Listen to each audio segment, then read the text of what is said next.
what is up, Twitch? We're live there now. And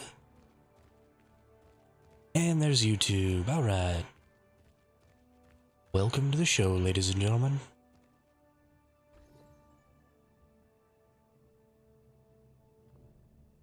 Ladies and gentlemen, good evening. You've seen, and seeing is believing. Your ears and your eyes will be bleeding. Please check to see if you're still breathing.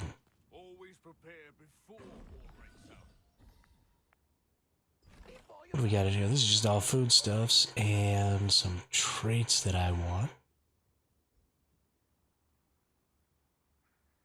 Okay.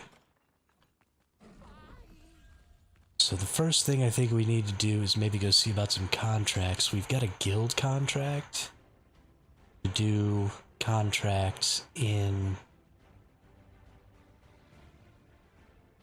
No, sorry, it's not a guild contract, it's the milestone that wants us to do resistance contracts in the Shattered Temple, which is by far my favorite place to do resistance contracts. So we're probably going to go ahead and get up there and do that.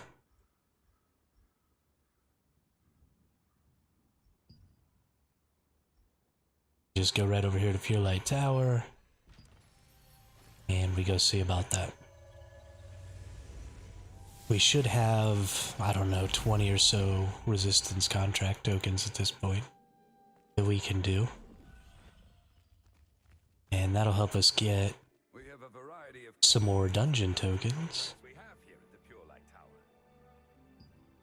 Gatherable in Shattered Temple. Yes, we do want that. Refresh. Grimly grinning skeletons. That's fun. We want to kill archers, and destroying a totem is not a bad one. We definitely want these weapon stones.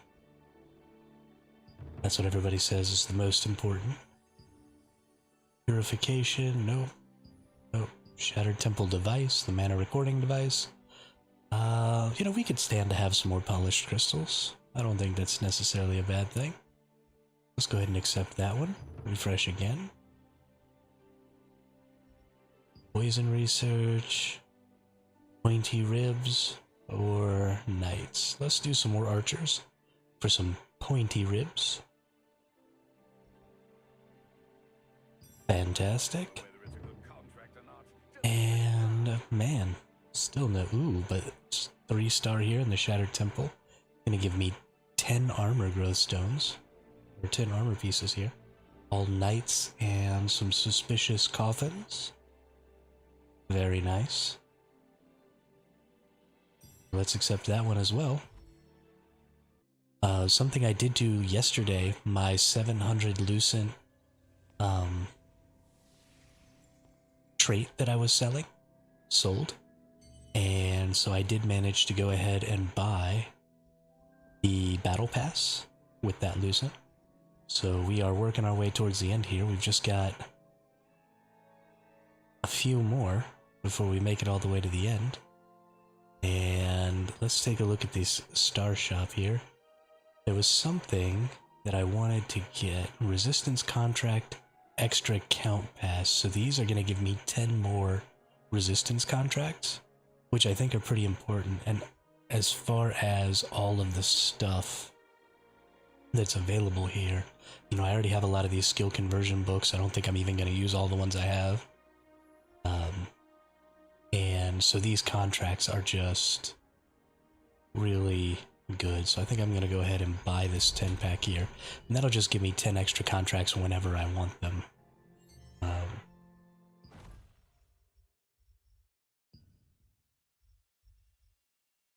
Oh no, 52 days. Okay, well I'll definitely be using those within 52 days, so that's fine.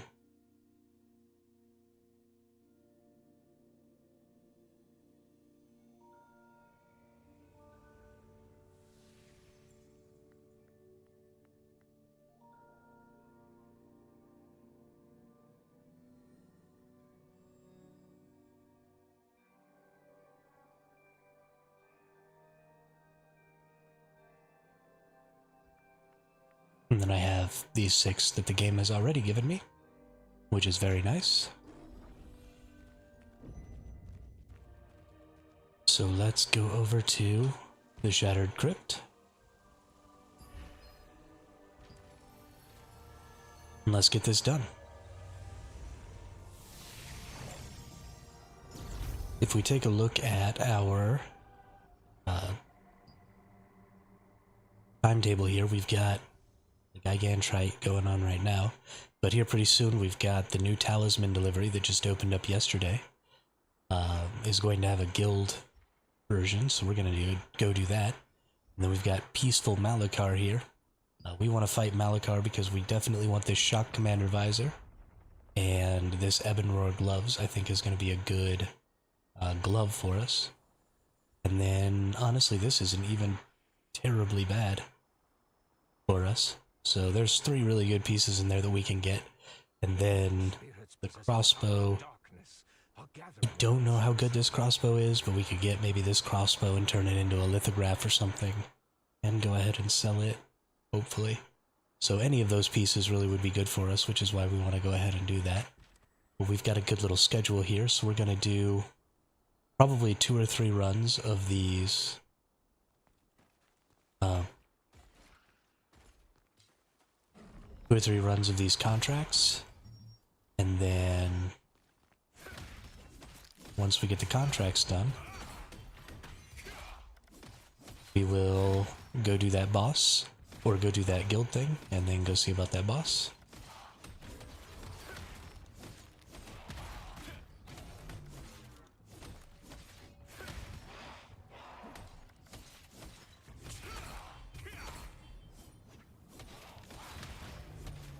And then we're going to have to also see about doing some more of these dungeon runs.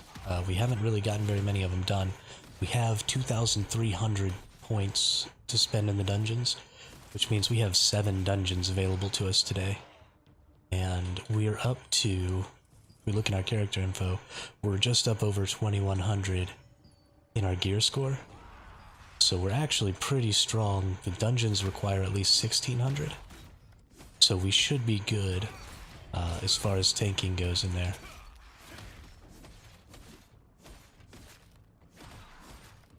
So I'm very excited to get some more of those dungeons and stuff done.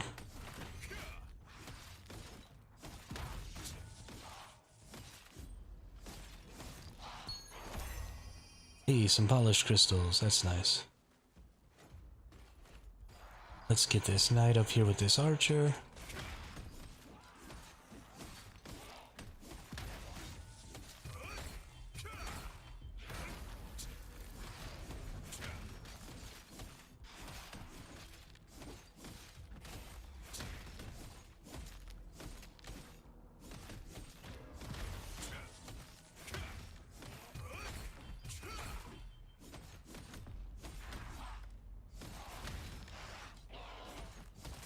Alright.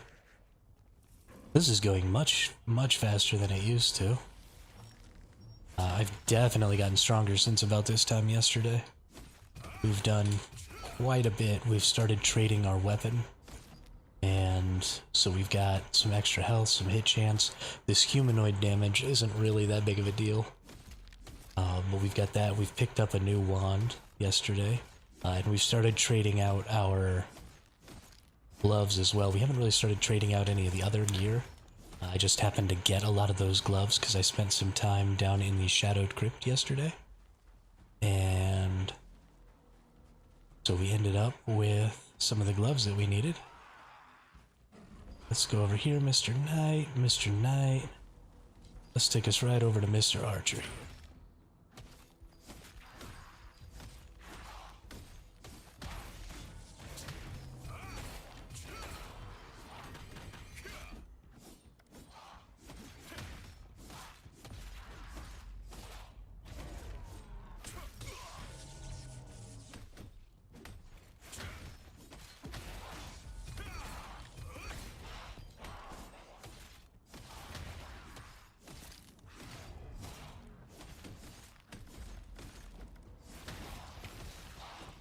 Alright.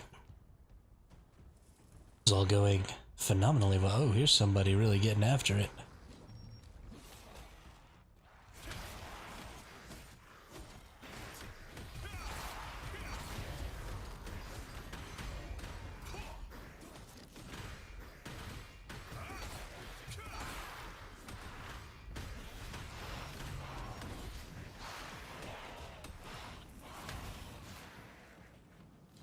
Nice.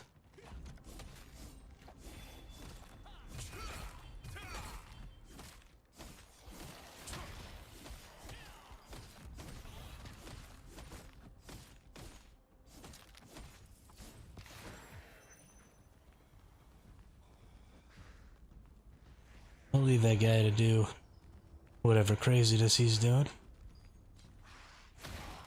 That was super fun. Good opportunity to just get a bunch of extra kills in there.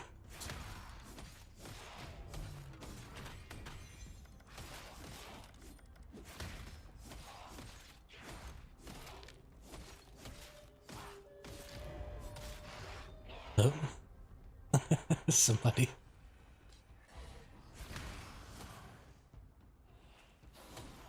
I don't know if this person's just running away or if they wanted this. I think they're just running away. That's fine.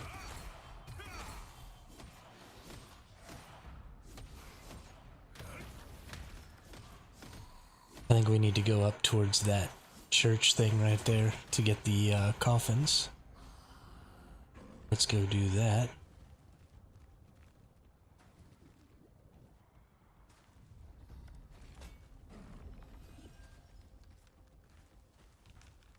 There's a suspicious coffin right here. What is in a suspicious coffin? Think?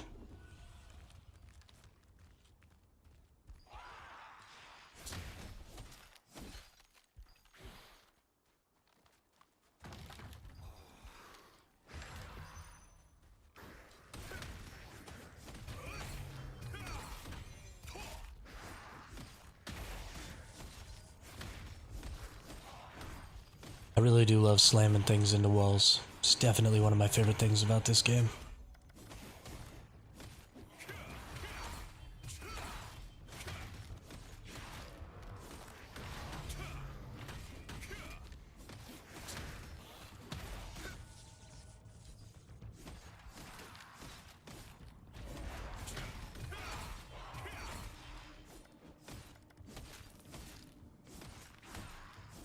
I really don't know what people mean by melee combat in this game doesn't feel good.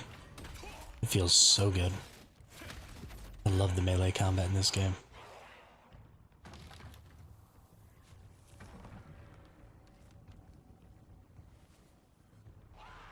Okay, we got ourselves our 2 coffins.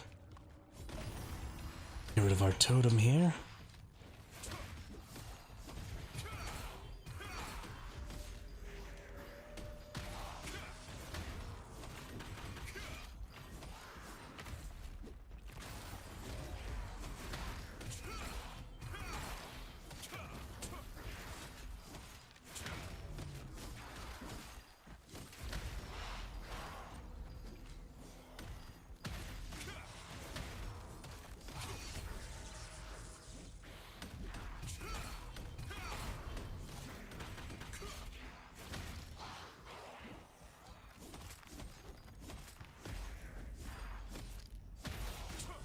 Just smashing everything into walls and swinging my sword at it.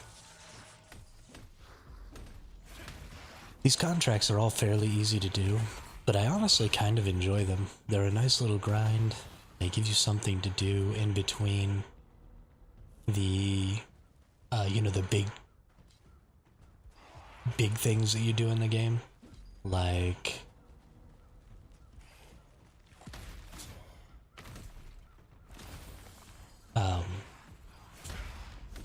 the world events and the bosses and, doing dungeons and stuff like that.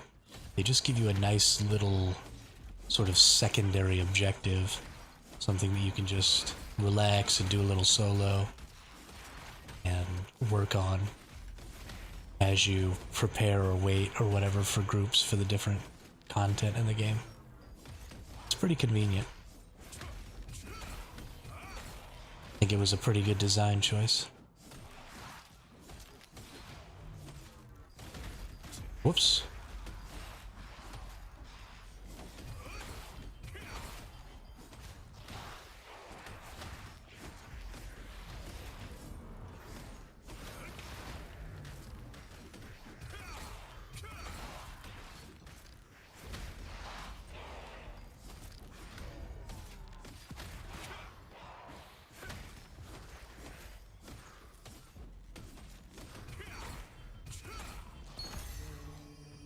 Another polished crystal, and I really love picking up stuff in this game. Just a lot of fun. I am so surprised with how much I'm enjoying this game compared to what I expected and what I had heard from some content creators. I'm impressed that they were able to adjust the combat style and get rid of the autoplay stuff and get rid of a ton of the content that everybody really hated so quickly after the launch of the Korean beta that they had, where, I mean, the game just got trashed during the Korean beta. Everybody was so mad about some of the content choices that they had made, and to be able to make a comeback from that and end up just putting out a really quality MMO, like traditional style MMO, is really impressive. So I'm very glad that they were able to do that, because I'm really enjoying this game. I think it's going to be something that I play pretty long term, even if it's not something I stream. When the new Once Human patch comes out, I'll be wanting to get back into that. But I will definitely still be playing Throne and Liberty, even if I'm not actively streaming it. Or maybe streaming Throne and Liberty will go just super, super well, and it'll end up being what I stream long term. Who knows? We will see. Okay, looks like I just need to collect gatherable items and go check the Mana Stone. So let's go towards the Mana Stone over here.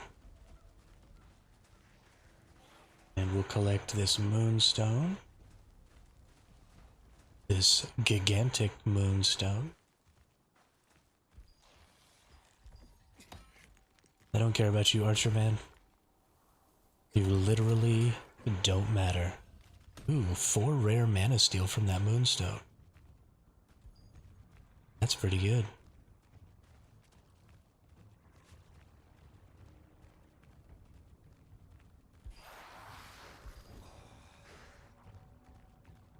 That is really good, actually.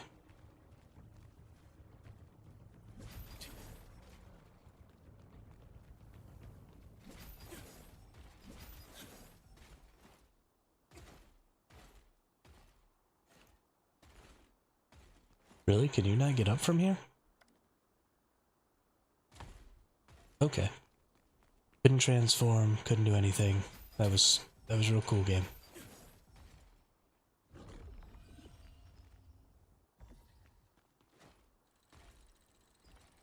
Real cute game. Alright. Just a couple more gatherables and we're home free. Like we've got some gatherables right over here. 2 moonstones. Nice, nice. We'll scoop these up.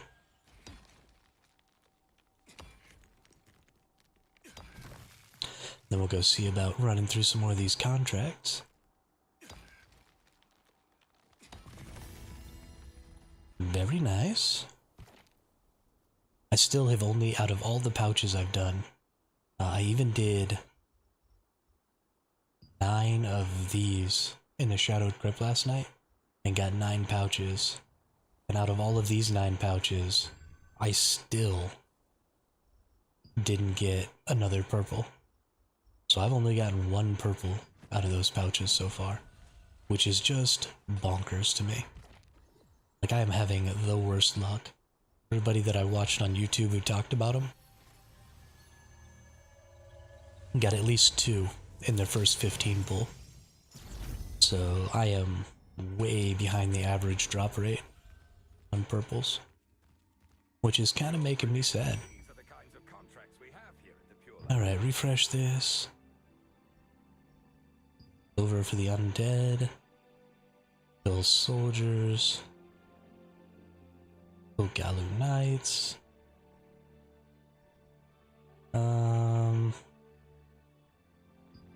We'll just kill the soldiers here. Get that refresh again. Galu Knights. Galu Totems and soldiers. There's another one that takes soldiers, and that's a tier 2, so we're probably going to go ahead and accept that. No, no, no. With the resources here, I actually kind of like this. I like these little resource pouches, but blessed materials really easy. Accessory, or the mana device. Mana device is super easy. I feel like we just have to take that one.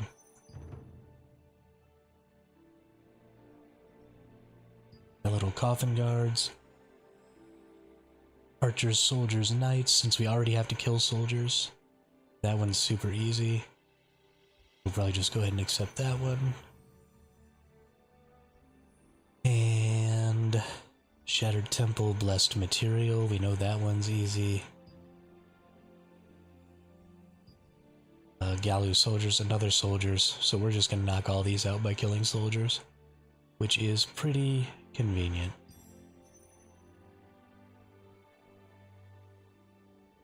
Oh.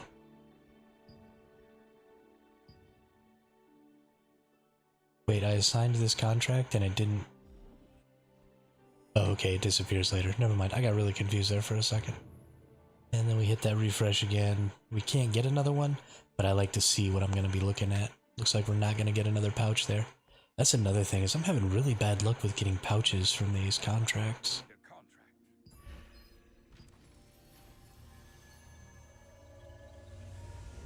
And I just don't know what to do about it.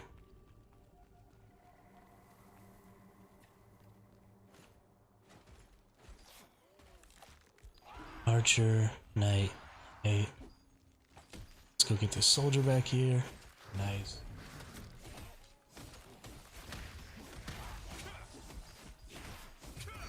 Yeah, get all this stuff in here.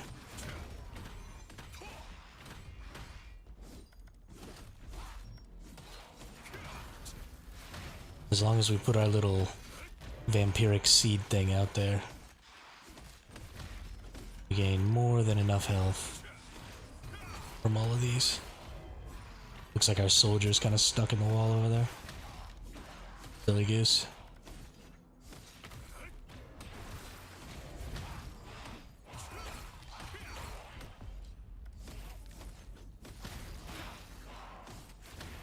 Oh, we don't want him to feel left out, so let's go ahead and kill him too.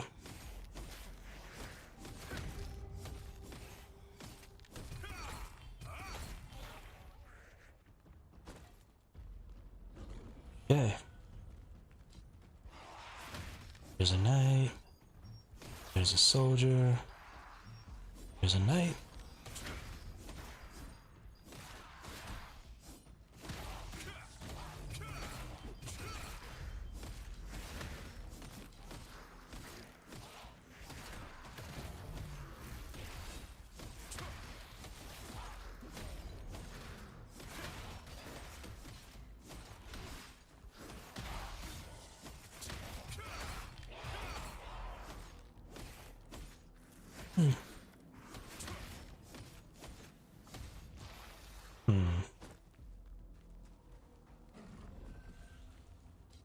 Couple more soldiers over here, that's good. Soldier. Soldier. Take them both over to this archer. Start smacking all of them down. Get this knight involved too. There we go.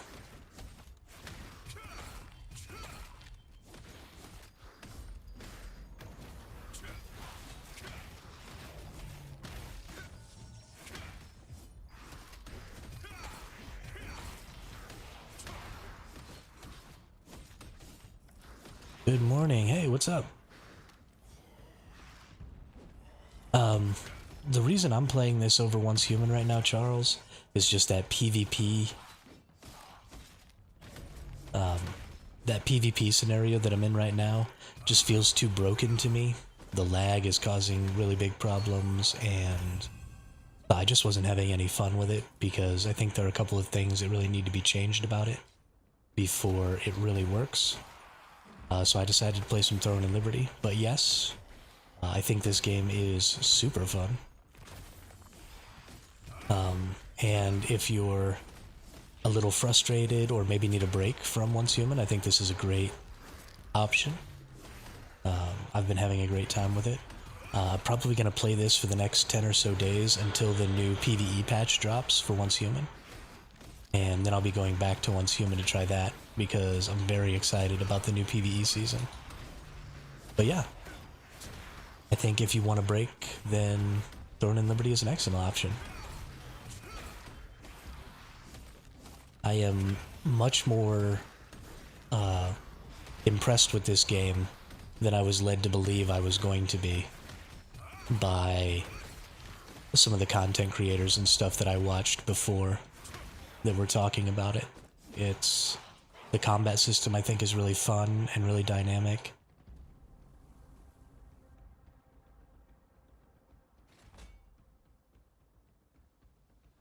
Yeah. Yeah, I mean, we weren't even having that many people show up to events and stuff, and I was just having an awful time. I got locked in. At one point, I couldn't go anywhere for, I don't know, almost a minute. I was just stuck getting rubber banded to the exact same position over and over and over again. And that was 2 days ago? 3 days ago? Something like that. Whenever the last time I actually streamed Once Human was. And that was kind of the last straw for me. I just got to a point where I wasn't able to be very effective. I wasn't able to have any fun. I was just kind of lagging out. It teleported me back. I was fighting a person, and they were kicking my butt. And so I got all of my flowers, and I was trying to escape so that I didn't keep dying and losing stuff. And I got on my motorcycle, and I made my escape. And then it rubber banded me like 70 meters back to directly in front of this person. And then they started shooting me again and almost killed me again. But it was like the game was just trying to get me killed in PvP. And so finally I was like, okay, we're switching to something else. So we started playing some Throne and Liberty. But it's been a very enjoyable time.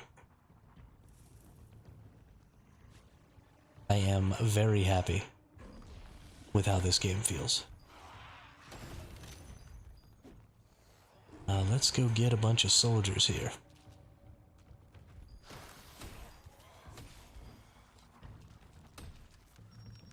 I got summoned to the raid last night. The teleporting thing showed up 17 times.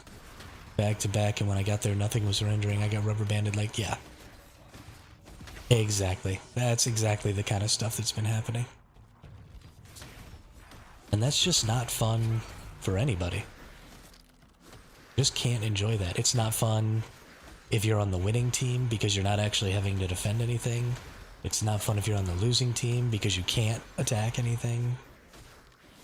It's not interesting gameplay at all. Plus, I guess Mayfly on my server are cheating, using exploits to stop securements. I mean, it wouldn't shock me if there were also people on your side who were using exploits. I mean, you only notice that it's a problem because the Mayflies are actively harming you and your side, but there are cheaters everywhere in that game using the exploits. They're doing a pretty good job of trying to mitigate that and trying to ban people who are cheating. So, I think the dev team is doing a good job with trying to stop that, but that's just the way online games go. People cheat because they don't like to lose, and they can't win without cheating because they suck.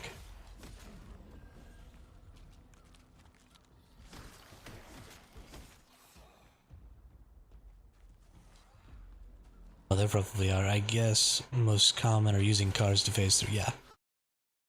You can phase right through doors and walls and all kinds of stuff.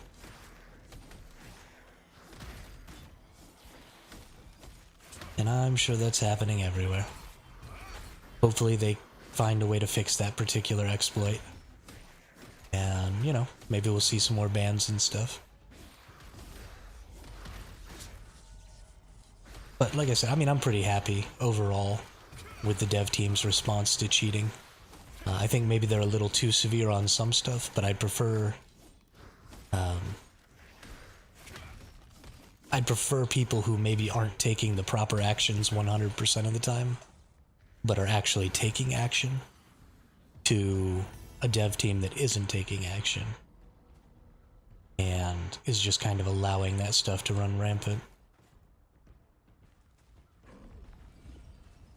I can get over improper actions as long as I know that they're being a little severe with it. Then I can just be extra careful about, you know, what I consider to be exploiting, and just, you know, don't use some things that I think maybe I don't think are exploits, but I think maybe the dev team probably does. And, you know, just be a little extra careful, and I can avoid getting a ban. And then people who do exploit the things that I think are exploits will be getting bans also. And that'll be fine.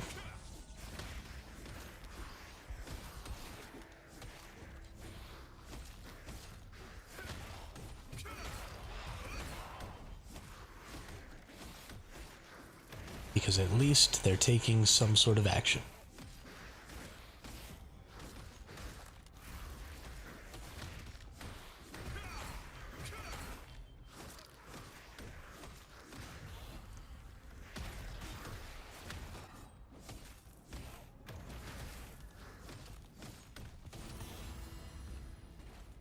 Alright, now we just gotta investigate one suspicious coffin and get the mana recording device.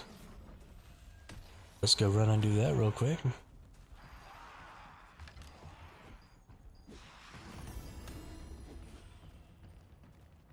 These are so quick. I have another 9,000 of those dungeon tokens in my inventory also, which means once the new dungeons and stuff come out, I am going to hold off until maybe some of the new dungeons come out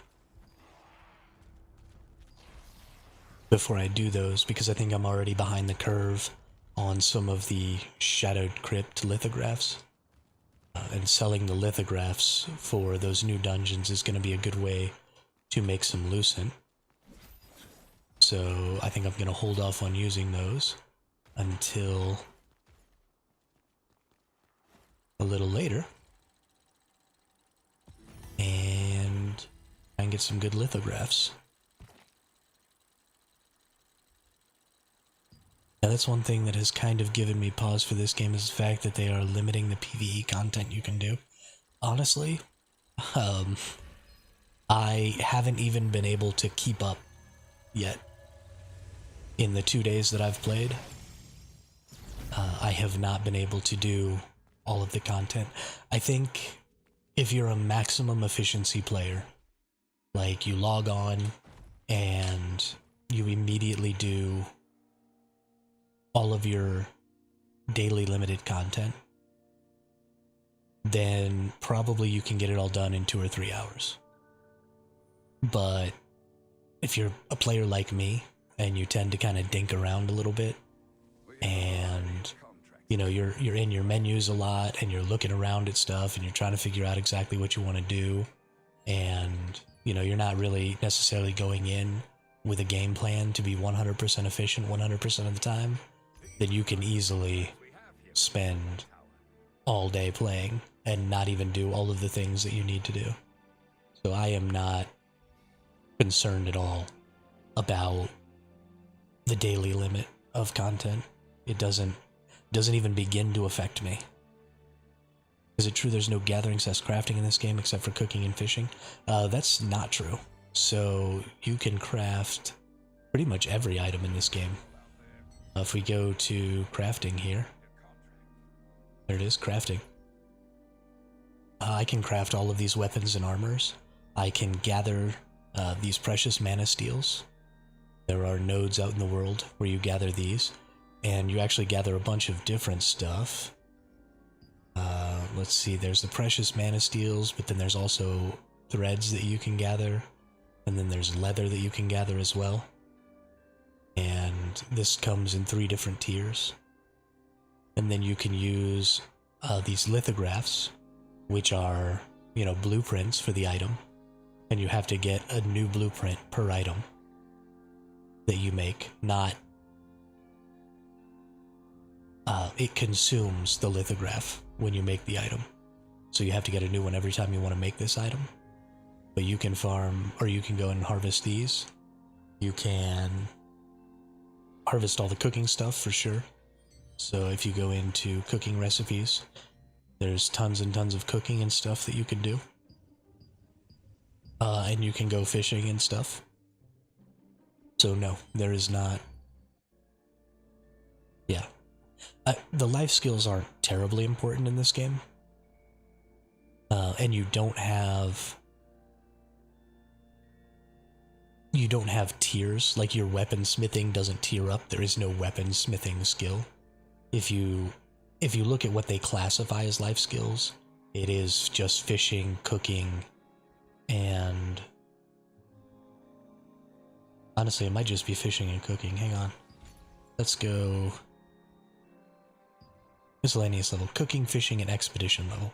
So yeah, you do only technically have 2 life skills that level up, which are fishing and cooking. But there is a crafting system for all the gear, and you can go gather all of those resources. And whether or not you can gather a resource is just based on your level. And then as long as you have the lithograph for the equipment, then you can just craft it. There is no leveling up your smithing skills and stuff.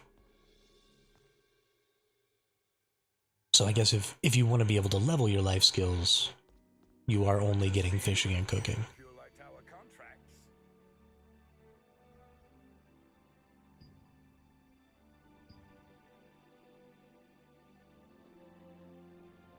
Value archers and soldiers. Looks up that one.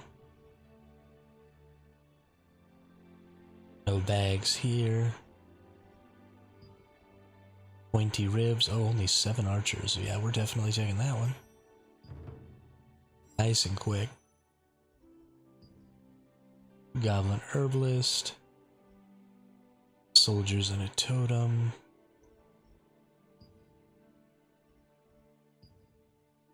Better temple mana recording device. Yeah, we're gonna take that one. So the weapon armor crafting you can do. Is it impactful? As in like New World where crafted items are bisque gear? So give me just 1 second. Hit the refresh there. So if you look at the things that you can craft, the way you get the lithographs is you get the items. So you'll go find the item, and then you turn the item into a lithograph. So, sorry, I gotta turn my Discord off real quick. I've got my volume turned up and it's blowing out my eardrums here. So if I go into my equipment here, let's see, can I turn these into lithographs? No, because I've already started leveling them up. But over here, you'll select to turn the item into a lithograph. So you have to find the item, and then it'll come with a trait. And if you don't like that trait, then you can turn it into a lithograph, and then craft it, and it'll get a new trait. So yeah, your items that you can craft are some of your best items in the game. Now, I don't think you can turn every item into a lithograph, so I don't think you can craft every single item. But that's also how you trade items. So a lot of these items I can't buy from the auction house straight up. I have to buy the lithographs that somebody made. Why is the auction house always broken? Early in the day, it seems like the auction house never works. But you can't necessarily trade all of the items 100% of the time. And so you'll come in here and this will be super slow. and you'll never actually get to see anything.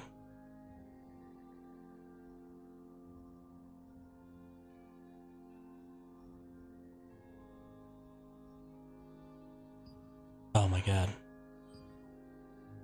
Okay, but yeah, sometimes you won't be able to buy the items. You'll have to turn them into lithographs to sell them, and then you buy the lithograph and then you craft the item yourself.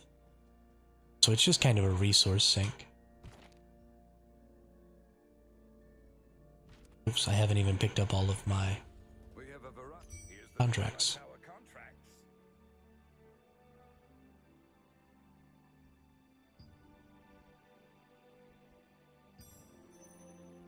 And am I gonna get... Still no pouches, wow. What is going on here?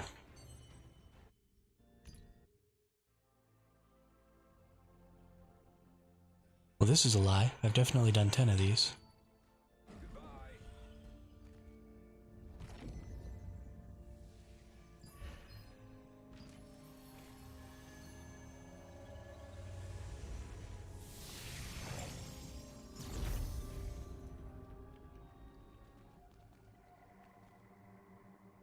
Let's see. We want... Oh, I never cleared the 5th one last time. Stupid. Gotta go get my silver tools. I'm an idiot. That's why it says only 9, because I have only done 9.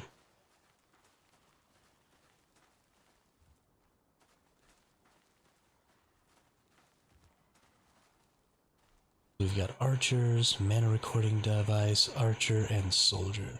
Okay, so just archers and soldiers. Just gonna run over here real quick and get...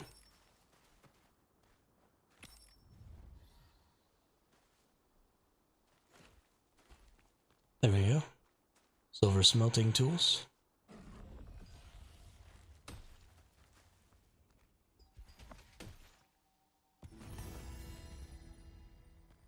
And then we want to come over here. Soldier, archer, smash him into the wall. Because that's what's most important, is smashing things into walls.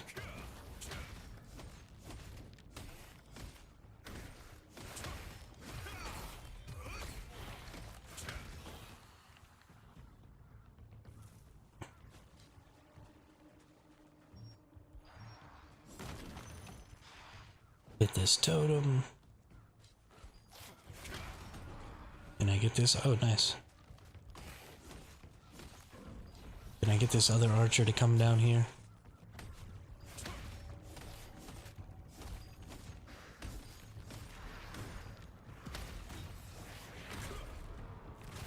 There we go. Get everything all grouped up here.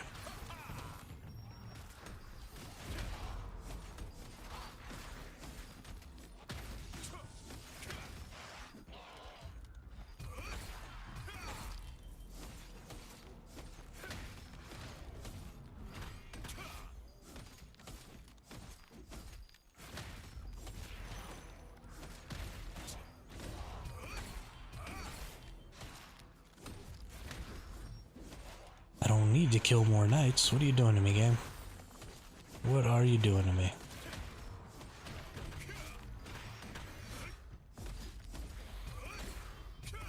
Comeback looks like fun. I see you are healing while being tanky. Would be like a paladin build? Yeah, it's exactly a paladin build. Absolutely. I guess they don't call it paladin, they call it Templar. Is the class that you create by building these two. And I think people generally call the two-handed sword and wand the paladin build, so maybe you would call this one more cleric. But yeah, it's extremely tanky and extremely healy, and I basically am not afraid of anything in the content that's available right now. I just kind of run around doing whatever I want. and being immortal. It's really fun. I like it very much. But this is always kind of how I play MMOs, is I'm always the tank. I just like to stand in the big middle of crap and have things hit me, and then laugh because it doesn't matter.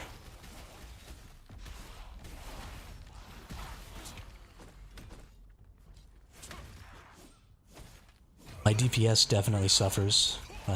I'm obviously not doing a whole lot of damage, even to these fairly simple enemies. But yeah, no, I love tanking. And the tanking in this game...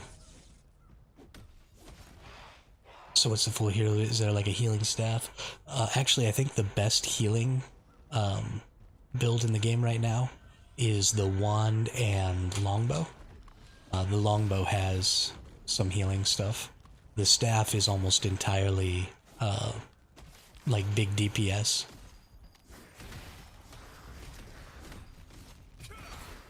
It does fire, ice, and lightning attacks, and based on... you know, I honestly don't know. I haven't played the longbow at all, so I don't know anything about it. But yeah, the longbow is the secondary healing weapon. It's the only other weapon that has any healing skills to speak of.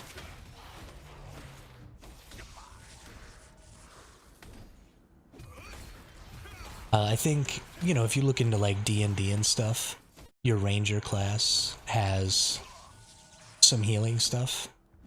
And I think the longbow is supposed to kind of mimic that ranger class from D&D. And so it gets some basic healings and stuff. Yeah, it is also a really good damaging weapon.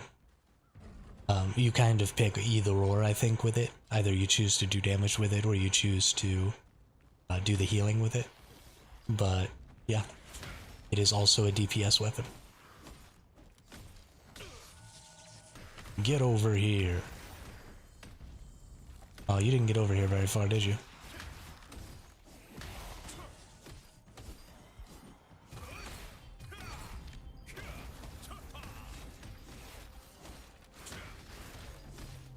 I really like tanking in this game, though. You see those little purple circles that shrink on the enemy periodically? Those are called fury attacks, and you have an active block skill that you can use to block those fury attacks. And if you block it perfectly, meaning you block it right as it's happening, then those fury skills turn into other skills. They can turn into attacks, they can turn into heals, they can do all kinds of different stuff. And so tanking and blocking and stuff in this game is absolutely very dynamic and very active. Honestly, it's one of the most fun games I've ever tanked in, and I tank pretty much exclusively in MMOs.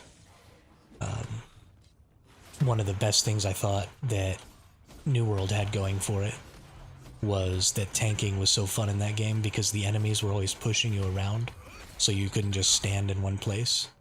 And this game accomplishes the same thing kind of in a different way, because A, you have to do those active blocks, but also you have to be moving around because the enemies try and encircle you. So if you want to keep them all bunched up tighter, you have to constantly be moving.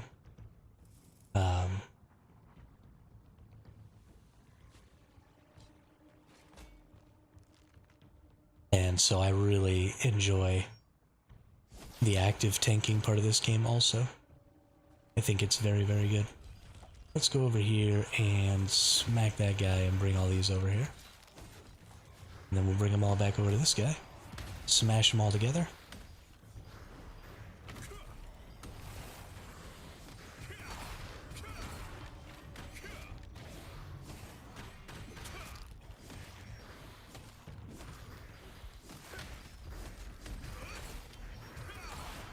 Drop my healing pool. Oops, accidentally added another enemy here.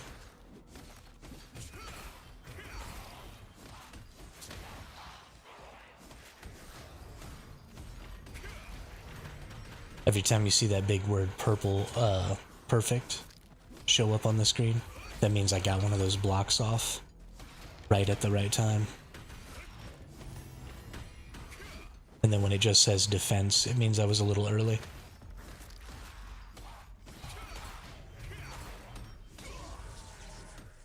Oop, I got stunned.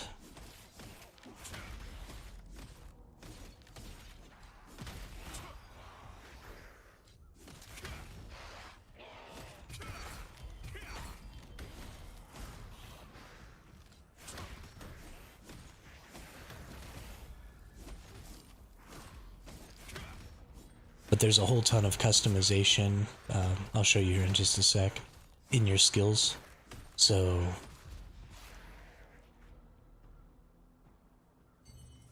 each weapon has 9 or 10 skills, right? These are all my sword skills, these are all my wand skills. And you can put them down here, you get 10 skills on your hotbar. And then these are your passive skills, they each have 7 passive skills. But inside of these skills, I can go in and I can level them up. But then also I can do skill specializations. So I can go into each one of these skills and I get 100 specialization points, which can be refunded and used at any time. But I can go in and completely change. This is target based, right? So do you have to switch to the one with the purple to get that perfect? No, Nana, you don't actually have to be targeting the enemy that you block.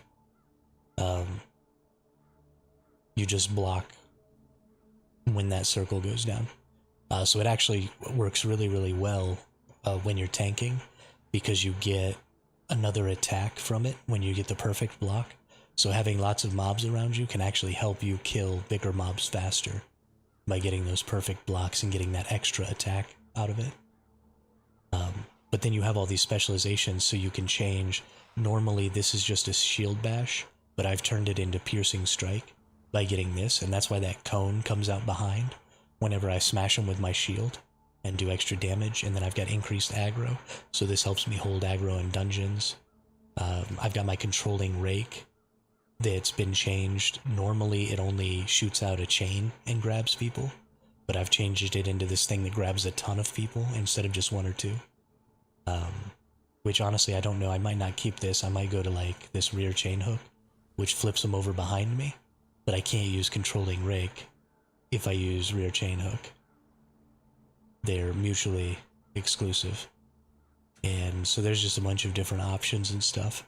So this one gives me more, this one allows me to hit more people with it and suck in more people. And this one flips them over behind me when I suck them in.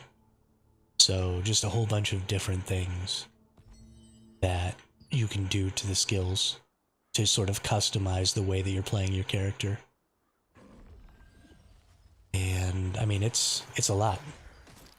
It's a whole lot.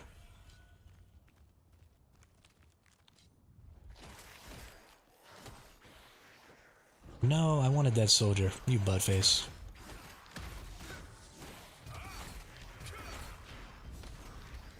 But I'm having a lot of fun. You know, I'm doing with this game the same thing I did with Once Human, and I'm trying not to watch like build guides and stuff, and just making my build on my own. Your chain hook could be interesting if someone runs past you, DPS or healer, you could... Yeah, exactly. Exactly. And then you have this big AoE sword slash that I'm doing, this one right here, can also have something added to it that causes a slow when you hit with it. So you could rear chain hook somebody and then slow them and give, you know, your ranged DPS or your healer the ability to kite and keep moving, which is going to force that enemy to then attack you. Because if they can't kill you, then you're just going to be chasing behind them, beating the crap out of them, while they ineffectively chase your healer. So yeah, I mean, there's tons of ways to build in this game. And I don't think this skill expression system, where you get to change the way the skills work, is actually a pretty new system.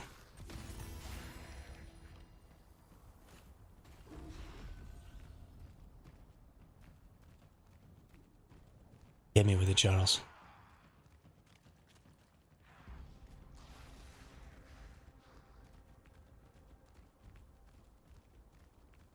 Is there any forced open world PvP, or am I full to just unless doing PvP content? Yeah, no, there is no. So the PvP in this game is... Here, I'll show you. So this is your timetable. These are all the events that are happening. And you'll see that some of the events are PvP events.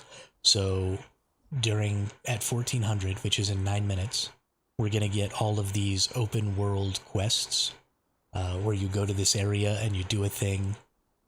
You know, they have these in like Guild Wars 2 and the things that you do to get karma in Guild Wars 2. This is very much like that. And so you'll go to these areas and you'll complete these open world quests. And you'll see this one is guild. So this is a PvP one, but you do it specifically with your guild. And then you fight against all the other guilds to try and have the most points in this event. And then this one is domination, which means it puts you on one of 3 teams, blue, green, or red, just randomly.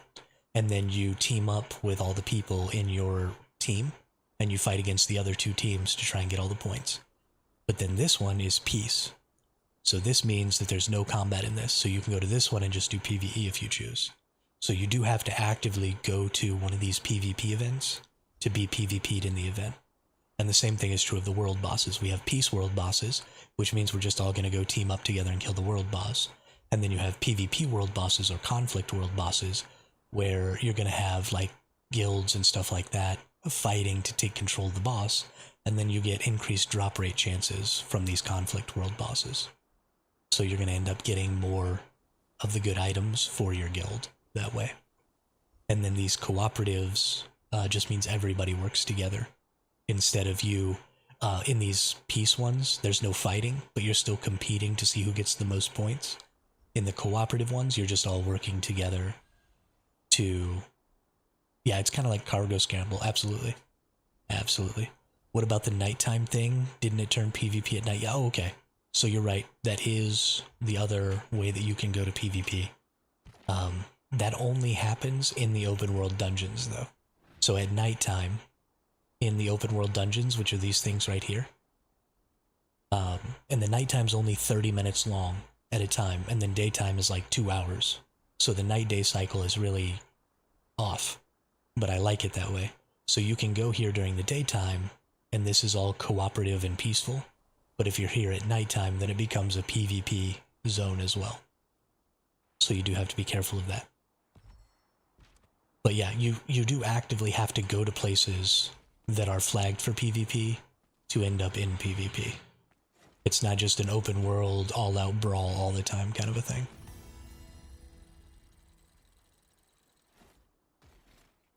And, I mean, you really do have to join a guild and do guild-related activities to really be successful in this game. And, okay.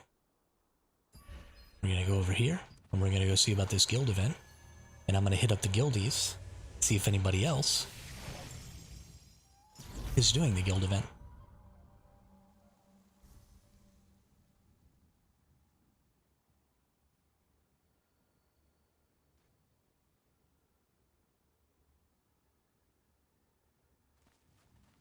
We actually had quite a bit of fun last night.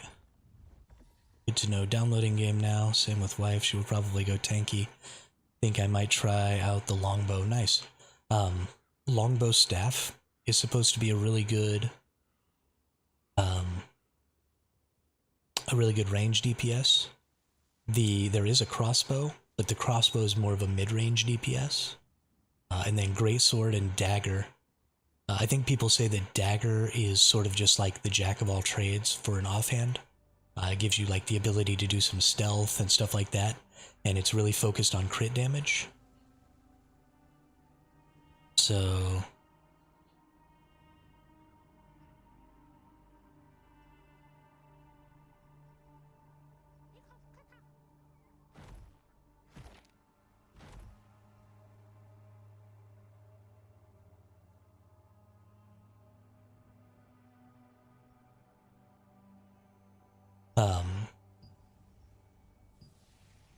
yeah, but just finding a second weapon is fairly simple. Hey, my mastery just went up. And this is another thing.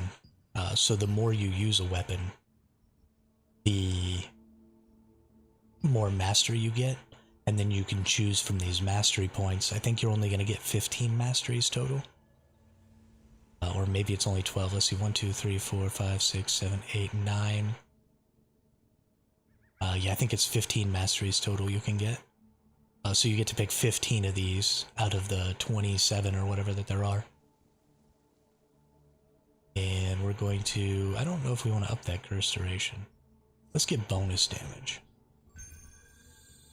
Damage on your wand is healing. I don't know what world region you all are in, but I'm in the Immortality server, Charles. I don't usually get to play a lot. When I'm playing, I'm streaming. So I don't want to invite you to the server with the expectation that we'll be, necessarily getting to play a whole bunch together. But I just want to put the information out there. But it's currently in phase 4 of its milestone. If there's a brand new server, I don't know if there will be. It might be fun to join just a brand new server because the content gets rolled out progressively. So there are world bosses and open world dungeons and stuff like that that we currently don't have access to. And that's rolling out, we're on day 7 of this server. So over the course of probably another week or so, we'll finally get all of the content opened up. But it's kind of a cool system to watch unfold as you go. And you get these little missions, and they give you little extra rewards if you complete them.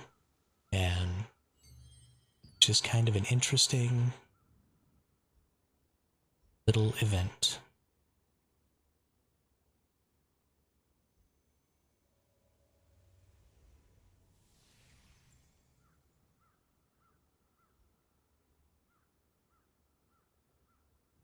I don't know if any of the guildies are actually coming to this.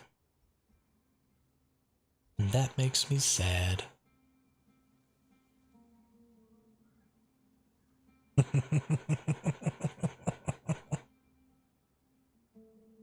You also might have trouble getting into my guild if you join here. I don't run this guild, I just joined like a random guild, and I think we're full right now. Oh no, we're only at 61 of 70, so you could join the same guild as me. Let's see, let's donate these.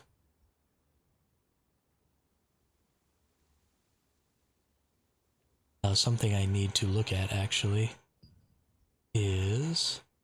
Okay, guild acquires after 5 minutes, good.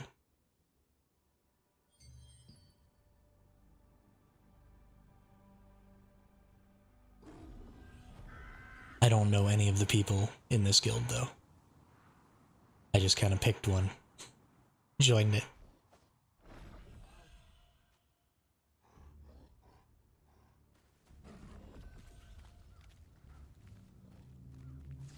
Because I'm a psycho like that.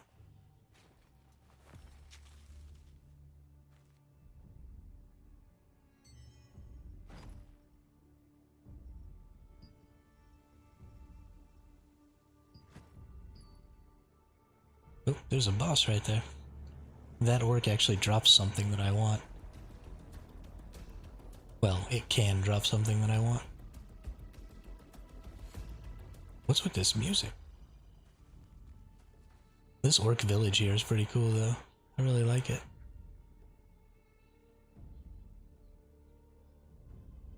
It takes me forever to kill these dudes.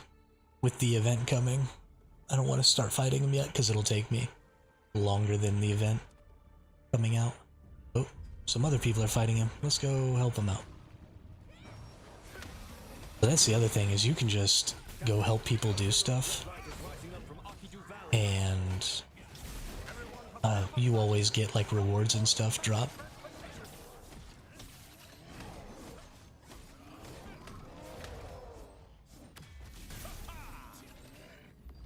So,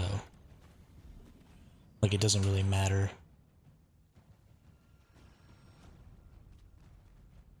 Oh. Can I kill this person? Nope. But we do have something going on here.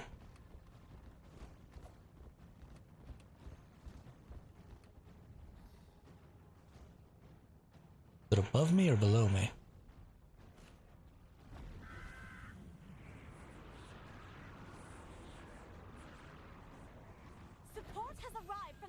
Blessing Academy. Kyle, Weird. how's the ritual coming along? Will this take me all the way back up there? Nice. The Aikido clan is preparing for Shadow Work of Awakening. Let's prepare to perform the delivery spell. Okay, so in 3 minutes it'll actually get started.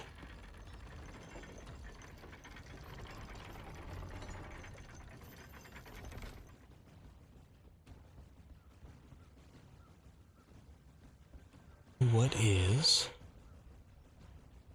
Go ahead and get ourselves moved over to this event thing here.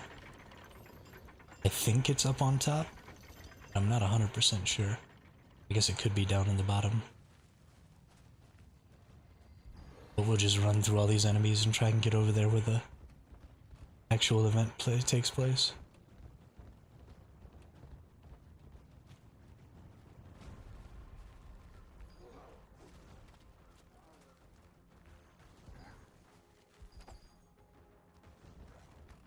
These morphs are really cool. You can get most of the morphs from playing. Only a few of them are in the cash shop, and you can get cash shop currency by playing. So there's nothing that's like barred from access for you. And the morphs, the more of the morphs that you unlock, the more abilities that your morph form gains. So it'll like run faster or, you know, a bunch of different stuff like that. So the morphs are actually super cool as far as mount systems go. Because going through the effort of collecting and gathering and stuff. Have you come to help us interrupt the orc spell? Alright, when the ritual starts, the wizards of the Vernal Blessing Academy will redirect the transport system. Originally, the magic would be sent to their children to rock. But if we distort the spell, we can use it. That magic can be used to craft items for the resistance at the Vernal Blessing Academy. Now, I want you to gather the magic power before the orcs will come. Large-scale transmission this time, so you have to do it in guilds. The reward will be greater. You nerd.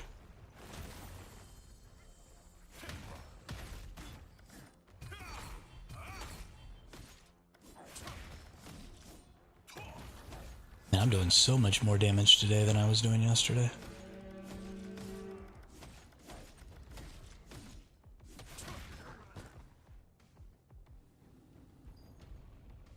Oh. Why are the orc butchers after me? Also, what's this thing in the middle here? Crazy red light.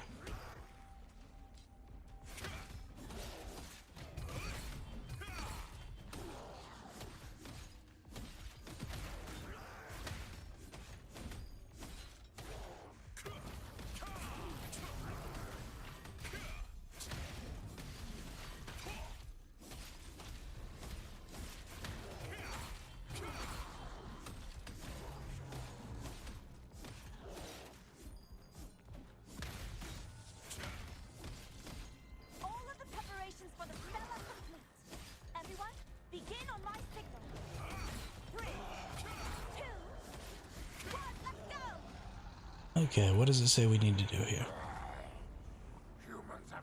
Talismans delivered. Okay, so we're gonna kill things and then deliver talismans. I need you to defeat those orcs, then gather their talismans imbued with their magic. Okay. But how do you plan to collect the gathered talismans? Now, if you imprint a transport crystal with magic, we will collect all the talismans you have gathered. It's very important to imprint on a transport crystal. If you don't, we can't collect your talismans.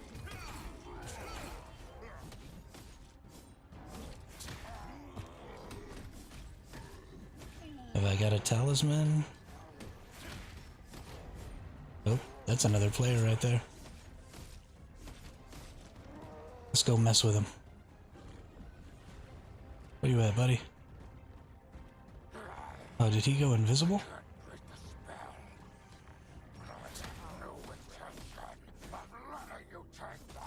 Collect a transport crystal and gather talismans. Oh, do I have to actually... I think I might actually have to go over here. Whoops. Okay. Seems they're smarter than I thought they'd be. I officially We came don't know what I'm doing.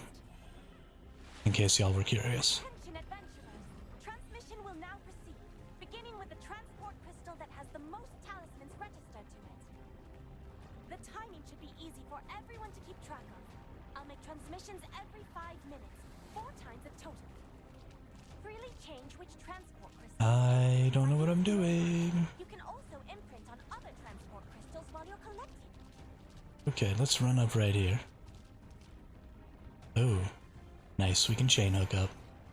Every time the magic transmission succeeds, a special reward will be given to the top contributors. You have 4 chances. Remember that if you're interested in the rewards.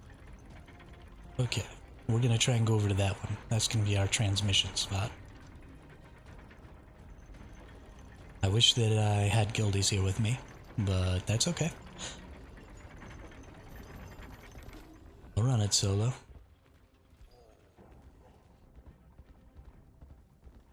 Mess these fools up. We were 3rd, I think, in the one that we did yesterday together with the guildies. It was pretty fun. Okay, so we gotta register.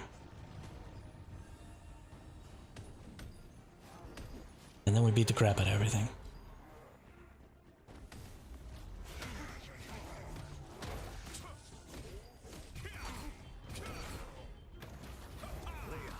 After imprinting my magic on the transport crystal, I can see marks around my body. What are they? You can refer to these marks for delivering the talismans that you have. Each transport crystal has its own color. You can see the marks of others who have selected the same transport crystal. Alright, cool. We got 8 talismans now. Then we just put these in here. Right? No?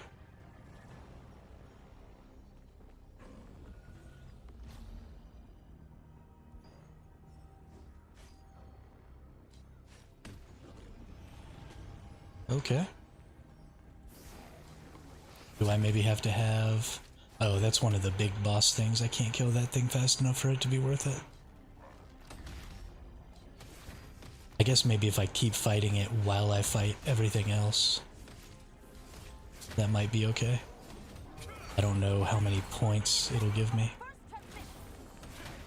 If the situation doesn't change, we'll move the magic from transport crystal 1. This guild should have the lowest talismans at transport crystal 1.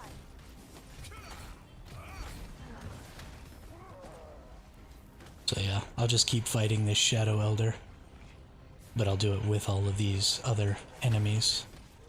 We'll fight on top of this hunter here.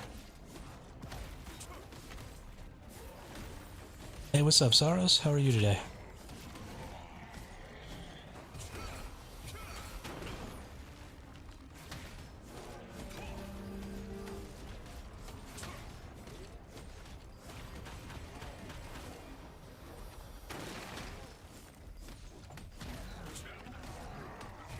I'm starting the first magic transmission. These rules helped a lot with the first transmission.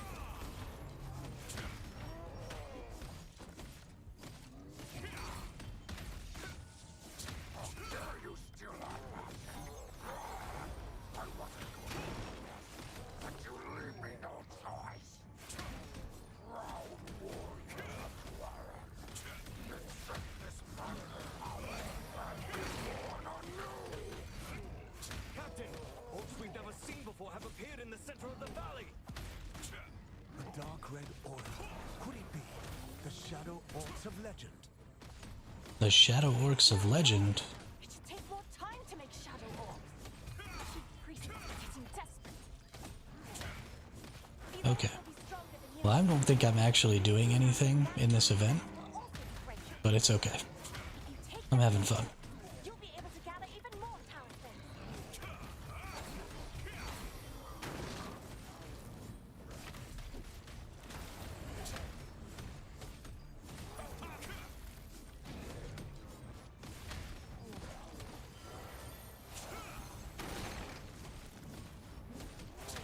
I'm much poorer after my visit to the eye doctor. Ew.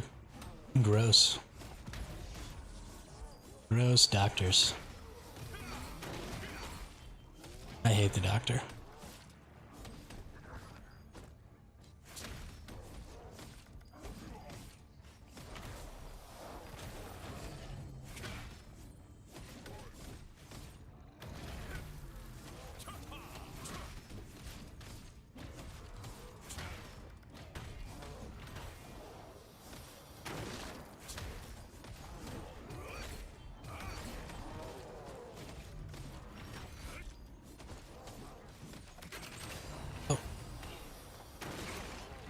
Some random nerd came after me. Aw, what a nerd. What a nerd. Bad day for me. He stole all my talismans.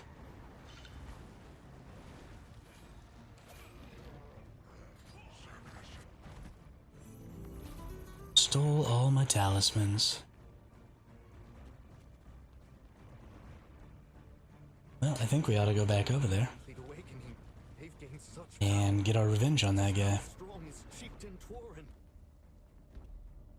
Nothing we can do about small-scale transmissions. That's why it's important to stop large-scale magic transmissions. From what I'm hearing, Can't be letting this fool think that he's allowed to just kill me. to produce more shadow orcs. This is a crucial mission. We must stop him at all costs.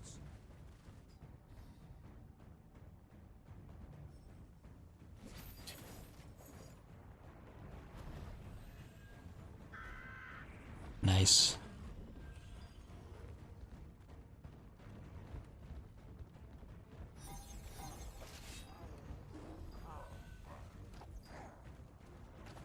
Alright, where are you at, you stupid nerd?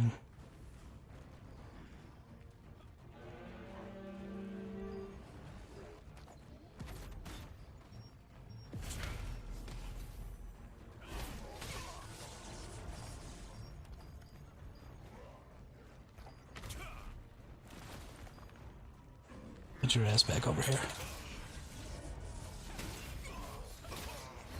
Oh wow, he's strong.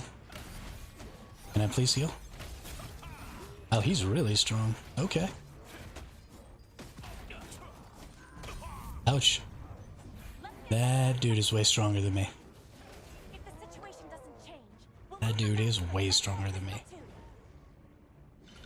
He got me with that lockdown, and I did not know what to do.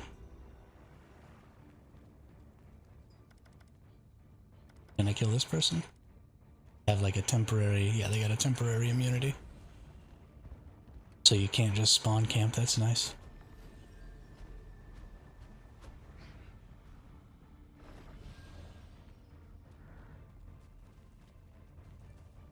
Yeah, I've never done this event before, so I don't really know what goes on with the event.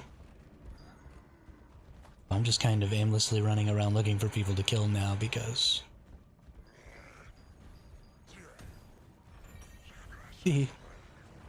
Closed. Oh, there's a person. Halfway point. I'm starting the second transmission. These are the guilds that delivered a lot of talismans for this transmission. Where'd that person go? Just Come back over here. transmissions to go. Hurry, if you haven't selected a transport. Why didn't I hit this person, but they got to hit me? I'm very confused. I feel like I should have hit that person when I did my little dash move. Hey, what's up, Warhawk? How are you today? Just getting my butt kicked over here at this Aikido Valley thing. I don't really know what's going on. At all.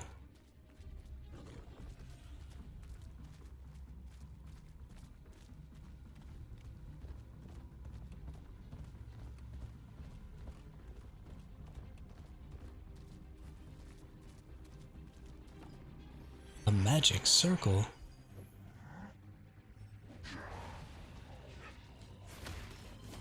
If you want to be bothered by fewer orcs, you can also use the drawbridges around the transport crystals. Any adventurers who have fallen to the bottom of the valley, please use the pulley to climb back up. The talismans you have collected will disappear when you leave the valley, so be careful.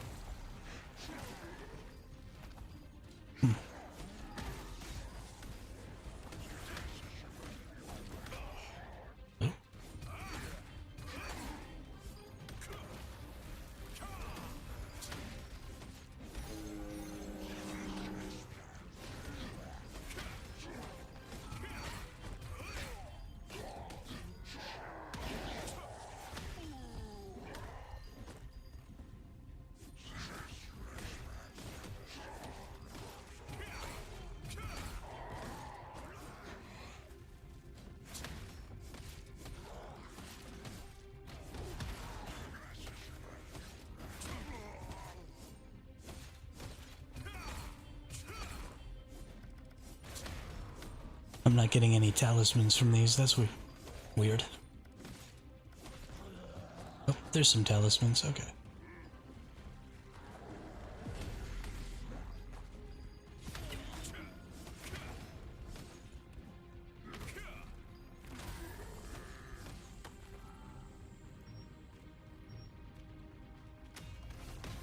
Oh, he got stuck up there, so I can't hit him.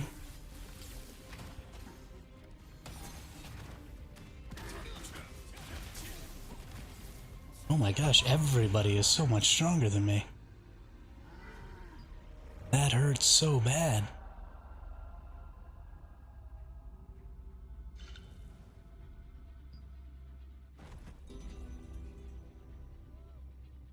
I even should have been good against that person because they were using like a ranged attack. And I don't have very good magic defenses, but my melee and ranged defenses are really good. So that person was hecka strong. I don't know why I'm falling behind. I am at 2130 on my power. And I mean, my build's not great, but I think I've done a decent job. I don't know. We'll see. Let's keep running around, find more people to fight.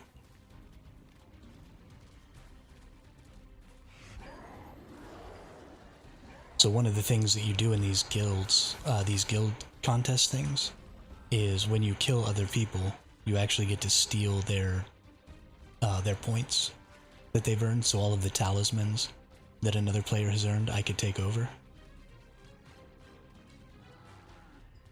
I'll make sure the third transmission is done in 1 minute. If the situation doesn't change, remove the magic from Transport Crystal 3. These are the guilds that gathered a lot of talismans at Transport Crystal 3.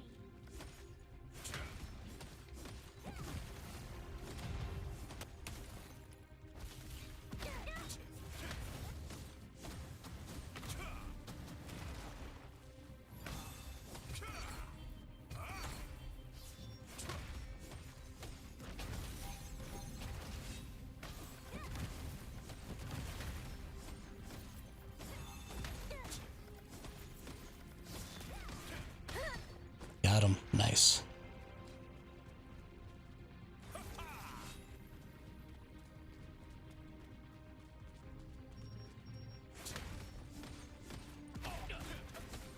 Oh, this person's stronger than me. Ruh-roh. These guilds were a great help this time. Only one transport crystal left. Everyone, we're almost done. Try to hang in there a bit longer. This might just end up being a wet noodle contest. I think he might be a tank too.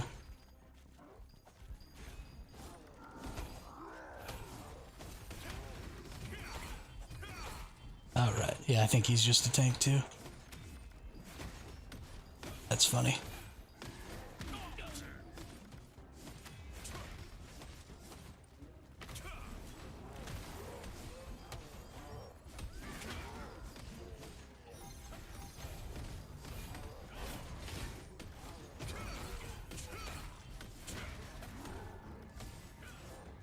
Alright, here we go. We actually gonna win some fights today.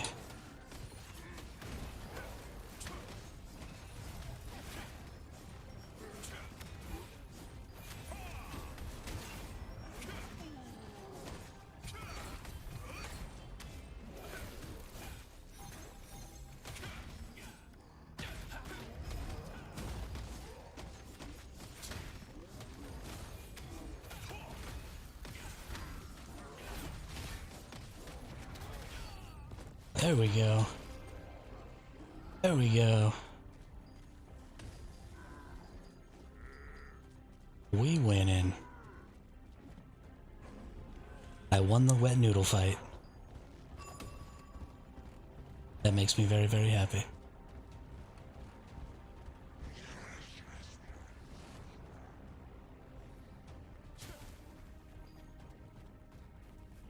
Let's go find some more people to PvP.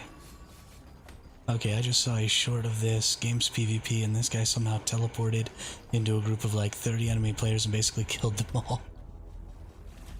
Doing some sort of spinny attack. Yeah. Looked like Diablo Archer attack. I don't know the Diablo Archer attacks, but that was probably a crossbow, where he like spins around and shoots a bunch of like arrows out. That's the crossbow. And then he was probably using a secondary weapon dagger that was allowing him to stealth in so that he could get into the center of the enemies to drop his big AoE nuke. Oh, hey, that person's got a dragon glider. What's up, nerd? I'm following you.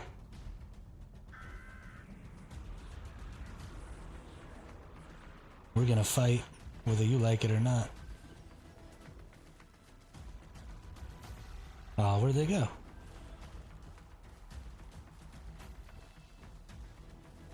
Gosh darn it.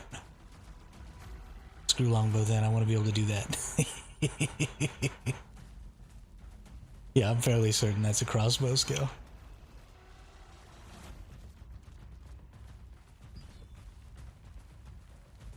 Oh, that's the edge. We don't want to go that way.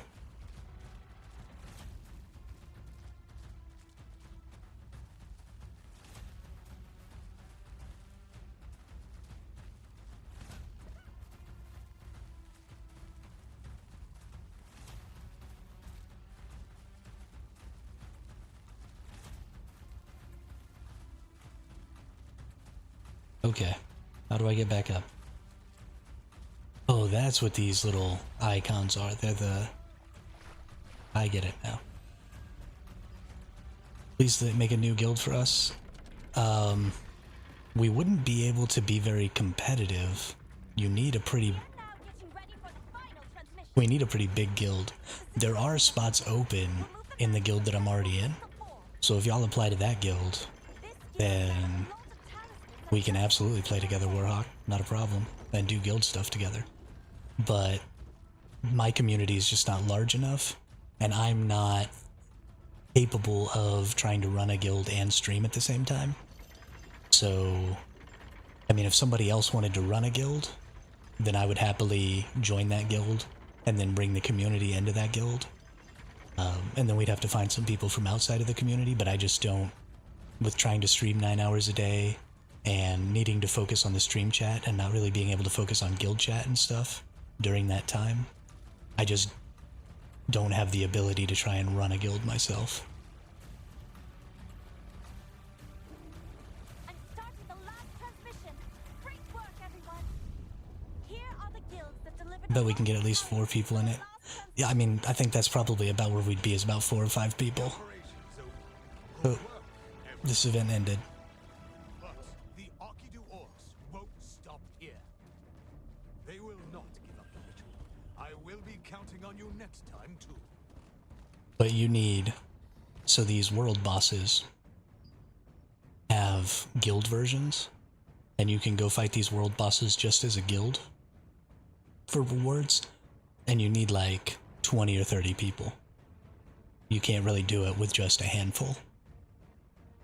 And so if my community was large enough that we could muster up 20 or 30 people and be able to do that, then, you know, that'd be totally on the table.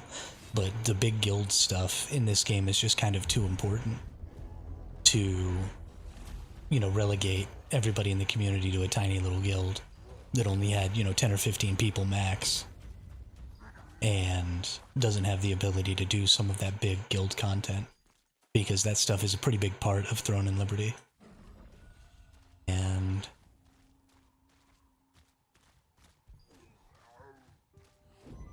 we just wouldn't be able to participate. Although right now I'm not really seeing my guild doing a lot of participating in that stuff anyway. We could have guild alliances, that's true, but I still don't know if the alliance can get into that stuff. That's just my lack of knowledge there, I don't know. I don't know if it's just the guild or if the alliance can join in. If that's the case, then it might be viable. I'm not really 100% sure. Oh, I have sword bonuses that I haven't gotten yet either. Off duration, I think we just want to stay there. And then let's go for some max health. Yeah. Whoa, what was the barrier you just went through? Looked like one's human barrier in Prismers. Yeah, so that barrier is just the line. While the event was going on, there was a barrier that showed you where the event boundary was. And if you walked outside of that boundary during the event, then you lost your points that you had been gaining.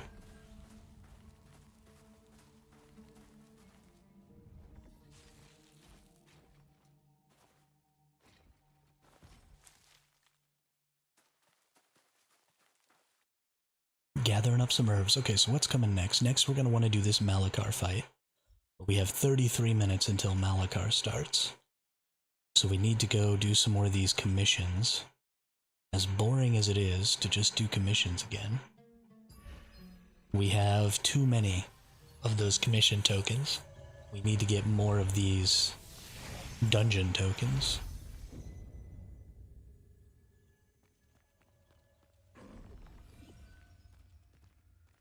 You're pretty.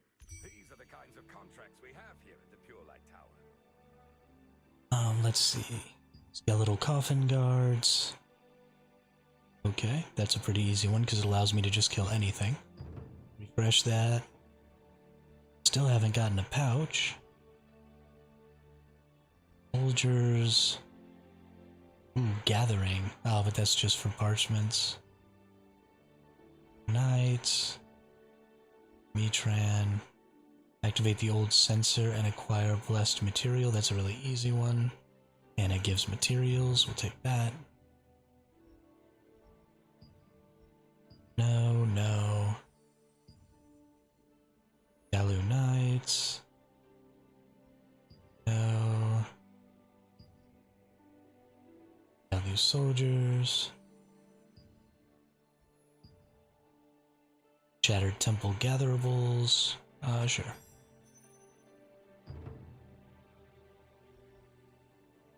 Weapons of Powerful Purification. No.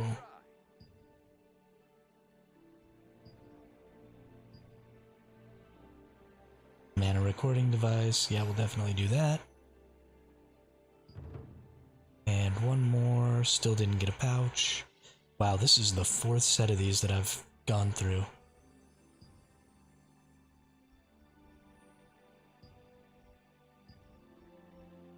We still haven't gotten a pouch yet. That is depressing.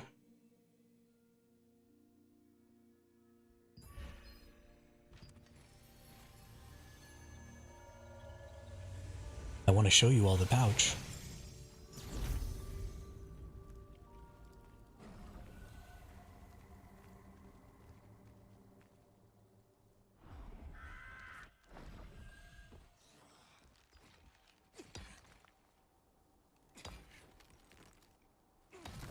Oh. Hang on. I see something shiny. Time has been slow today.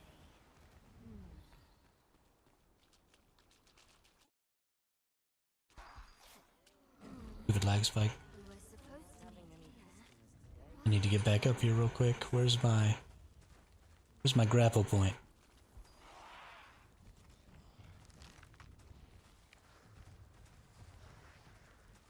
Where is my grapple point?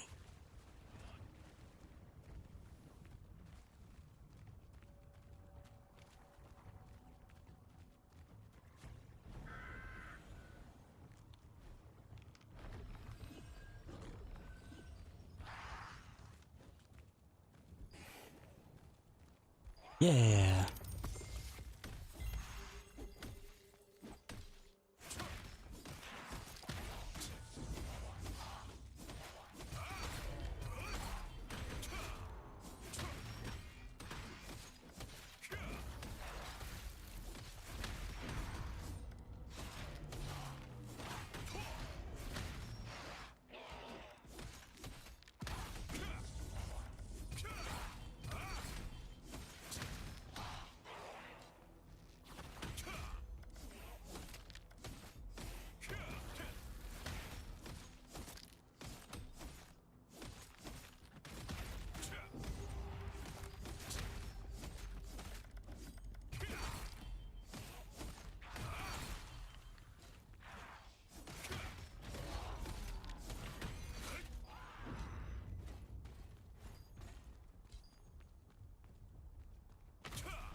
those knights ran away. Bummer.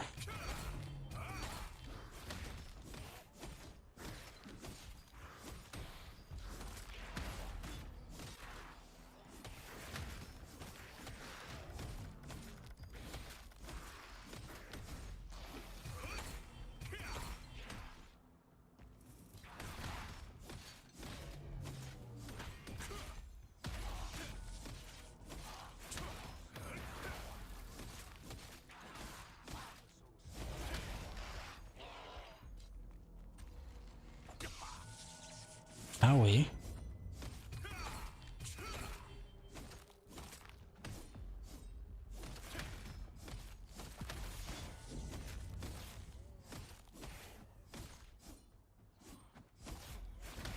Apparently I'm right on the edge of 2 zones.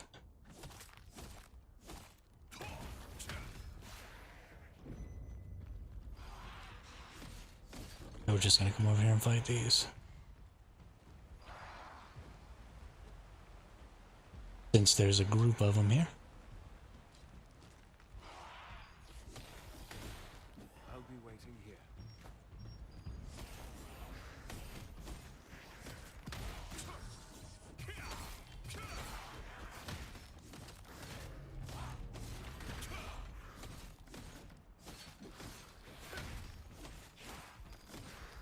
Something else about these perfect blocks is the secondary skills that they give you also don't have to be used on you.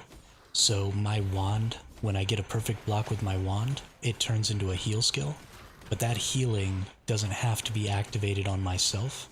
That healing can be activated on another player if I target them. And the same thing is true of the retaliatory attack that my sword and shield block gives me.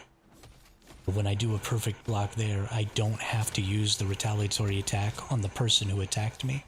I can use it on whoever I'm targeting. So you can block from anywhere and then use those blocks to attack a different target to help burn down larger targets inside of large groups.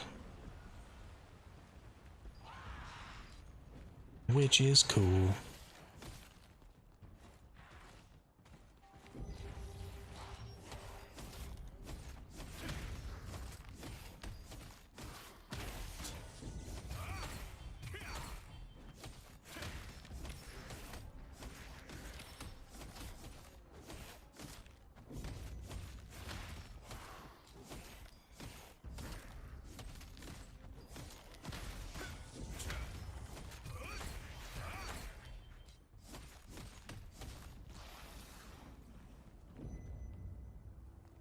Okay, what do we gotta do here?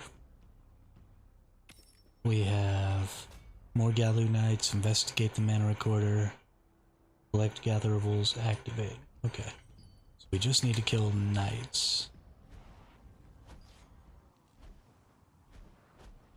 Right? No, there must be another one in here that's not going for some reason.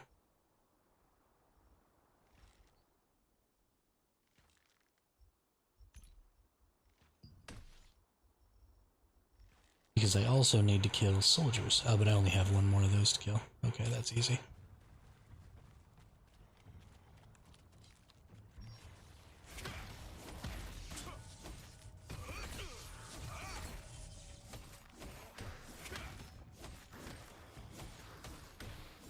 Strange.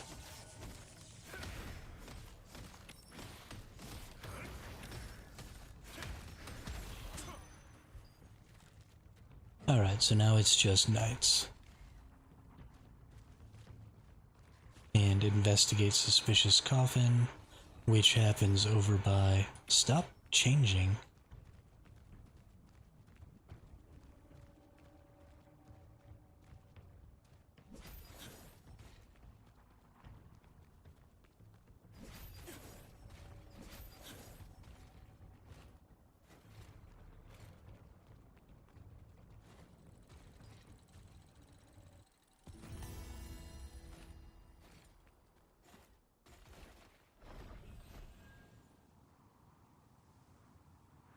I'm a raven now,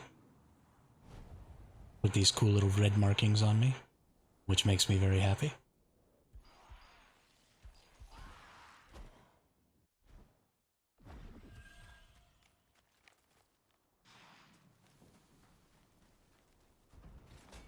Wait, I need more water.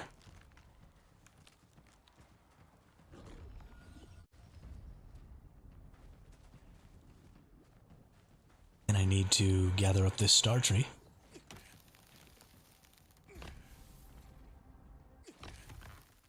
Get some worm bait. Heyo. Hit up this suspicious coffin. Go gather up this moonstone.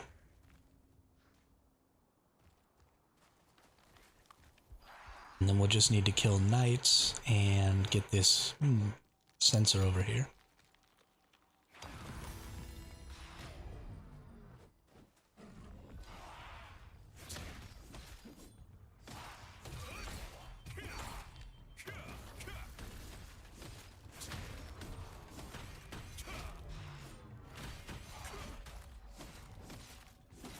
Get nuked.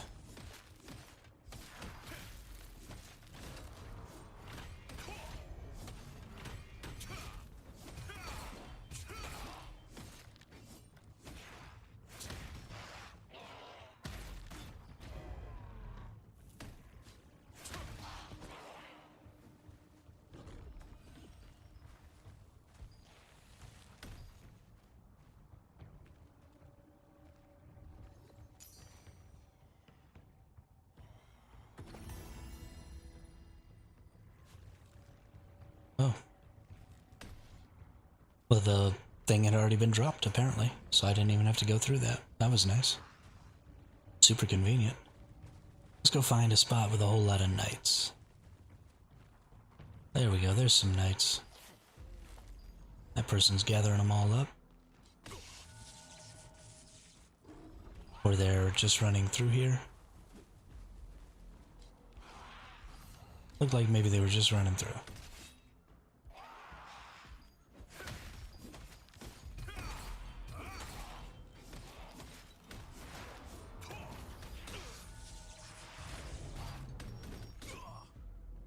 Howie, can I please move?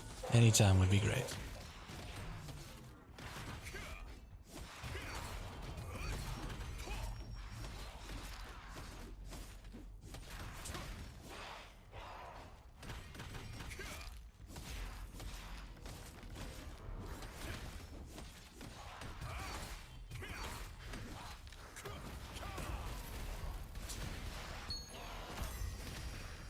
Some more rare polished crystal.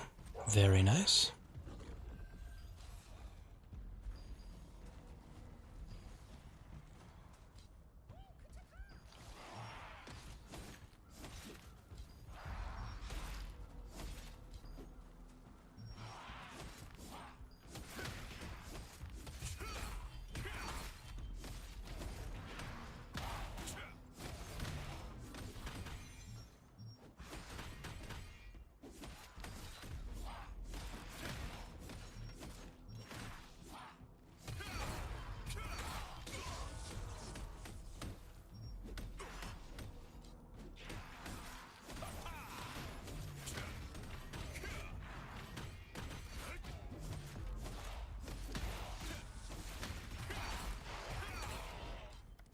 These archers, man.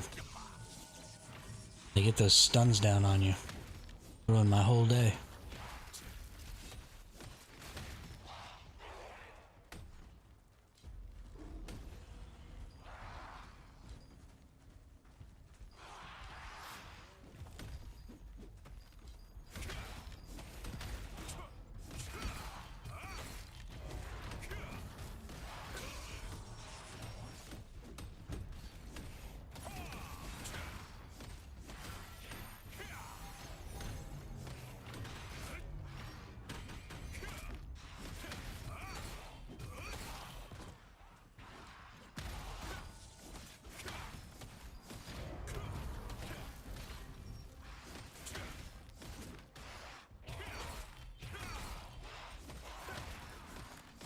What do we need? We need 2 more knights after this.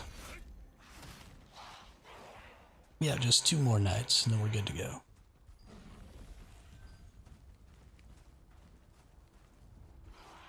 You and you.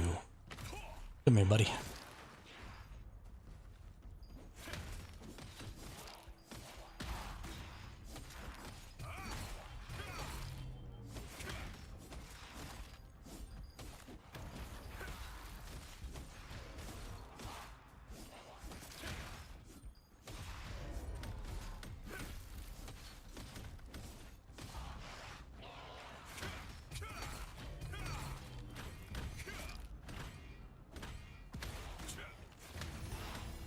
Perfect.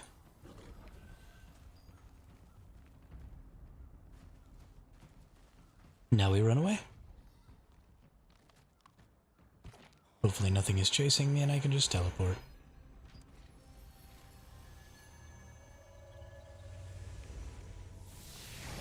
Alright, how much time do we have until these bosses?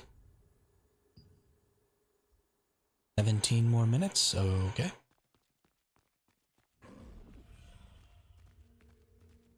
Probably gonna be able to get another one of these in. Fresh. We got a tier 2 here. Killing knights and investigating suspicious coffins. We'll take that one. Still no pouch.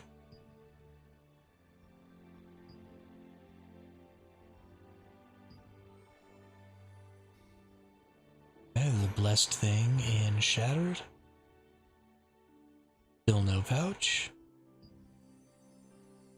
Value knights and silver tier. Since we already have one for knights, that one works.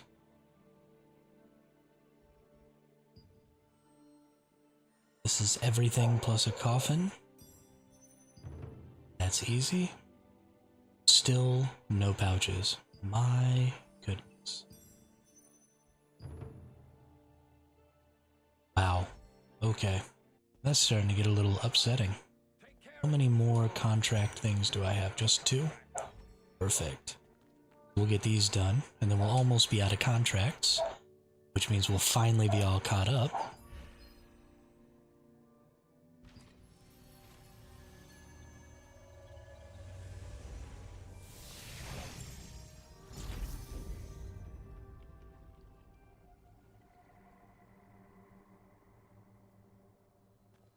Let's go get the mana recording device since it's right over here.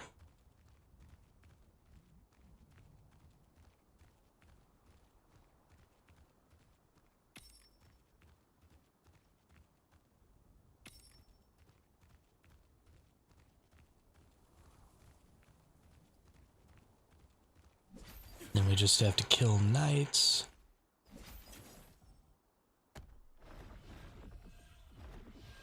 Okay.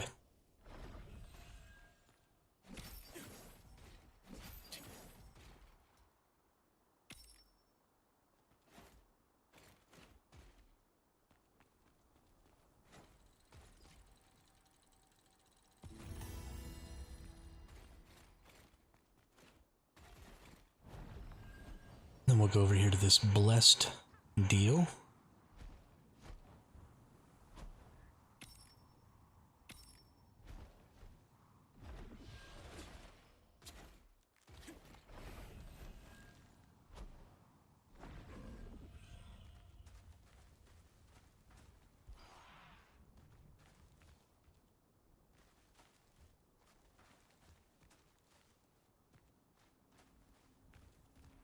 And we need a suspicious coffin.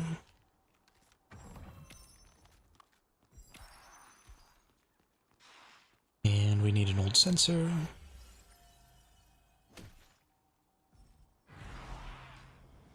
Now a bunch of enemies will come running.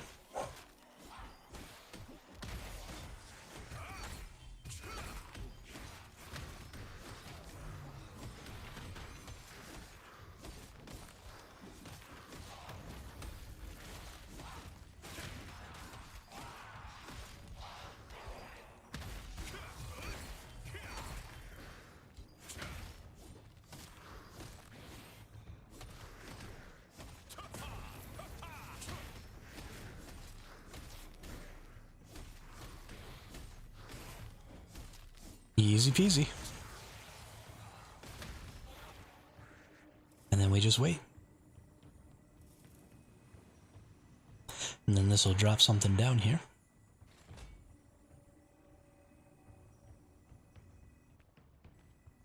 And let's see, what do we got coming up after this? So after this, we have an hour where there's nothing. So during that time, we're going to do dungeons, so we don't miss out.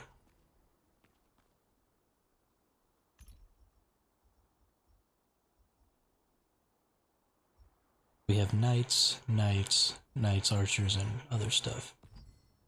Just need to go... Oh, and we need silversmithing tools, which should be right over here.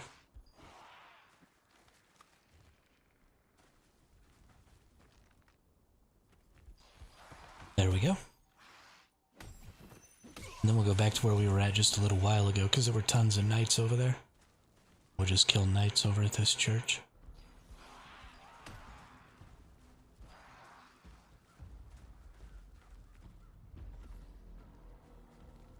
There are a couple of large packs over here.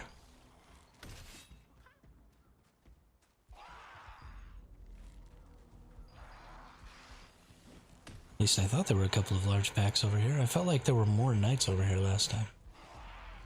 Ah, that person's got some of them.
Nice.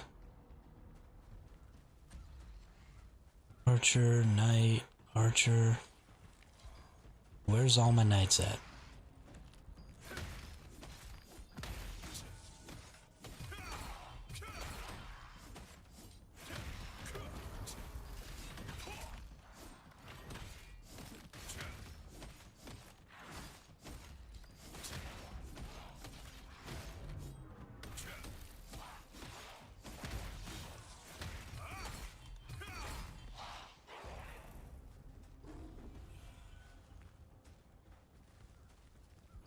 Here's a knight. Here's a knight. Here's a knight. Can I get all three of these? Nope. That one wants to run away.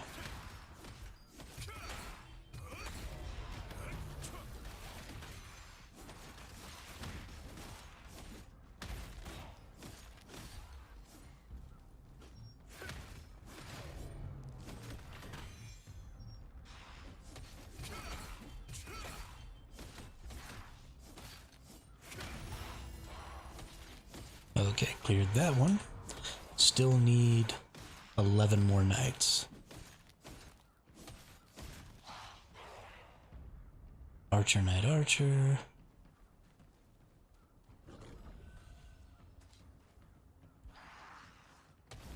Knight. Knight.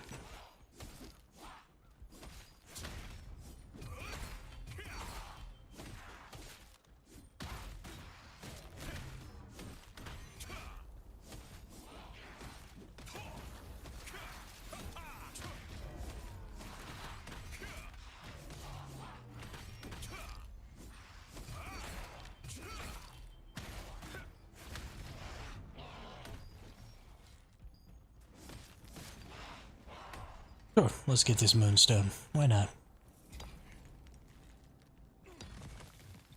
I dig moonstones.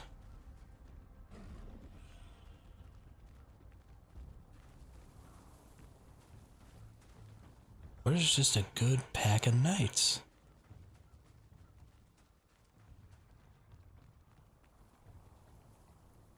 About all these freaking archers, man. Well, maybe we'll be able to get 4 in here. Gonna have to get a bunch of archers to go with it, but that's okay. Nope, that one's gonna run away.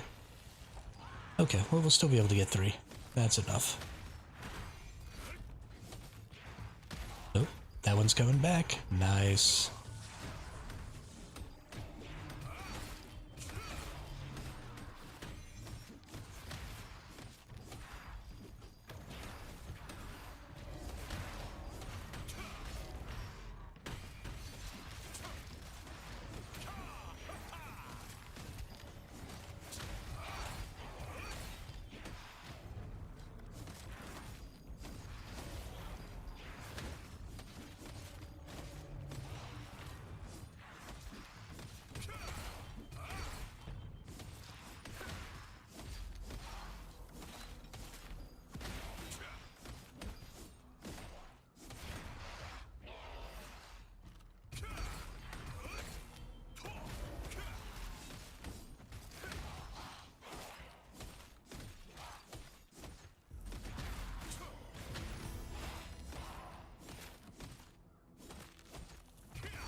Booyah.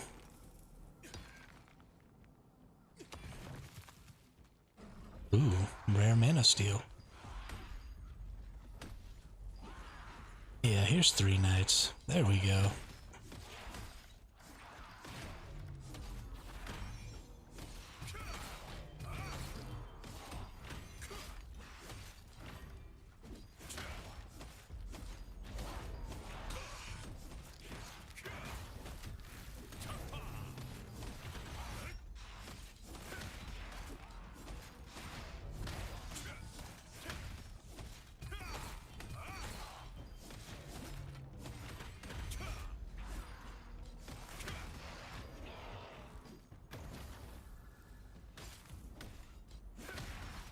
Alright, so I'm just gonna need 1 more knight after this. And then I'll be all done with this pack as well. Whatever, here's a knight right here. Who's gonna beat this dude down.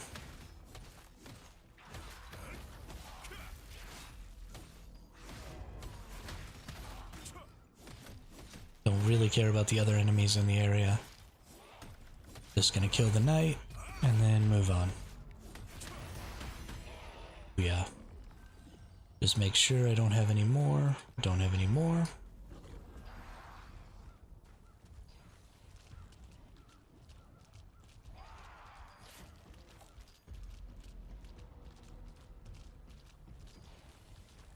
Don't even know why I'm running all the way back to the town, or back to the base thing. Honestly, what I need more than anything is just to get to a point where I don't have aggro of anything anymore. Which I think I'm good right here. And then we just teleport. Oh no, that's Spectre Wizard. You buttface.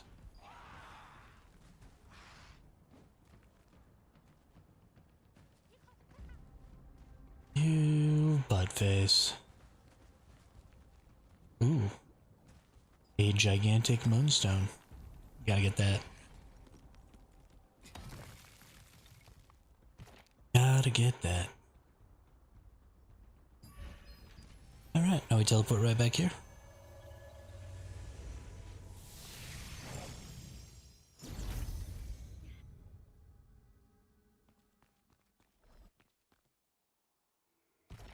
And how long do we have? 3 minutes. Perfect. We go right over here. For our Malakar teleport. So we can go beat Malakar. And hopefully get my helmet.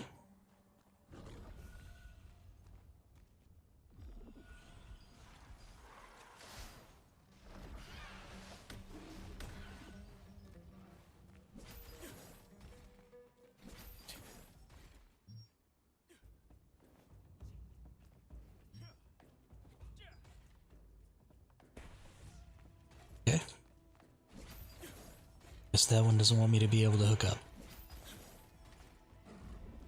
That's fine. We're just gonna fly over here to the Malachar fight.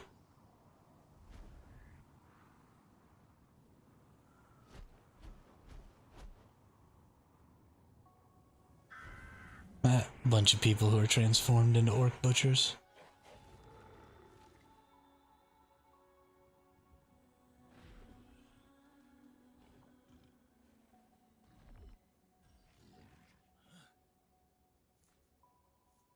Let's see, what's my coolest morph? Oh. When did I get... Oh, it was the worm. Always gotta make sure and use these. These are your training points for your weapon. And you get them from those contracts that I've been doing. But they only last for 24 hours. So you gotta make sure you always use them.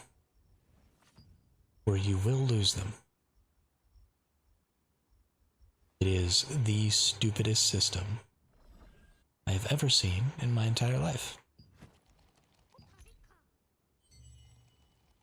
Kill records. Oh, right. I got a couple of kills last time. This person's from Sinister. This person's from Shrimp Fried Rice. Nice. Let's look at our info.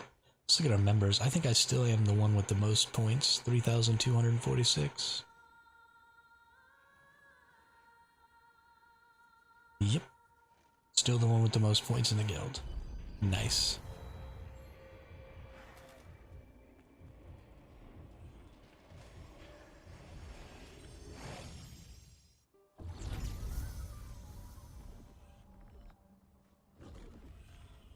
And we got another 5 minutes we have to wait here.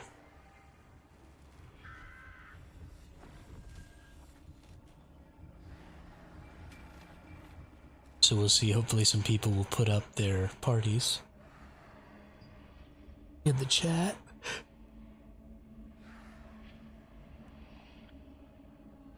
Like they did on that last one. Maybe not though.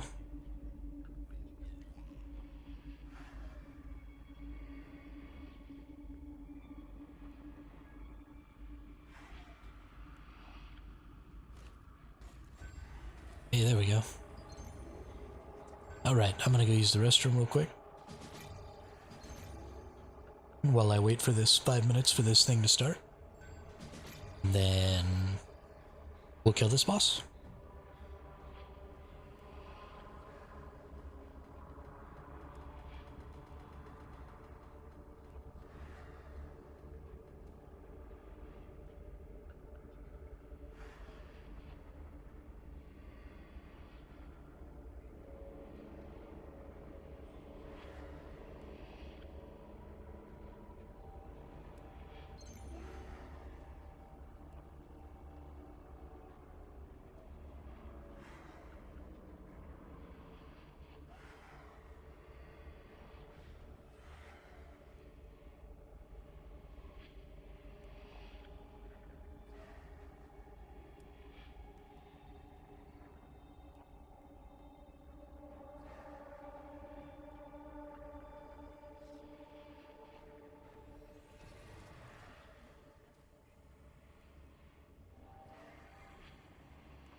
And we're back. Let's see if I can get this orange peeled in the next minute and a half.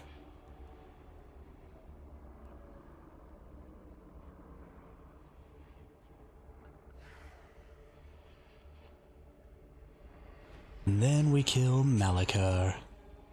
And then we start signing up for some dungeons. I gotta do 7 dungeon runs today, which is so many. I could maybe hit up the guild, see if anybody wants to do the same dungeon as me.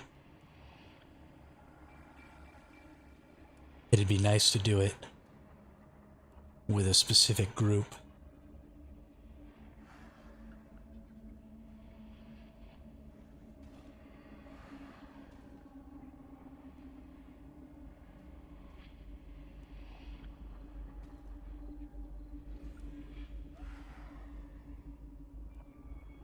Honestly, something I should look into is to see if I can just solo the first dungeon, the level 20. Because if it drops blue gear, you know, I'm looking to trade out my blues. And I can do a lot more of those because it only costs 120 points to buy the chest at the end of those runs. So I could actually end up doing a ton more of those fights. Alright, 4 seconds to spare, and we got our orange peeled. Like a boss.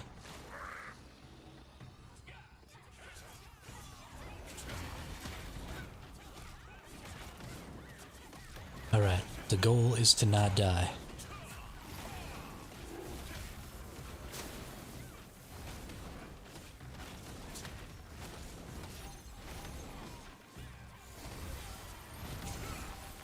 Ooh, whoa, whoa, whoa.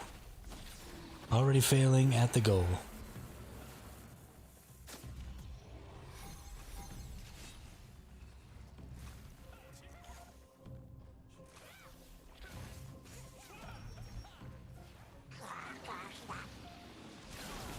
Well, that sucks. Oh, I understand now. He does that in front of him, so you have to get behind him. That makes sense. That's why, so there's a solo boss, like tower, and the boss that I'm on right now is this same boss, and he does an instant kill directly in front of himself. So there's gotta be some way, because he slows you. So there's got to be some sort of a tell or something like that that'll allow you to get behind him before.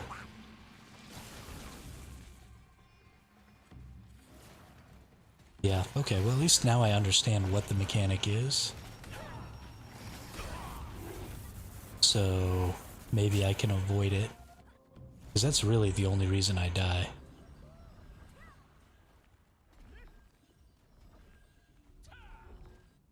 That'll help a lot for trying to do this as a guild, too. Everybody understanding. I don't know if maybe I need to, like, transform right when he teleports.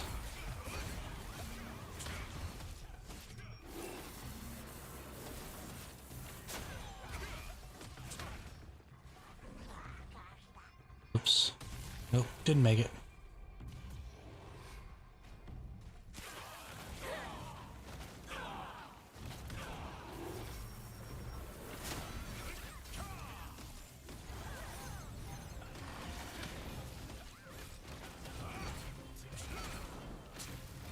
At least we survived, though, eh?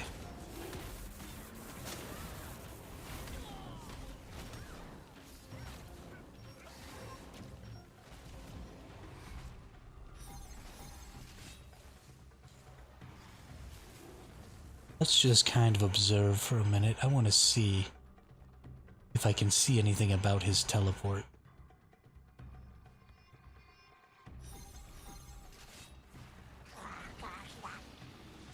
Why did he point it over here? Gosh darn it.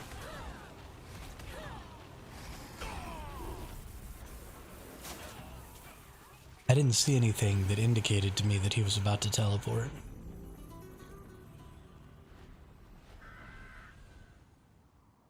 There's definitely got to be a trick to getting on the other side of that, though. It'd be kind of silly if there wasn't.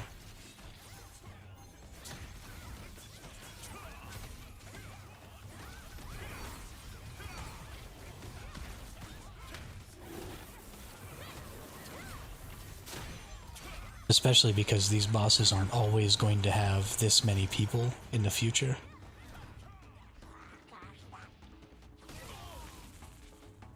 Oh, we don't care about you. Oh, that was interesting. He didn't suck us all in that time. Did somebody do something to stop it?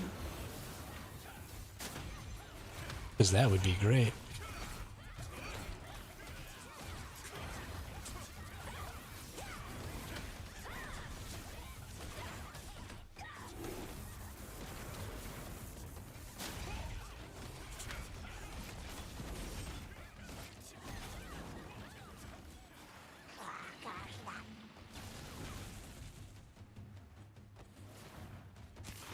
Yeah, I can think of almost no way to get through that.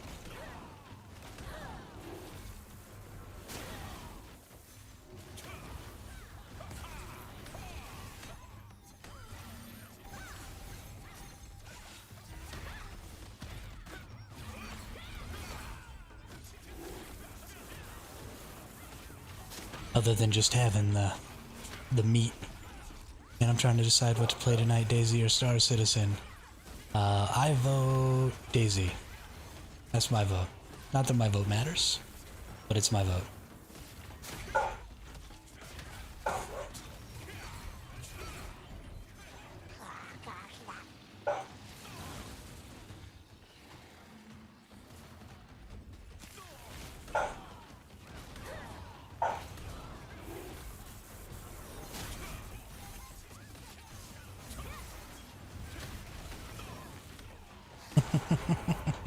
I saw your video on the set that you did today. I watched it just a little bit before. I don't know if I like that set. Not, maybe it just doesn't suit my playstyle, and so that's why I don't like it. But every time I see it, I'm just like, meh.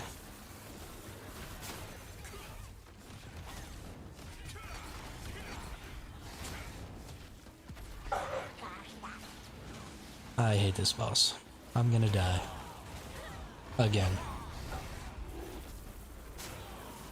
He killed everybody that time. Holy cow.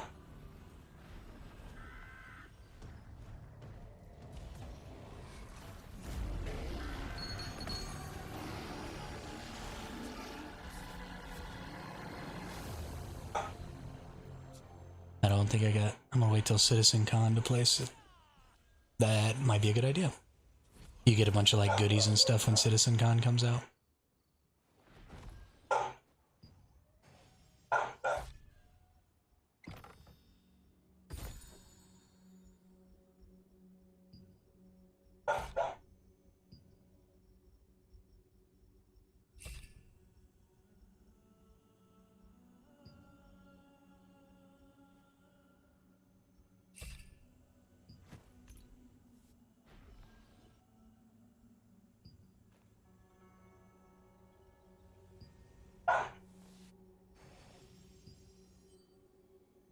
Stormwarrior is trash. Needs complete rework. Its first attribute is useless unless you run the 4-piece, which makes 0 sense, and the damage reduction isn't enough at 24% max stacks. 24% damage reduction is a lot, though.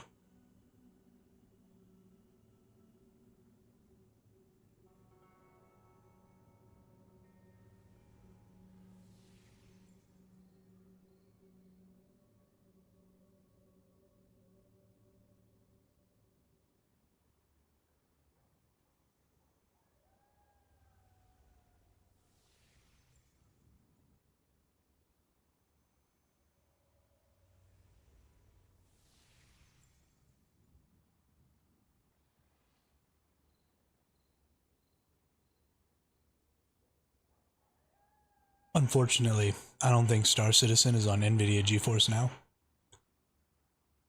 And I pretty much only play games that are on NVIDIA GeForce Now.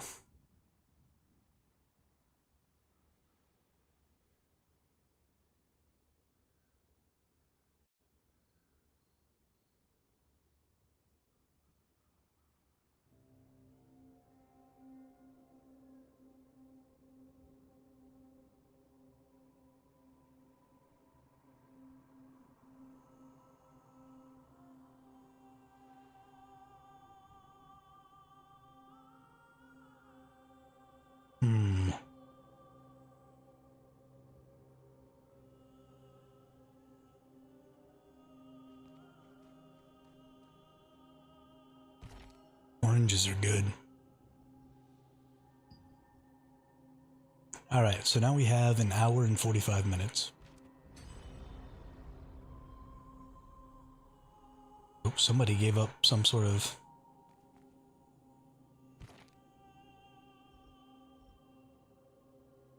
boon area. Oh, I'm in a instance. Got it.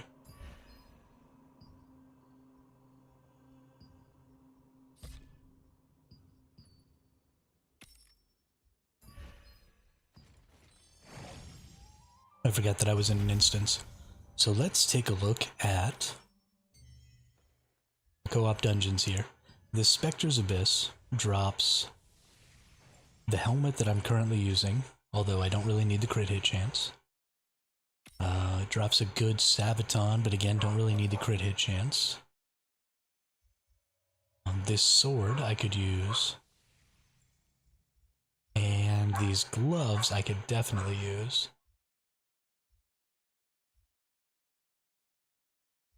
So I could probably make use of all four of these pieces right here. Although there is no chest armor in here. So if I could beat this by myself, I could get a whole lot of these. And even if I wasn't necessarily using these pieces, I could potentially use them for...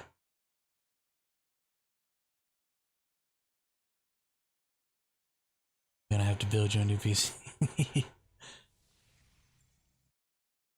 Yeah. I mean, I don't know if I'll ever build another gaming rig, because GeForce Now is just so convenient. I'm fine to limit myself to the GeForce Now games, because I really like the service. So, and that's just an expense that I don't want to have to deal with. I mean, that's thousands of dollars if you want to make a really, really nice rig. If you want to go a little budget, you could probably make a decent gaming rig for about $1,000. But I don't know if I want to spend $1,000 every 2 years or 3 years on a new gaming rig like I was doing before. I think I'd just rather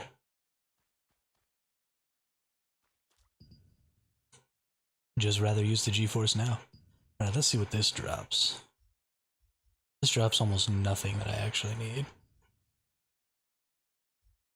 Same sword there, and a bunch of stuff that, again, I don't really need.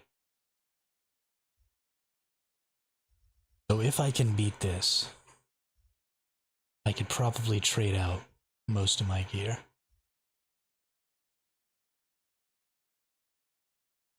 And honestly, let's look at my gloves. My gloves are already kind of traded. I could definitely use some new boots.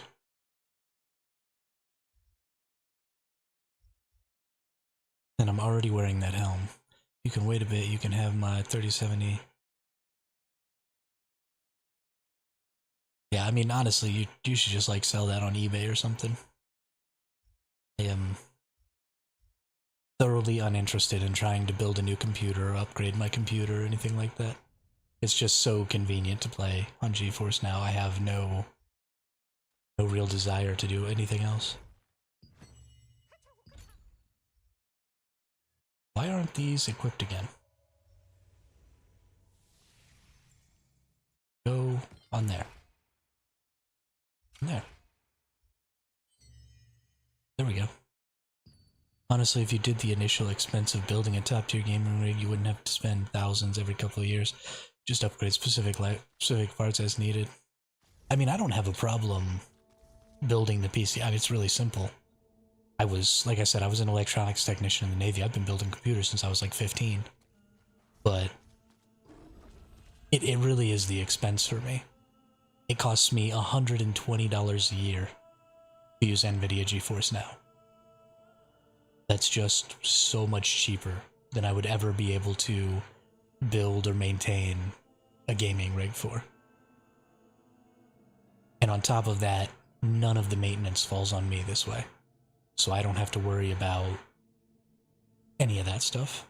So I can spend that on peripherals. You know, I want to get like a nice single board computer with a good APU in it for maybe like $400 or $500. And then, you know, it'll be about getting a nicer monitor.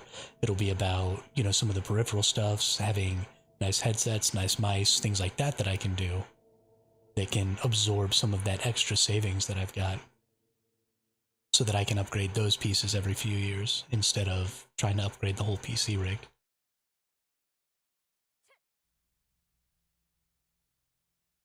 And I'll probably just keep running it that way.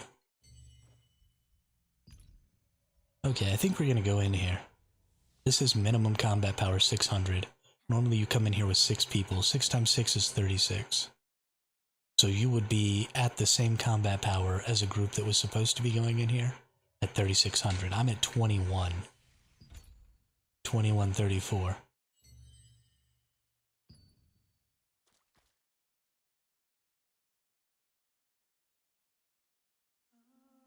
We'll see. We'll see. If my streaming goes so well that I can just absorb that expense through streaming, then maybe I'll do that, but that'll be years from now, if at all.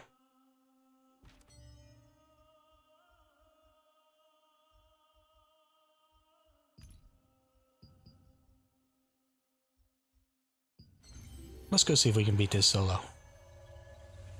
Just for grins.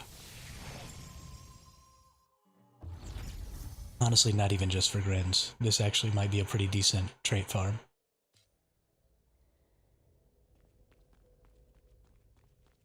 Okay, surely I can just take this entire zone as a pool, right?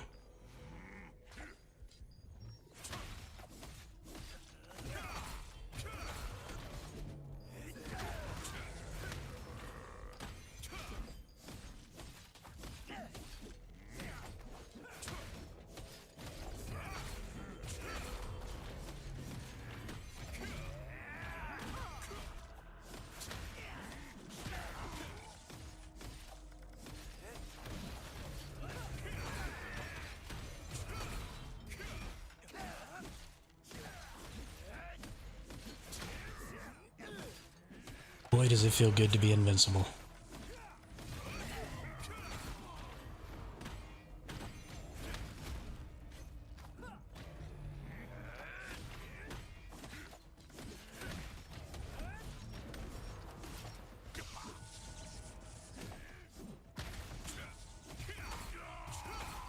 It inspired me to be more consistent because I used to post a video every 2 to 3 months.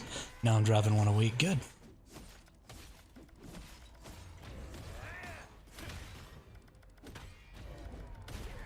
I am glad, because you put out good videos. YouTube needs you to make more videos for the sake of its quality. And for the sake of having another opinion.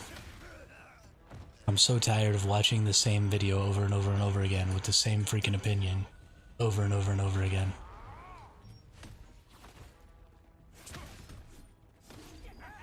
What do y'all got here?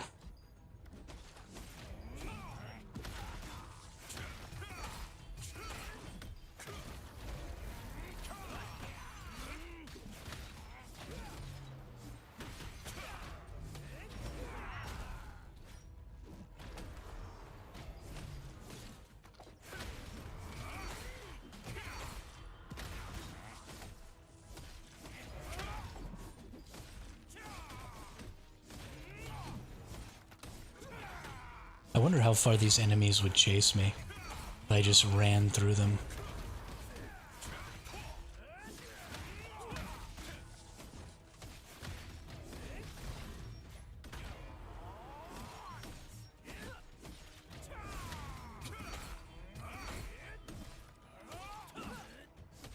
Because it's a dungeon, I imagine that they would chase me through the entire dungeon. I think that's pretty common practice.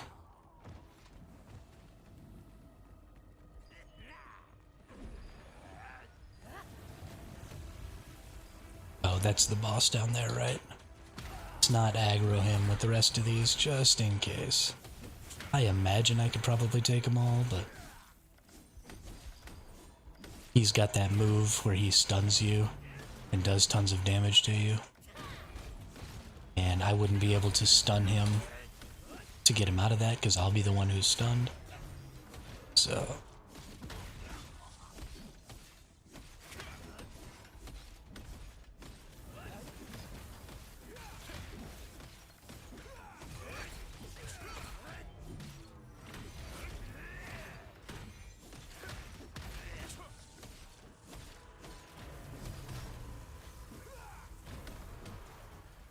now we...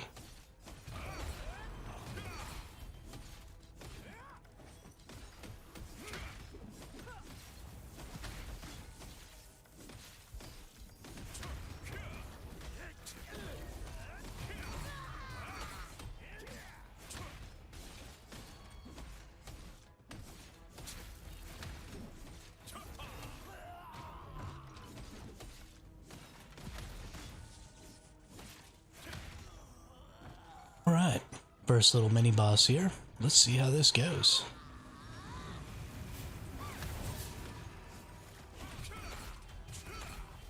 Oh yeah, I think we're gonna be just fine.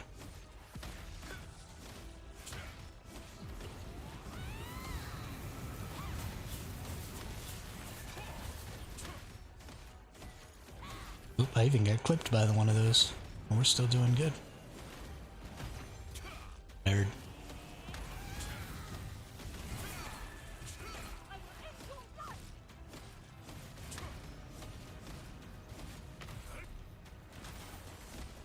Ooh, does that stop that?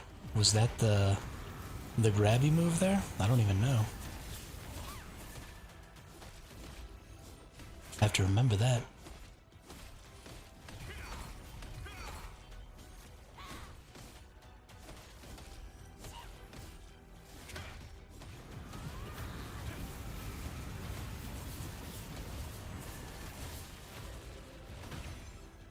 Nerd.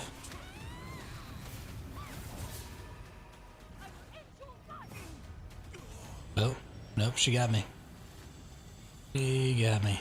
Don't one-shot me. Oh yeah, we're good. We're good.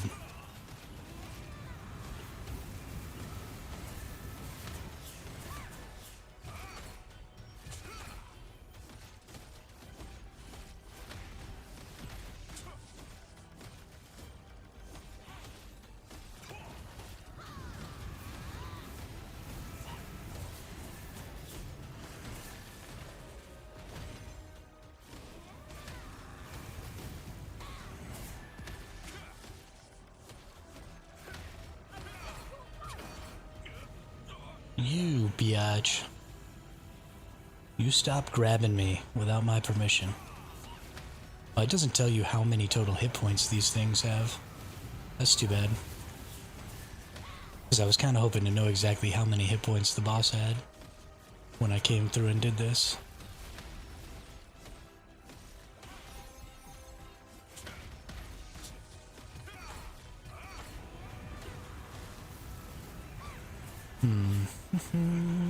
Yoink.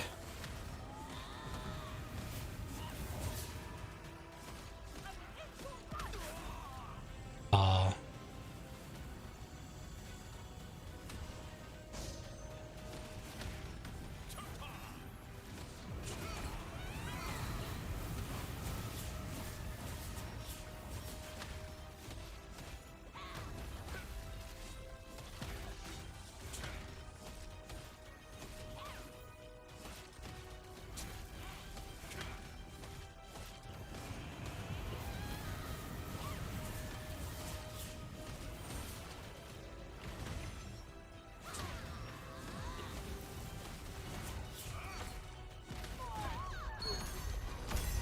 Oh yeah, we got him.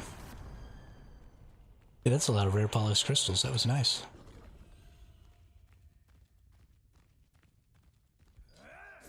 Soldier, Arbiter, Wizard, Soldier, Archer. Okay. We'll have to do it in 2 groups at least.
Okay, so we're gonna try and get this wizard into that archer, because I don't want to fight 3 separate groups. We are going to slam that guy, and then, oops, wrong way. Well, that was unfortunate. Okay. Come here, soldier dude. Maybe I can get far enough away that those 2 will have to... something to get near each other? No? Okay. Well, the archer looks like it needs to be closer to me than the wizard does.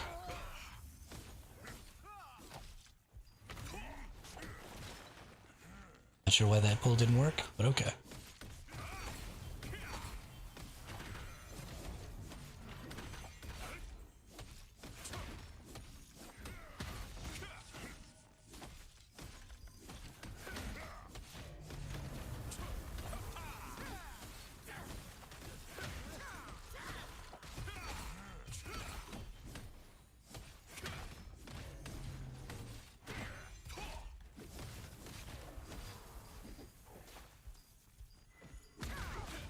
Oh, you know what? I don't even have to fight all these enemies. I'm an idiot. I just have to come get this switch in the middle. So dumb.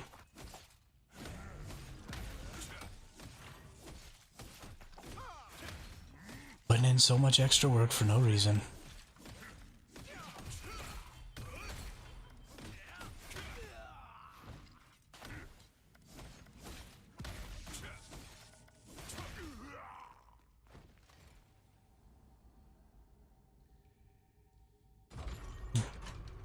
You have to get these. Oh, there's fire in this one. Okay. Got it. So one of them is fire, one of them is poison. I always thought it was just the poison cloud. I didn't realize that there were 2. See all the interesting things you learn when you come in by yourself.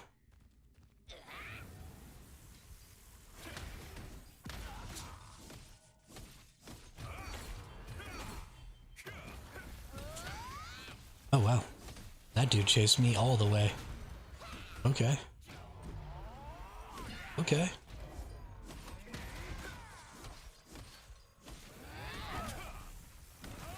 Nope, didn't bring him over here. That's cool.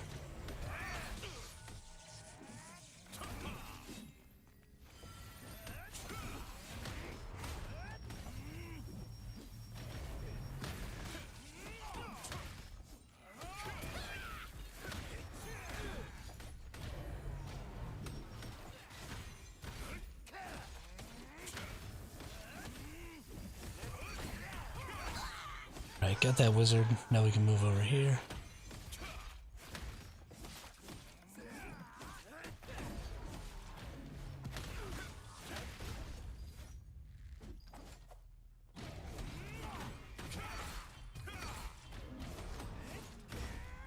These arbiters, having so many of them, I'm just getting locked down a bunch. It's pretty funny.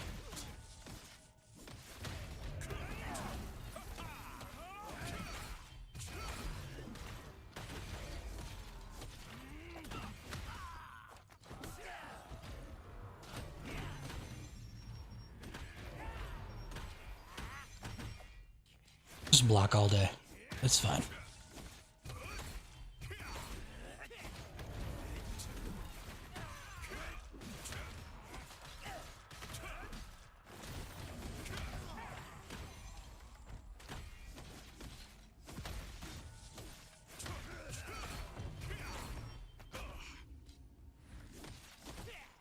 Okay.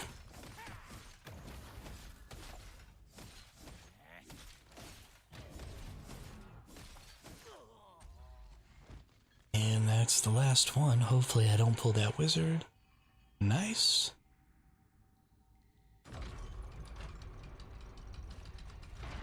Now we can go in here, and we've already pulled a couple of the enemies from in here.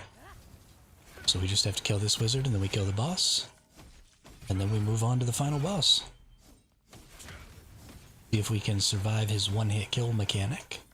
If we can survive that, then we should be just fine. I think we'll be able to beat this boss by ourselves. I mean, it is a level 20 dungeon. And we are level 50 with almost 4 times the required gear score. So I'll honestly be a little disappointed in myself if I can't beat it. But just my defensive stats are mostly going to trivialize the boss here, hopefully. It is going to take me a while, probably. I don't hit very hard. So it might be a pretty long fight, we'll see.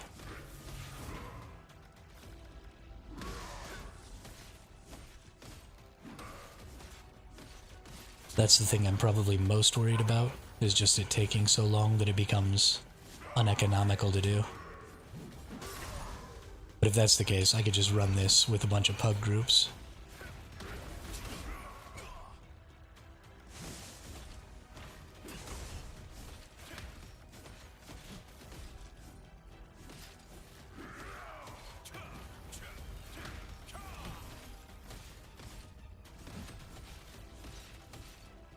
But as long as these sub-bosses are taking me,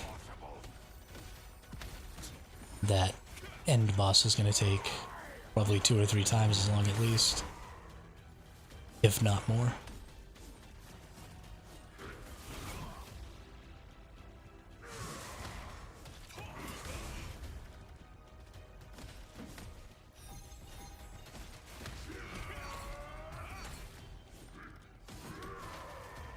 But at least we'll know whether or not we can do it.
Just beating this guy in the face. Just a wet noodle fight.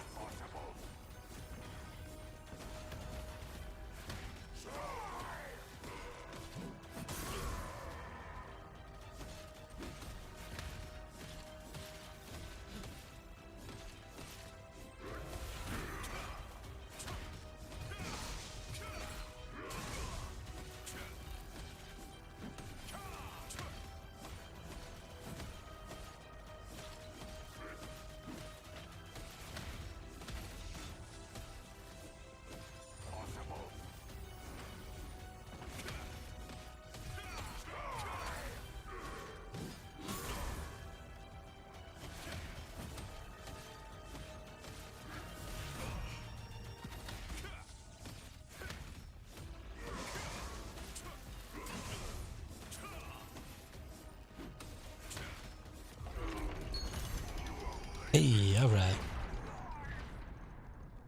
Trigger this real quick. We'll get all healed up. And then it is time to try this boss. And see if we can't solo this bad boy. We have 10,000 hit points. He probably has over 100,000 hit points.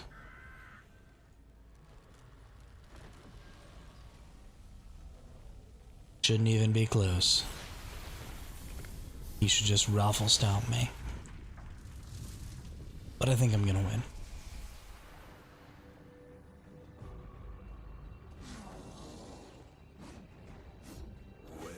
Alright, ugly.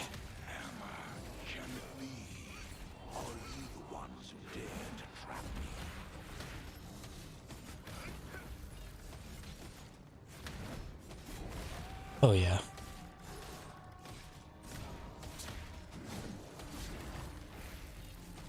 We're good.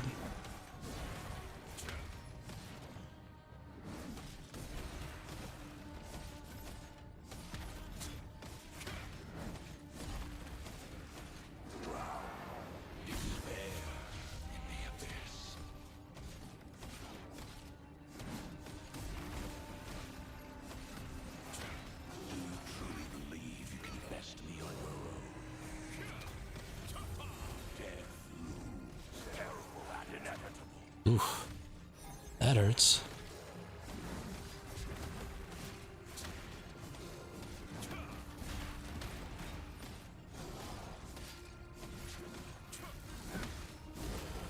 We do need to get healed all the way back up before he does that to us again. But I think that's pretty easy. Yeah, we're nice and healed up now. Okay, I think we're gonna be able to do this.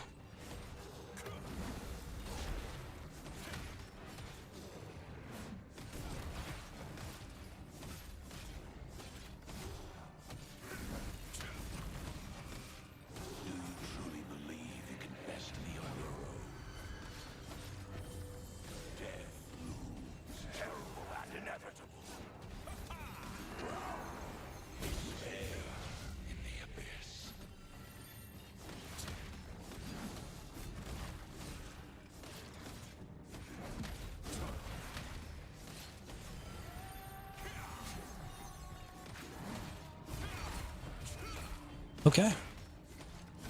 This is definitely a doable fight.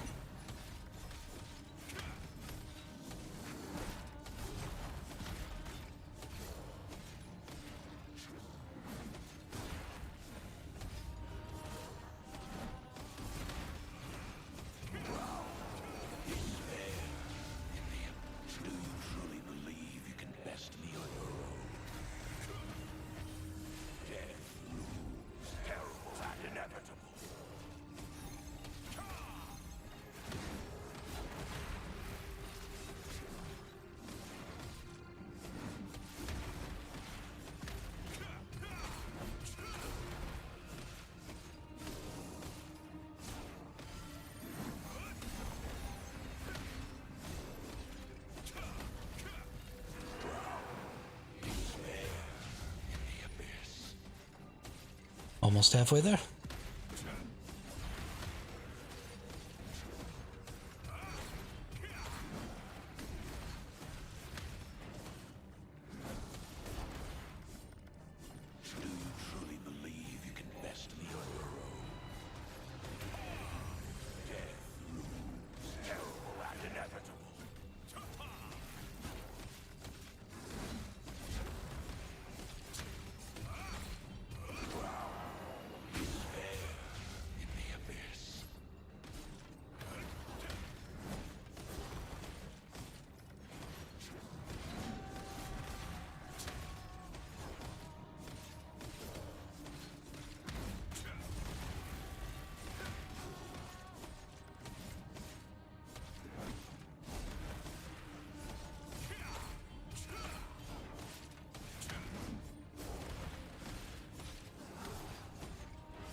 I missed it.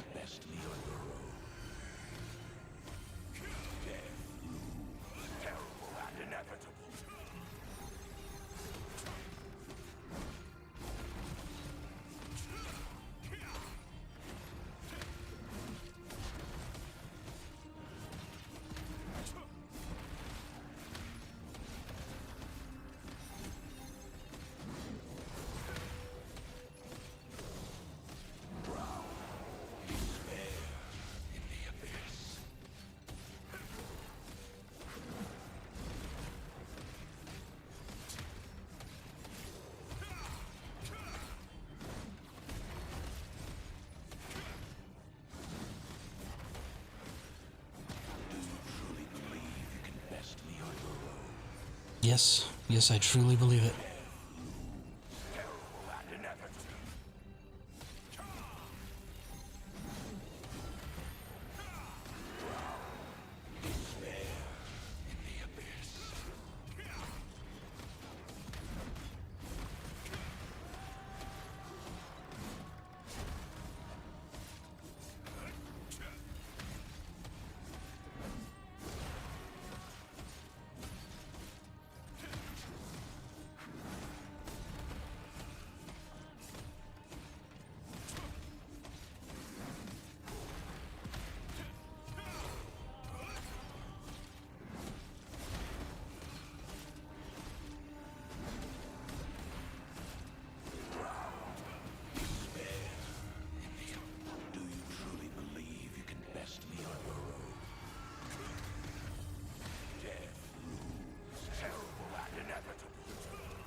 Oops, I accidentally put my healing out before.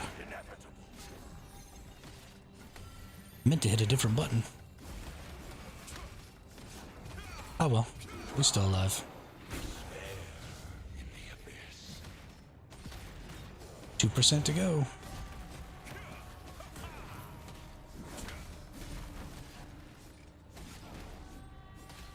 %. Hey, we got him. We got him. That was fun.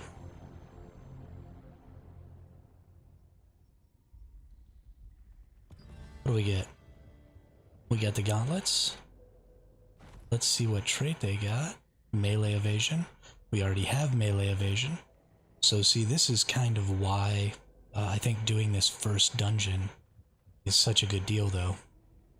Is because now I'm getting blue gear with traits on it. And I can just go ahead and add this to the melee evasion gloves trait that I already have. And this is going to help me speed up trading my blue gear, which is going to make it drastically easier for me to do the later content. Also, a lot of this stuff goes in the lithograph book, so if I get traits that I don't want, I can put it in here and use that to get some purples in the future. So let's take a look at, we're going to go to our enchantment, we're going to go to trait, and so we're already wearing these, and they already have that melee evasion. To unlock new traits, you have to have the same type of gloves, so I'd have to have another Crusader gauntlets, or sorry, Resolute Crusader gauntlets, instead of using the Ruthless Enforcer gauntlets. But because I already have the trait, in order to tier it up to tier 2 and 3, and get an extra 40 melee evasion each tier, I just have to have any glove, I think it's glove, that has the same trait on it. So then I can just enchant it. Now I have 80 melee evasion instead of 40. And if we look at my character info, we went up a little bit in power here. And so we're just going to do the same thing, any weapons that we get. So because this dungeon drops a sword and shield, so if I get this sword and shield, I already have 3 traits on my sword and shield. I don't want the humanoid bonus damage one, but I have max health and hit chance, so if I get a sword with max health and hit chance, then I just put those traits right on there. And so because this dungeon is giving me, boots, helmet, gloves, sword, the only thing I'm not getting is chest, my accessories, and my secondary, and a cape. So I mean, there's stuff missing, but is there any of that stuff that I'm missing in here? I could get my wand here. This is actually the wand I'm using. So I could get brand new traits for that here. And then this one gives a whole bunch of different kinds of weapons.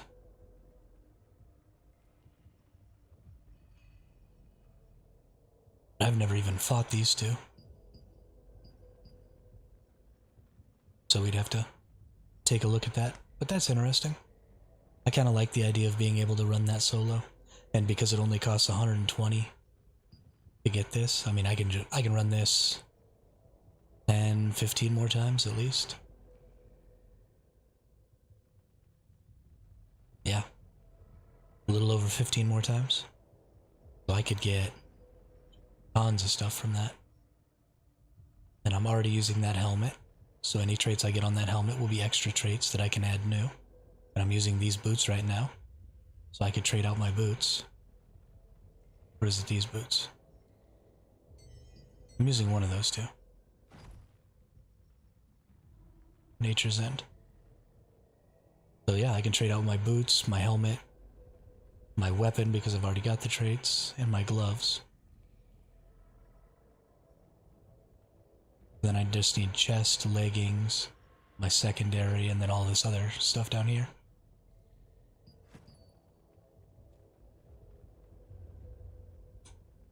It would surely make life easier for other groups too if I did that in a group.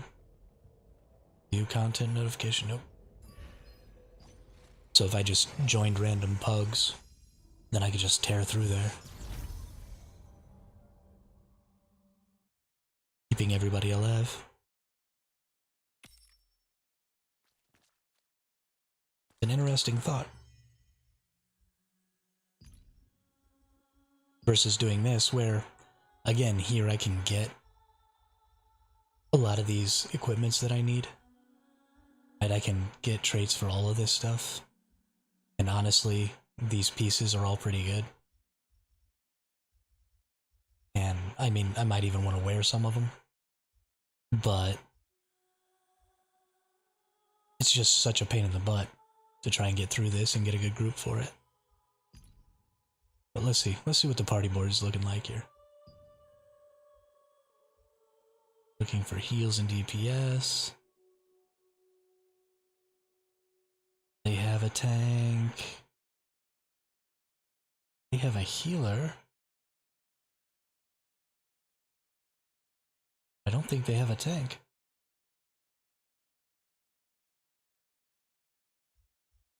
Let's see.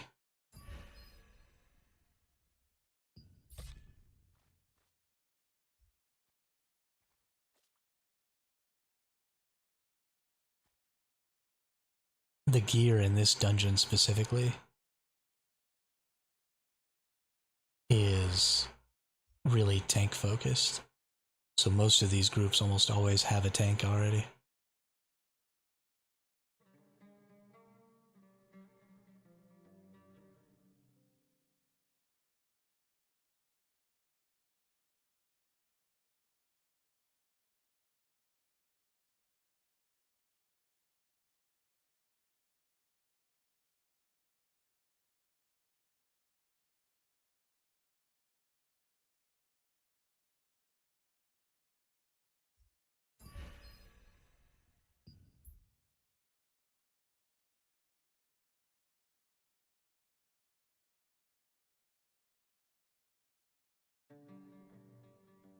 Yeah, and then these are just tanks making groups.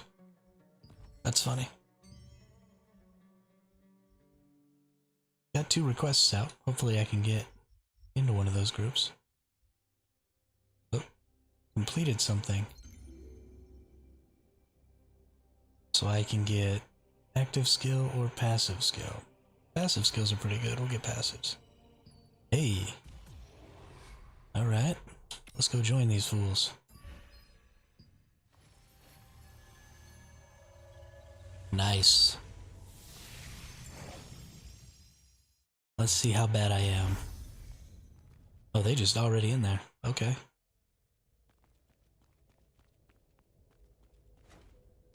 Skipping the Arbiter. Ooh, what's this lag about here?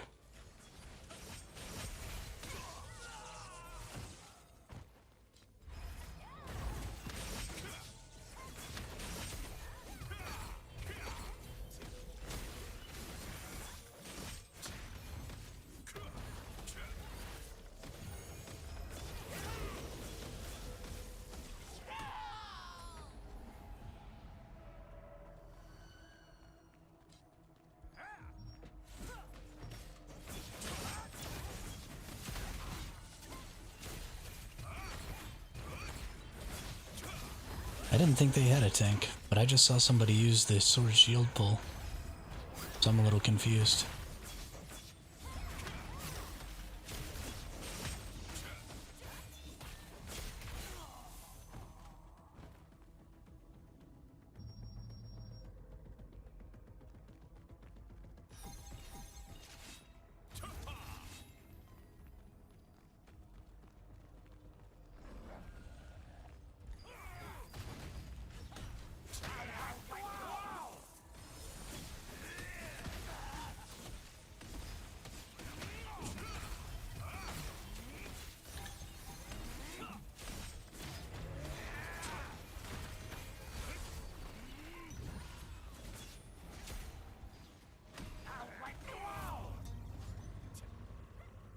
I don't think we have...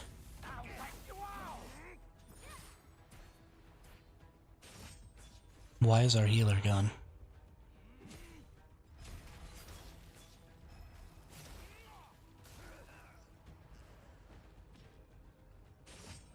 That's interesting.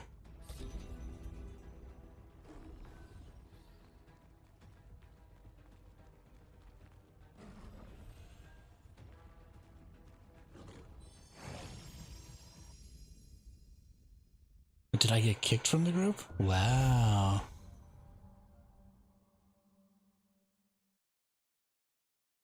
Wow. Okay.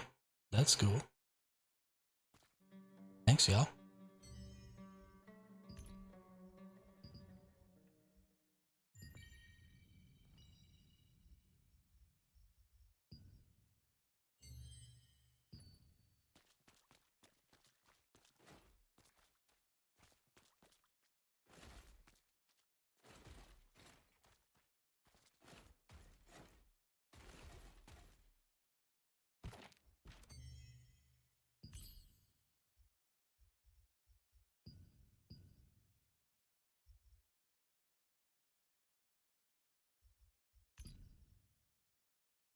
Oh, it's such a pain in the ass to try and do these.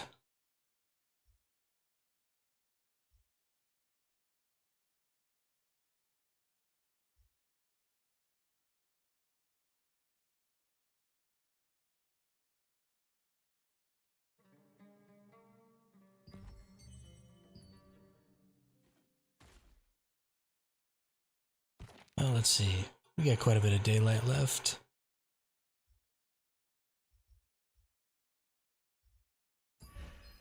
Let's maybe go run some more Shadowed Crypt.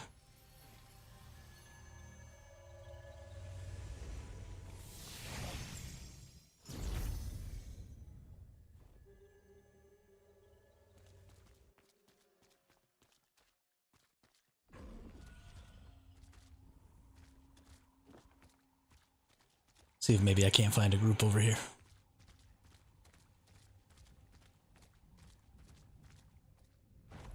What is this?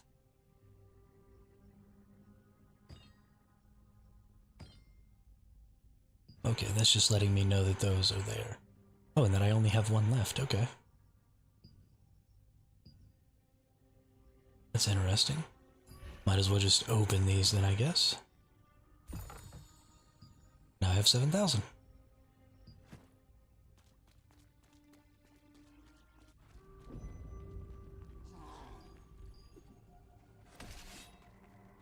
Wait, say what now?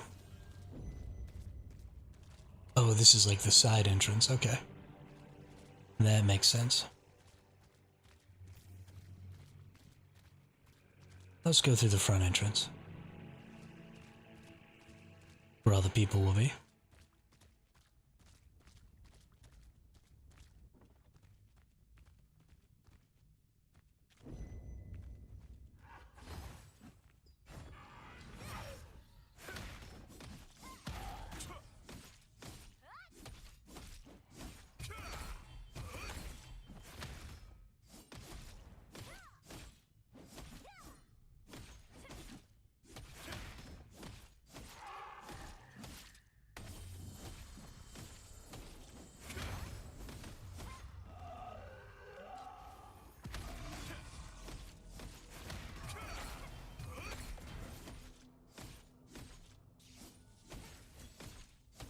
Pro Gooner.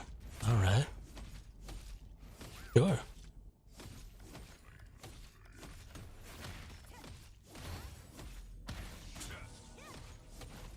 While we're in here, let's go ahead and take a look at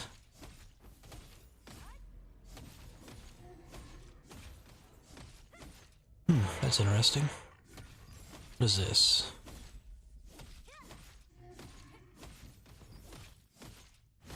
Oh. Oh, you can close that and just waste that scroll. Okay. Good to know. Let's use that. So these are my shadowed crypt ones, and you can open up 4 of these at a time. But you almost always get these pouches, and you can get legendary or epics from these pouches. So we're gonna open that up.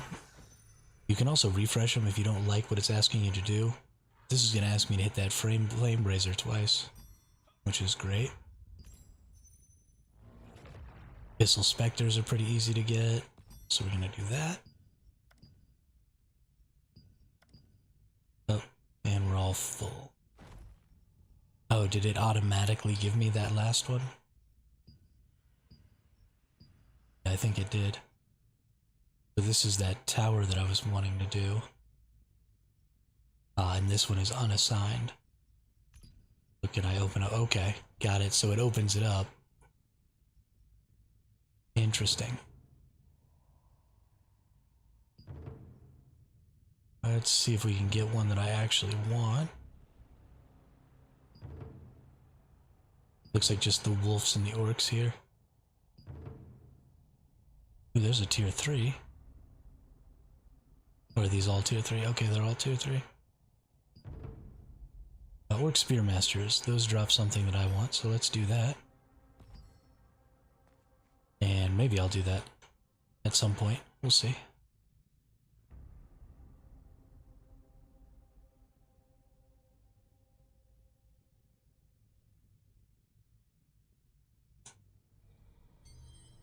if we can't get ourselves into a group here.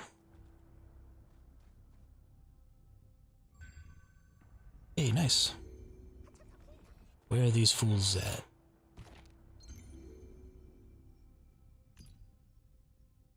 Looks like outside. Okay, I'll go back out there and wait with them.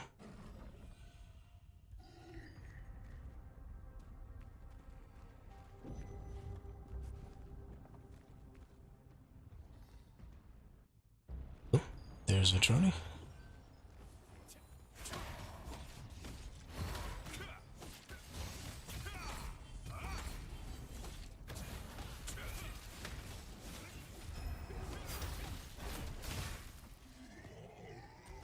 Everything always goes so much better with a couple of people in your party.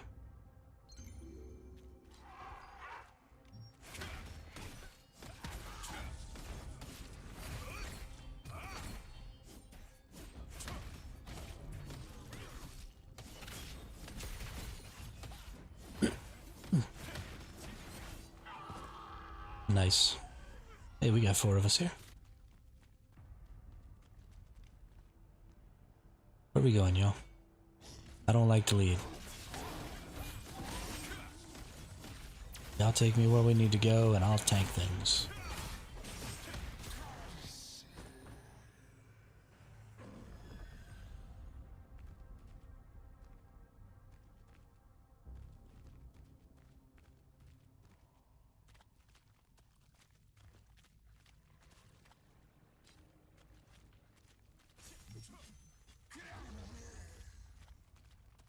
But we going down.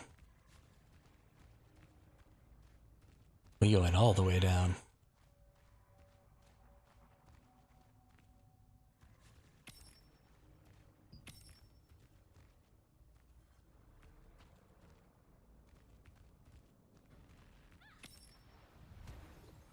We already got a group in here.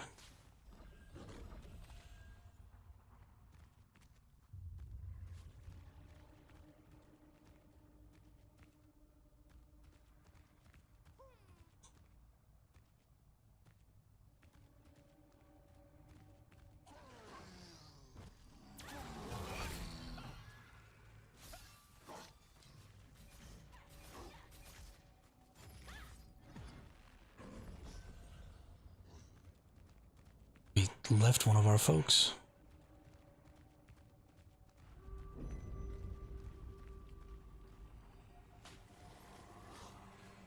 I actually need to get a flame banister up here. Is there a grapple here? Doesn't look like there is. Alright, well y'all have to excuse me for a minute. I gotta go grapple up to the top here. Where's my grapple point? Oh, I got a teammate that's trying to get himself killed over here.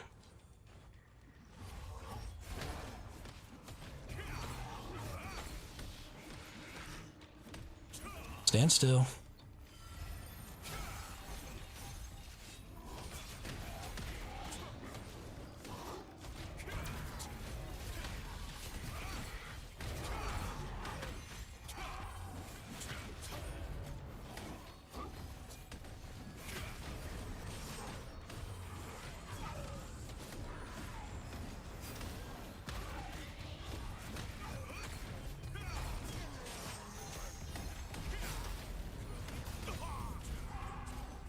Do we not have a healer? Okay.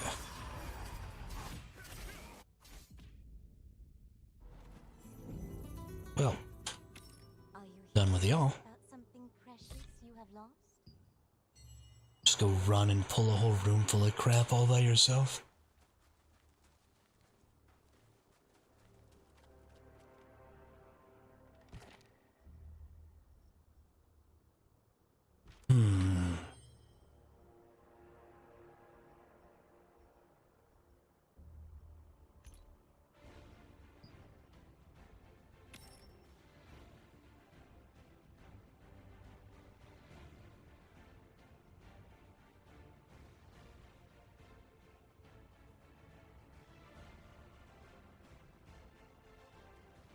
There's something we could do.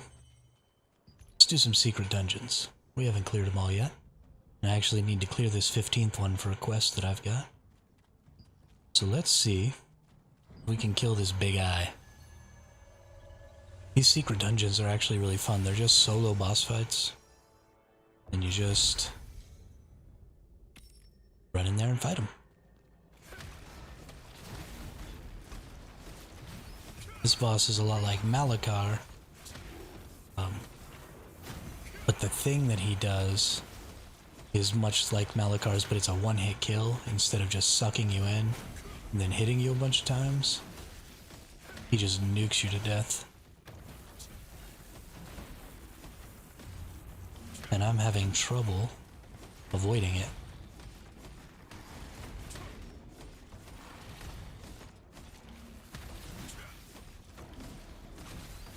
But I'll show you. There it is. Okay, I got it that time. So as long as I just keep moving in a circle, I think I'll probably be okay. So I'll just keep circling around him.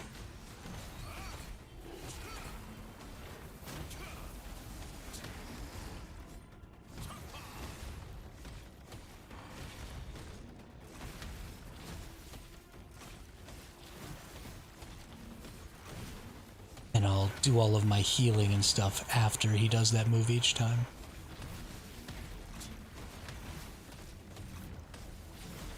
So that way I don't find myself trapped. There we go. Now I have plenty of time to heal.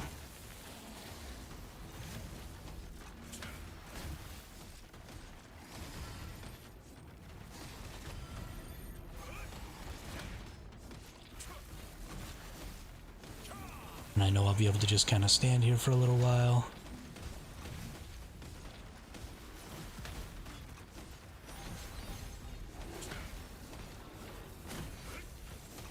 Now we can start worrying about doing the circle.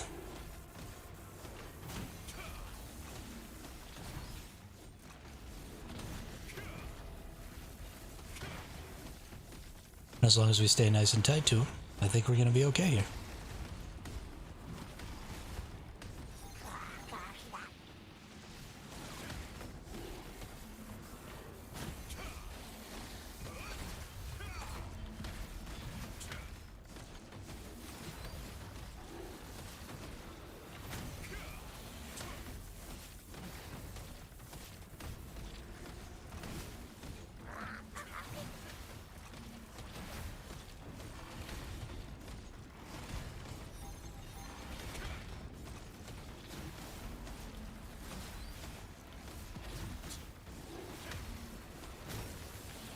Oops. I jacked that up ain't good. Good thing he didn't do his one-hit kill.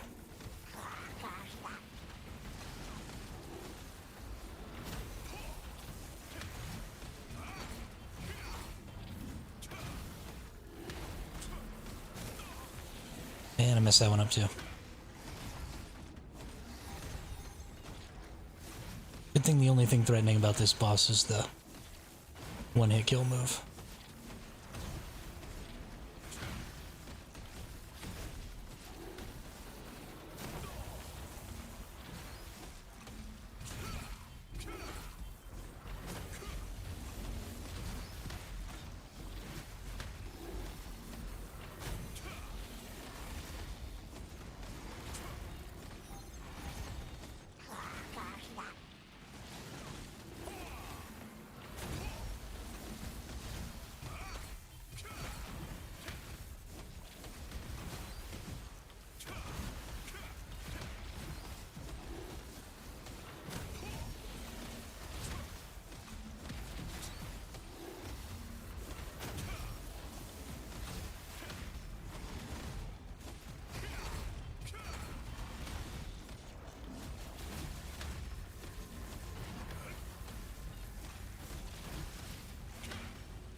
Why isn't she waking up?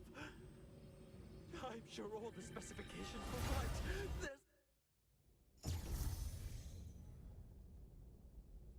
I've never fought this boss, so this should be interesting. After opening the light, attack to awaken the tower. Some sort of vampire dagger assassin named Dren. Alright, Dren, let's see what you got. I can push you, that's good.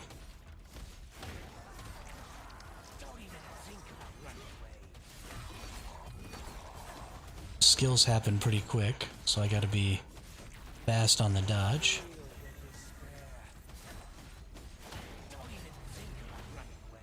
Nice. Smash him into a wall there. Let's get my vampiric stuff out.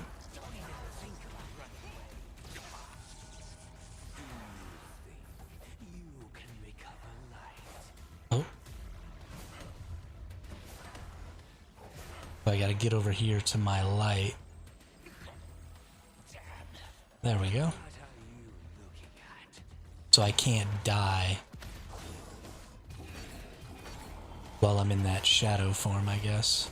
And if I get to the light, then it looks like it stuns him for a second.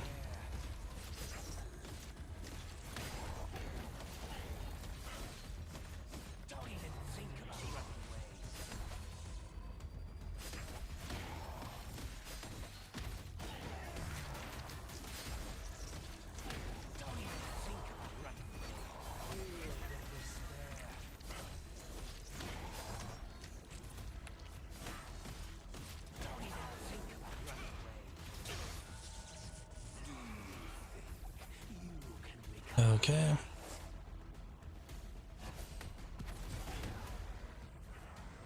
Easy enough.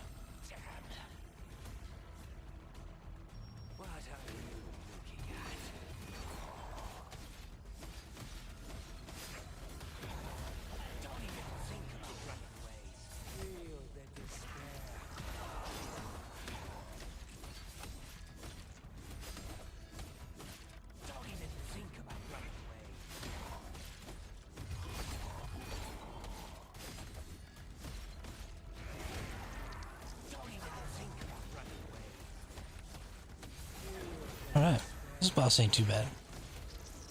A lot of the other bosses have crazy one-hit mechanics, and so I've been actually having some trouble climbing the tower. But this boss... Oh, if I run through the shadows, they attack me. Okay, so I can make this much harder for myself by triggering a whole bunch of his shadows.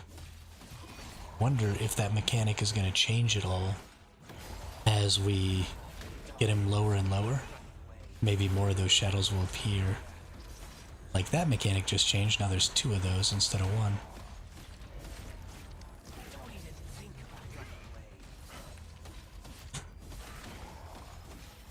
These towers are a great way to practice your ability to observe what's going on and stuff too. Because you're the only one in here, so you can't like let anybody down or anything like that.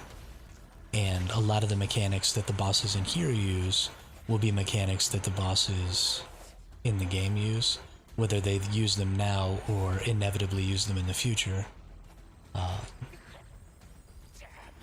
You know, it's just a good way to learn a lot of different mechanics that are potentially going to be available in boss fights in the game, because they often reuse stuff like that in games like this. So just taking a minute to go through your tower and learn all the mechanics that the tower has, and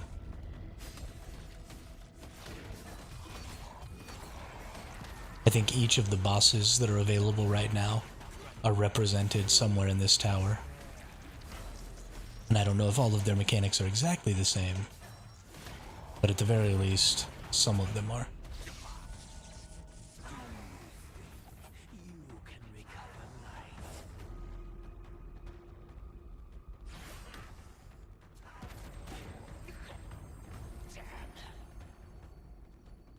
What are you looking at?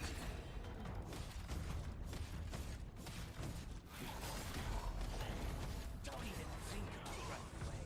Feel the despair.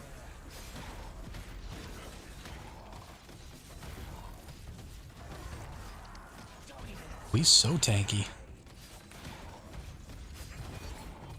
Bye-bye, Dren. Nice. Acquired a new Amatoy. And we completed our quest, so we got a bunch of those stones. We want to go in here and use up all these. We've got a lot of these. When we get to our purple gear, we're going to be able to get some nice level ups. It's going to be great. Okay. What is floor 16 before we go in there?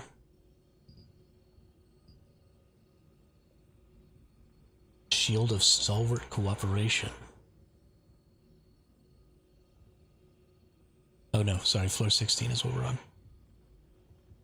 Precise Moment. Oh, okay. So that's what this Gate of Infinity is too. And I didn't realize that this Gate of Infinity is actually going to change. So I only have 2 more days to beat this one before next, on the 9th here, we have this eyeball coming out. And so the goal here is to defeat the dungeon, defeat within 5 minutes, defeat within 3 minutes. These are also solos. And if you beat them, you get these different achievement rewards. So just for defeating it, you get a lot of polished crystals and these training points for your weapon mastery, which is great. And then getting these trait conversion stones, I think, are going to be really important. I don't know if my build has... Ooh, what's a restoration coin? Hang on. That's a currency I am unfamiliar with.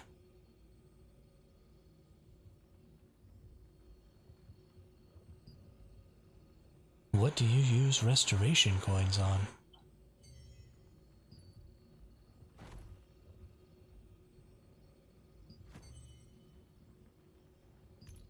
Not in the battle pass, it's not... Let's see, we just got this little guy. Adorable. Adorable.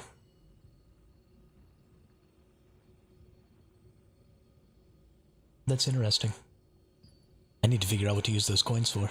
I'll have to look into that a little bit. Let's go fight this boss. We'll learn his mechanics here, and then maybe we'll go try and do him in that contest zone. What do you got going on here, buddy? Doesn't look like I can push this one.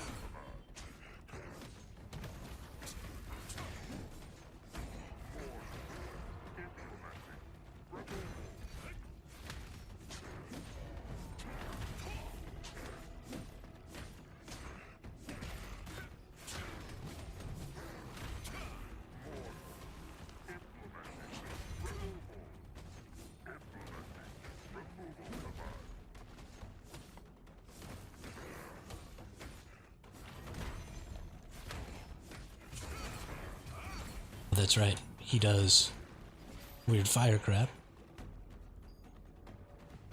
You gotta jump up here. Oh, is he healing? You little nerd. Okay. Oh, is he gonna stay up there? Okay, so we have to stop him from healing.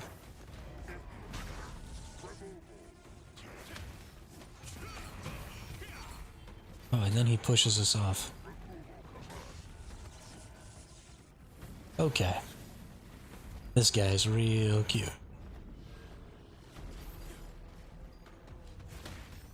None of that.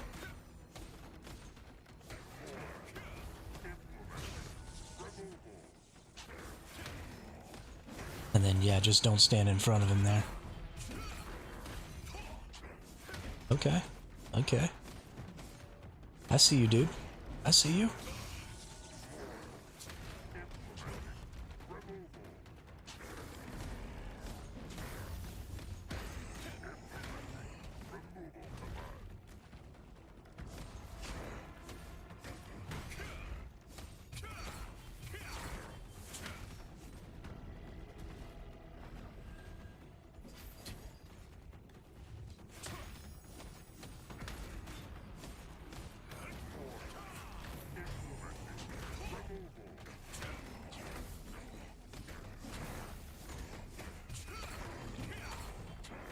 So this fight is way more about mechanics than it is about being able to survive. If you had a really good long-range weapon, too, you'd be able to put down some pretty huge DPS on this guy, I think.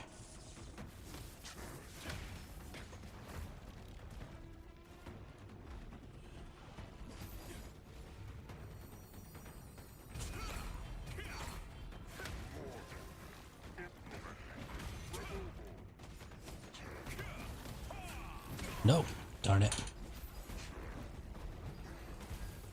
Okay. I'm having some difficulties. So if you're not on the same one as him, he heals. That's how they stop you from using the ranged weapon. That makes sense. So you do have to come over here and actually engage with the mechanic and try and dodge. Not sure why my dodge didn't go off there. That's interesting.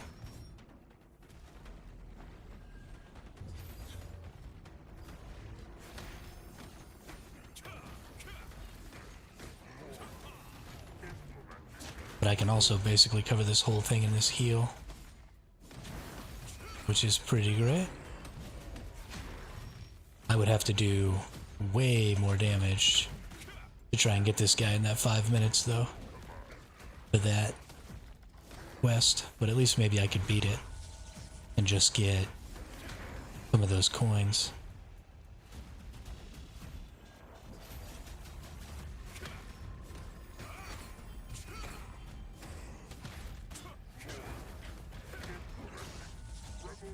I'm having a really hard time hitting the dodge on this guy.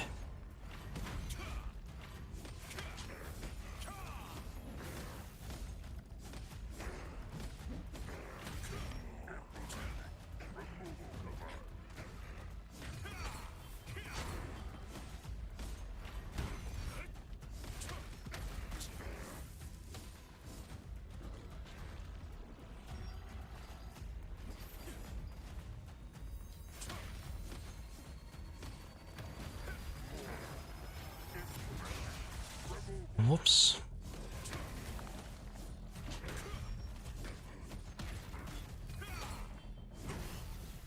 Whoops.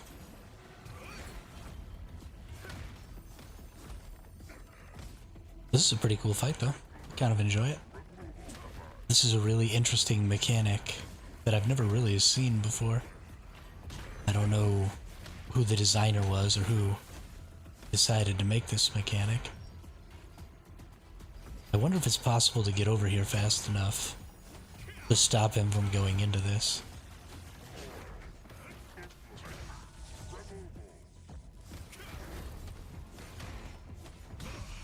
Whoops.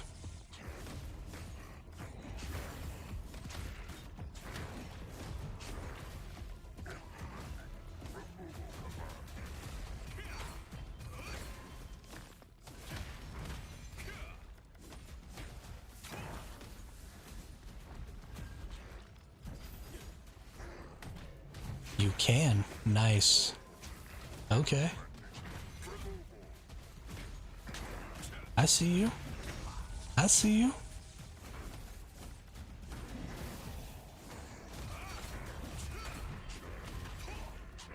It's actually really cool that they created a way that you can go ahead and clear this without actually ever letting him heal. You just gotta be like really on top of it. Nice. That's a good fight. Faster. Faster. Your skills need to be perfect. I will never complete my Julia at this rate.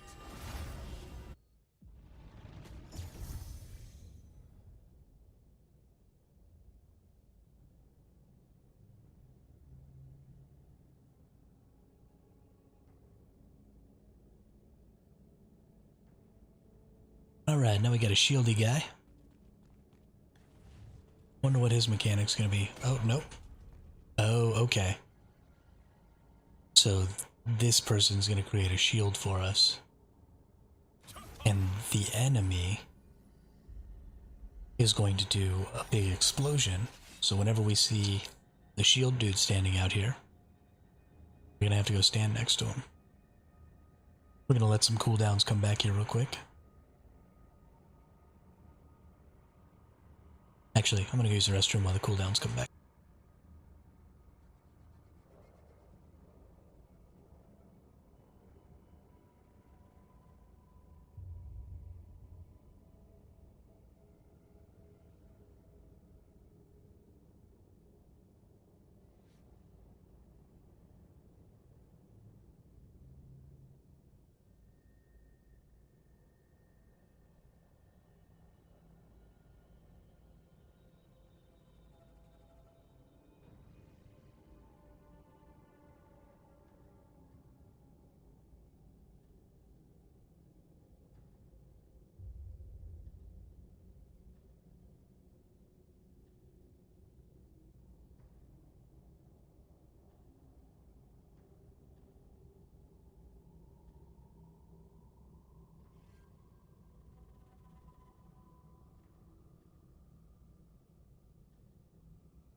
Alright. Here we go. Let's go see about this boss now. Ammo.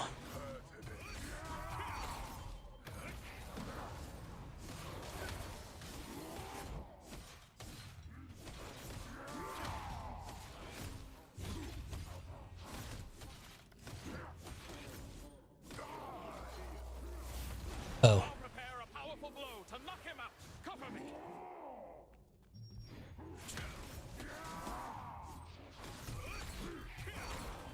I need to like heal this dude? I think I can heal this dude.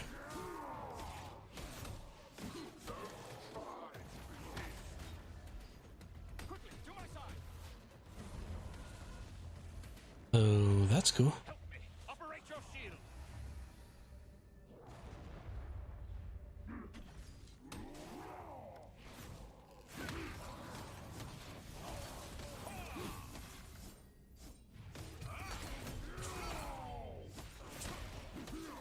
This boy's tanky. I'll Oh. prepare a powerful blow to knock him out. Cover me.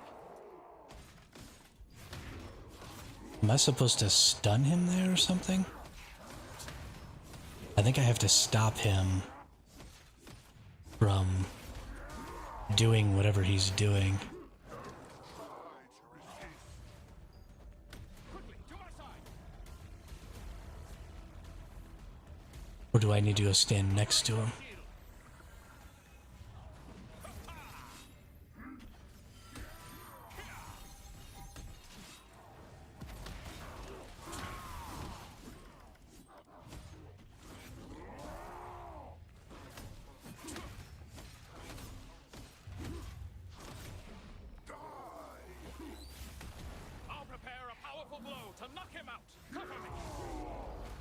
Hmm.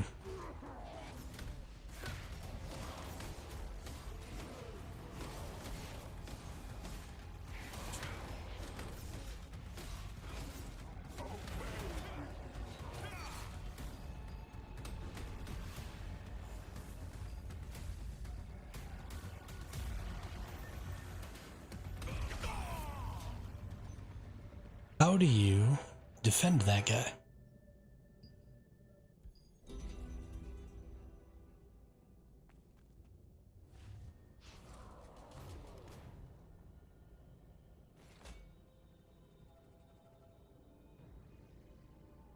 Do I have some sort of special skill? No.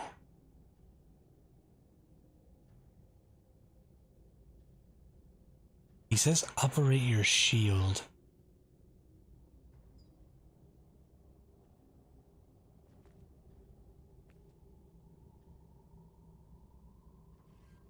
But you definitely have to defend him from that stun blast. And then he defends you from the other one. It can't be something specific to my class. It has to be anything else. I don't know. Let's try again and let's keep our eyes out.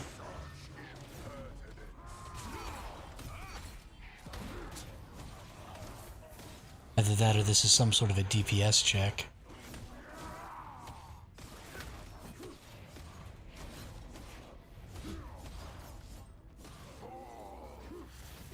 I'll prepare a powerful blow to knock him out. Cover me.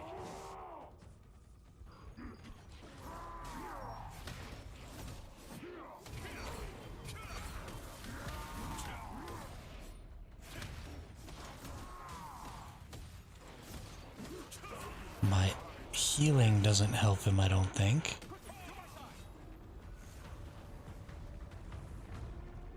Help me. Operate your shield.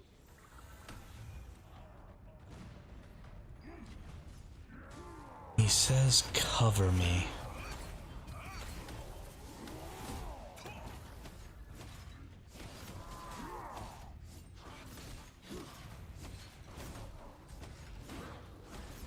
Do I maybe just need to stand directly in front? I'll prepare a powerful blow to knock him out. Cover me. Oh. I think that might be it. I think you just have to stand directly in front of him.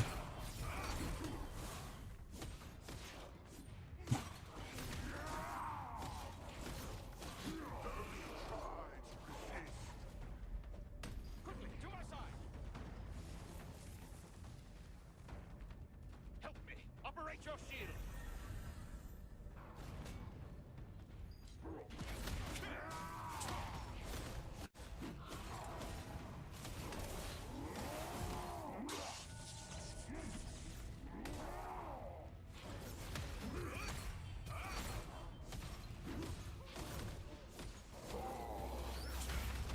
I'll prepare a powerful blow to knock him out.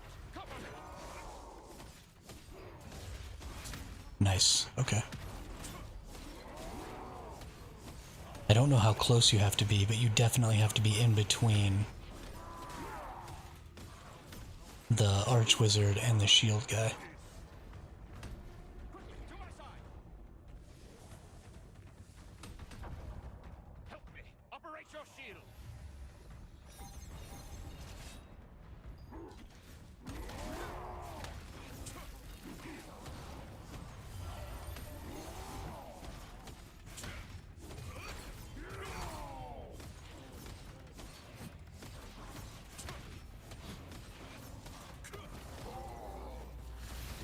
I'll prepare a powerful blow to knock him out. Cover me. Oop, I jacked it up. I didn't see a move over there.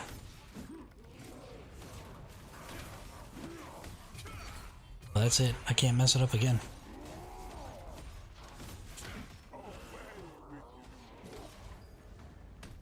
Quickly, to my side. Help me. Operate your shield.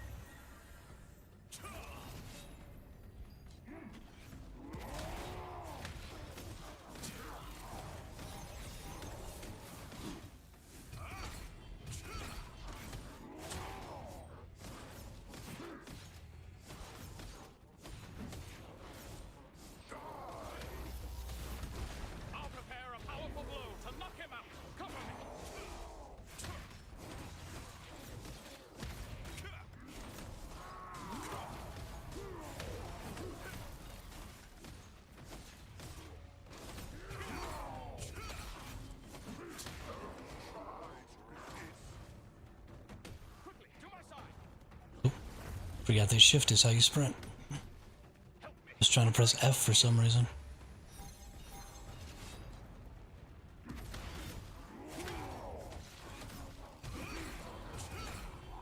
Hey, we got it. We got it. It was a cool fight. That was a really great fight. What do we got next? Exploding Flame Desert Wizard.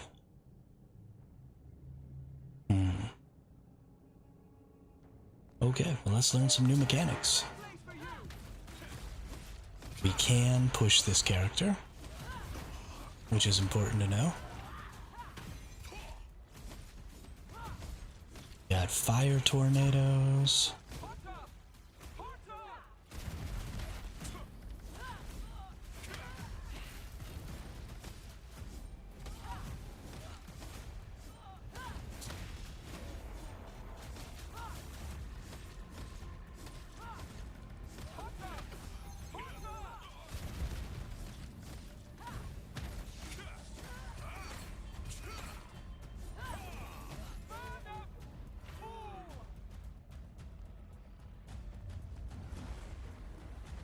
Okay, she teleported back to the center.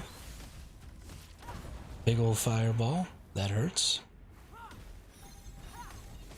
But we survived it.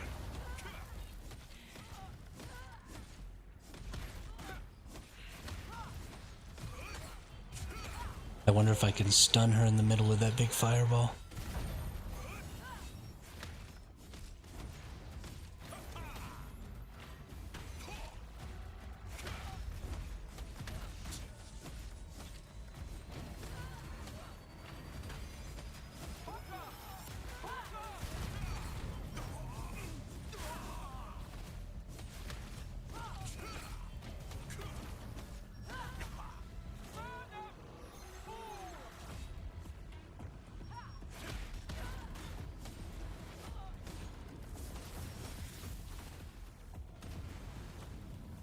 Okay, so it looks like you just gotta eat that.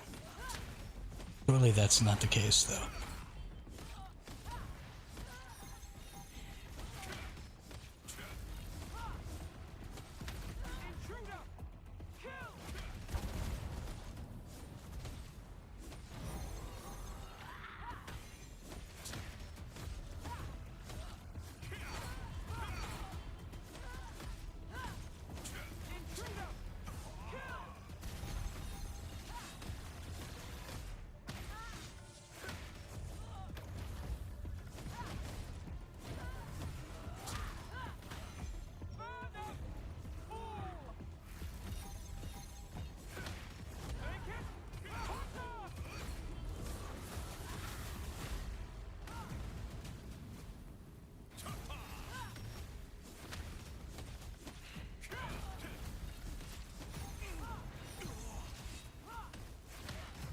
I don't think I want to take this person to the edge because I want to be able to avoid that cone attack.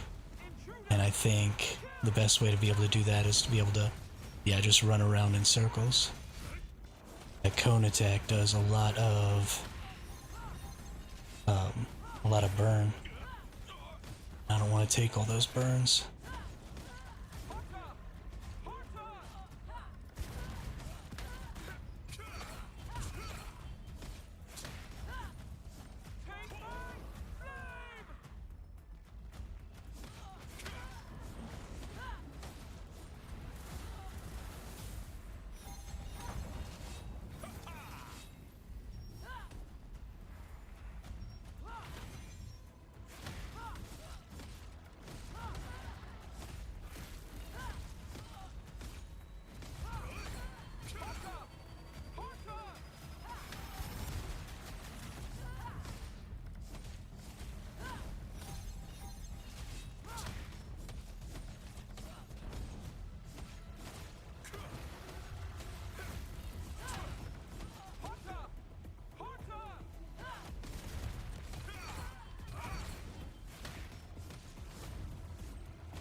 Okay, well I don't know if I was supposed to learn a mechanic there in order to stop that boss from doing that explosion. But if I was supposed to learn a mechanic there, I did not learn it.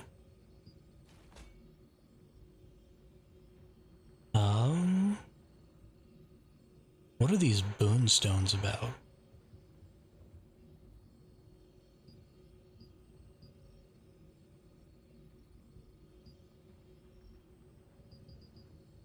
A bunch of them open up in about an hour and 15 minutes. I wonder if my guild is going to try and go take one over.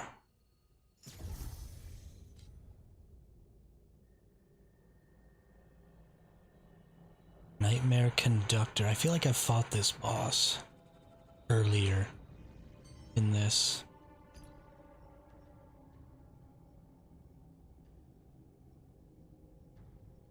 But maybe not. This is the second to last floor. That's nice. Honestly, I should have already done this, but let's see. We've got these Tadal's Tower contract scrolls. So let's open them up. Are they always going to give me same rewards here? Looks like maybe they are. Let's see if I can refresh to get the one for the 19th tower. Ren, that's the one I already did. 20th floor for the Revenger skeleton. Let's go ahead and accept that one just in case I can actually beat that. Oh, right. I forgot that I have all those extras. Okay, well, let's try and defeat the Nightmare Conductor.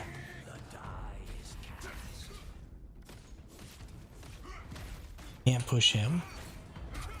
At least not right at that moment.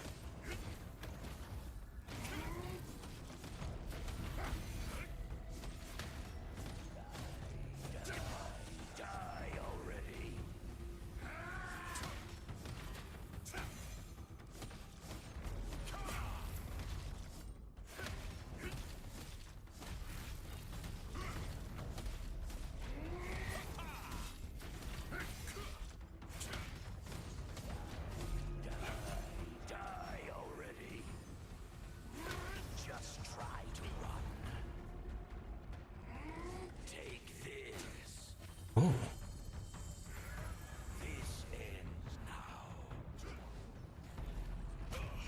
Gosh darn it. Surely I have to get up there.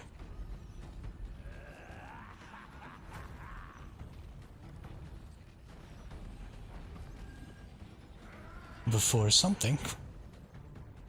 Okay.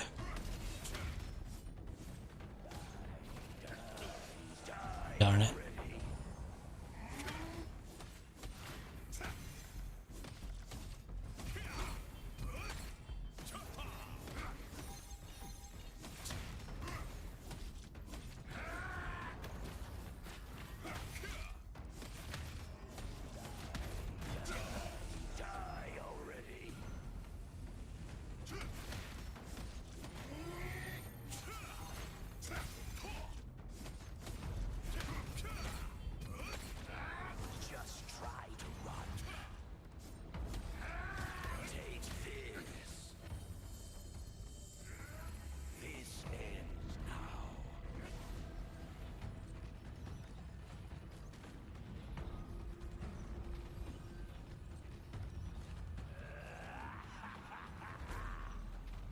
Okay. Do I just have to stay up here?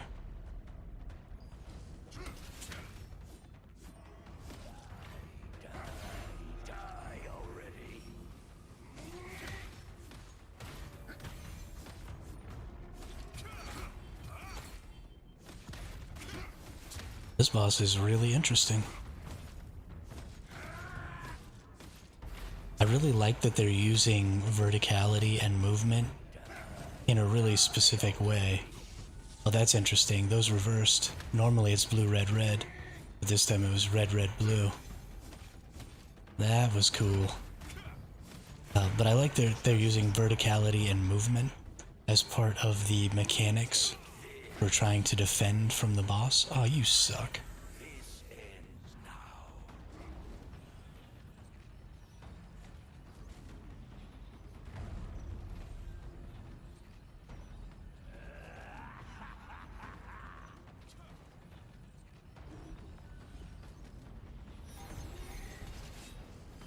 Then we get a little opportunity to heal there. That's nice. See, this one's red, red, blue also. Die already. Nice.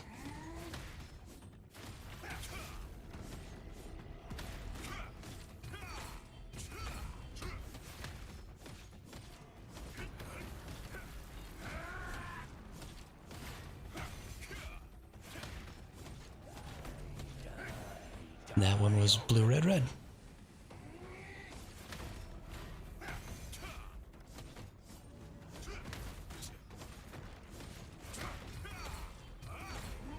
Just try to run. Take this. Okay. This ends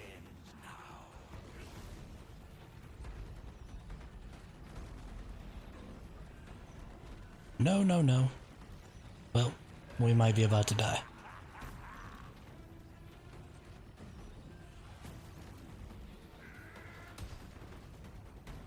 Okay, so I still took a little damage because I wasn't all the way up. But I didn't take all the damage. Because I was at least a little whiz. So that's good to know. So your height is related likely to the damage you take.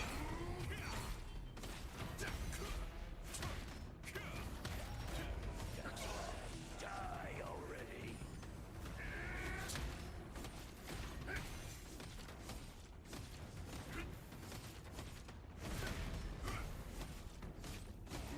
Just try to run.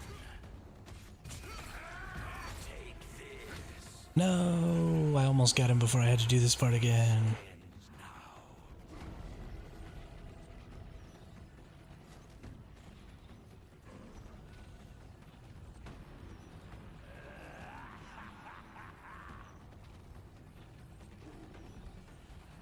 Alright, we made it. We're already healed up.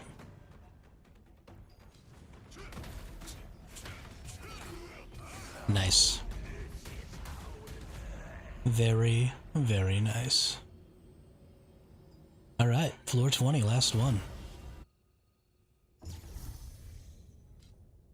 The Revenger Skeleton Commander. 45,000 hit points. So these are designed to be taken much earlier on, or to be fought much earlier on. I have way more defenses than you're really supposed to be having against these, I guess. Although they are giving me the purple growth stones. So I don't know. I don't know.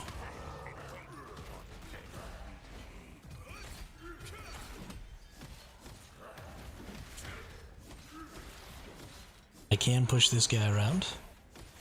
He summons himself some little friends that seem to take damage from him. Or maybe they're taking damage from me. Whoops. Get out of that.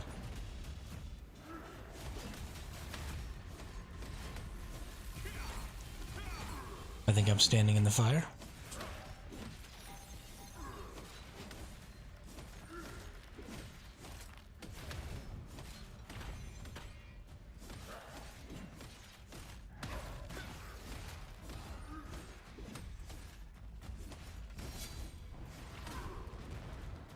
Oh, right, that one's the one I have to get really far away from. Another one of the bosses did that same move.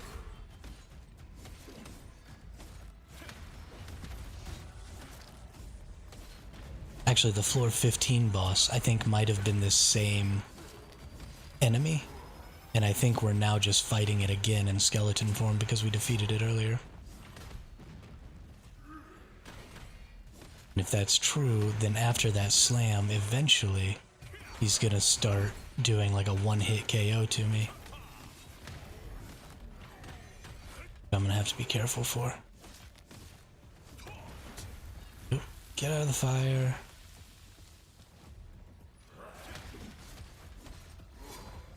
Yeah. Oh no, that covers the entire area. Never mind. It seems unlikely that I'd be able to escape that. You'll probably just have to eat it. Thankfully, I'm super tanky.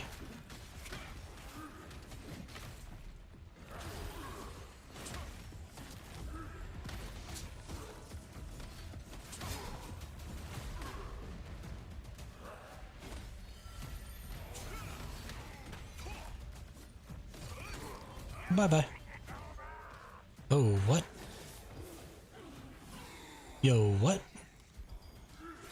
Okay, okay. He comes back to life. He comes back to life angry.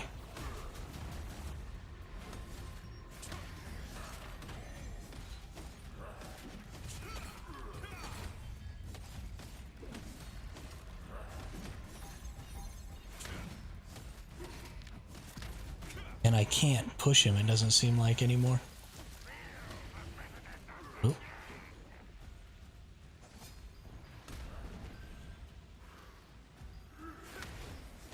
Is it just gonna stay like that now? I wonder if this creates a time gate.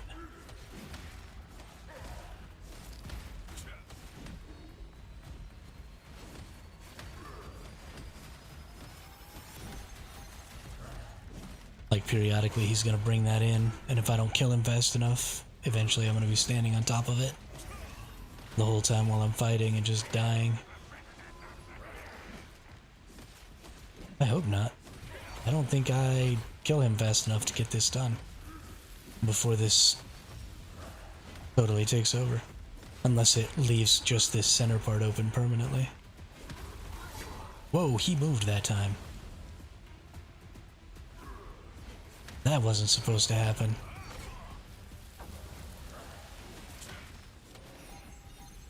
That kind of threw me off my game.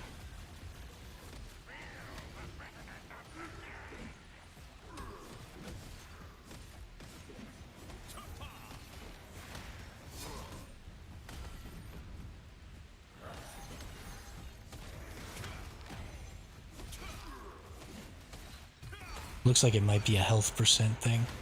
Like every 25% health a ring comes in. So I think I might just be stuck to this small area for the last little bit. Nope. It is time gated.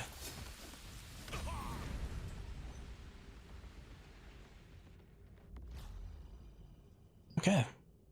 I don't do enough damage to finish that.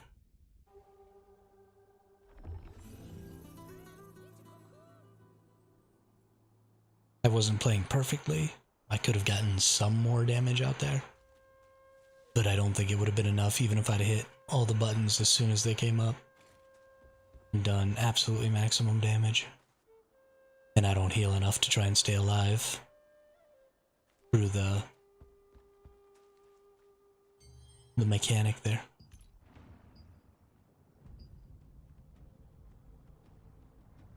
I also don't like that these require you to beat them within a time frame.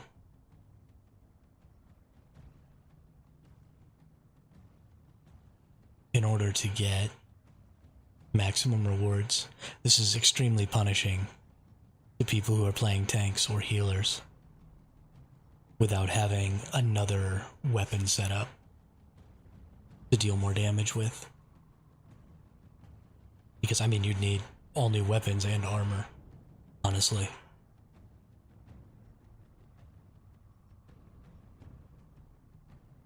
To probably be able to clear those in that time. And then your DPSs just have to be able to DPS.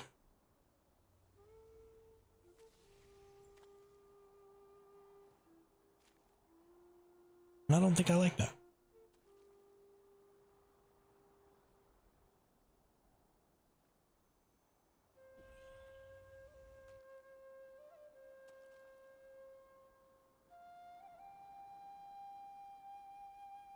Okay. What's coming up? We have 3 more minutes until this stuff comes up. Operation Talisman Delivery. At least if we go do it now during the, what can you get there? Emperor Eagle Morph. Hey, that's kinda cool. If you get 1st through 3rd place, get a new morph? I don't think I'll get 1st through 3rd place because, again, it's a question of DPS. In order to get the most talismans, you have to kill the most enemies.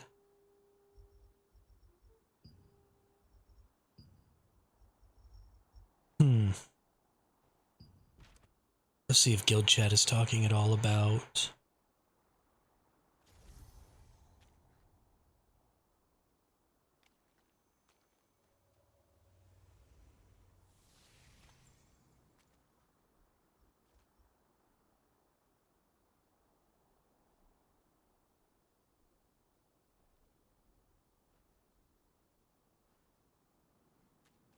Okay. Doesn't look like anybody's talking about the boon stones. That's... I don't know exactly what the boon stones are about, or how you go about getting them.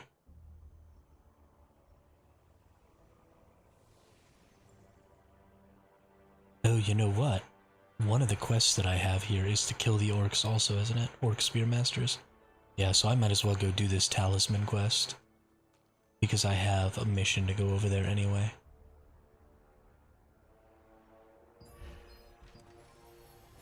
So that seems like a good plan. Go kill 2 birds with 1 stone. That's something you can do a lot in this game with the contracts. You know, you've got guild contracts that want you to clear contracts in certain areas, and then you've got the contracts that take you down into the dungeons that you use your abyssal dungeon tokens to go do. Like I've got 3,700 in the top right there. So making sure you always have contracts going on when you do that. There's just a lot of stuff that you can do.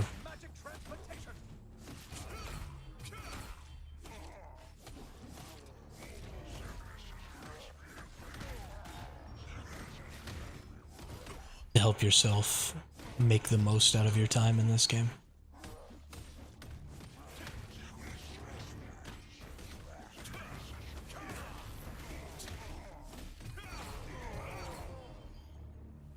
Oop.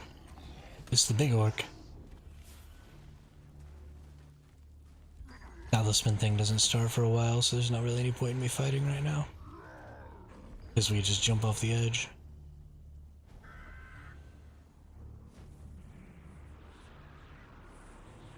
Support has arrived from the Vernal Blessing Academy. Kyle, how is the ritual 4 going more along? minutes. Leia, come. It's about to start, so you must get ready quickly. We can't be wasting any more time. Everyone, let's prepare to perform the delivery spell.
These fools do some damage.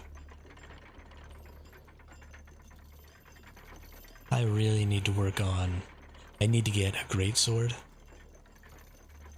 And consider, even if it's just a blue, that I can have either greatsword, sword and shield, or greatsword wand for open world. And just try and put out more DPS. But if we distort the spell, we can use it. That magic can be used I to don't know. craft items for the resistance at the Verno Blessing Academy. Now, I want you to gather the magic power quickly before the orcs recover the crystal. Of course there will be a reward, so please cooperate.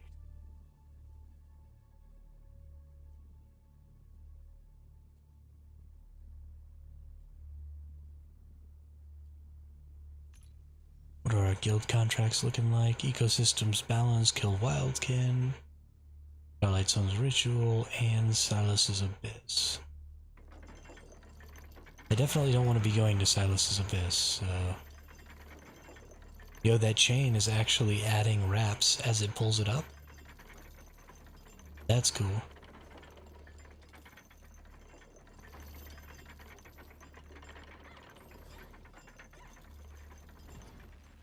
That's really cool.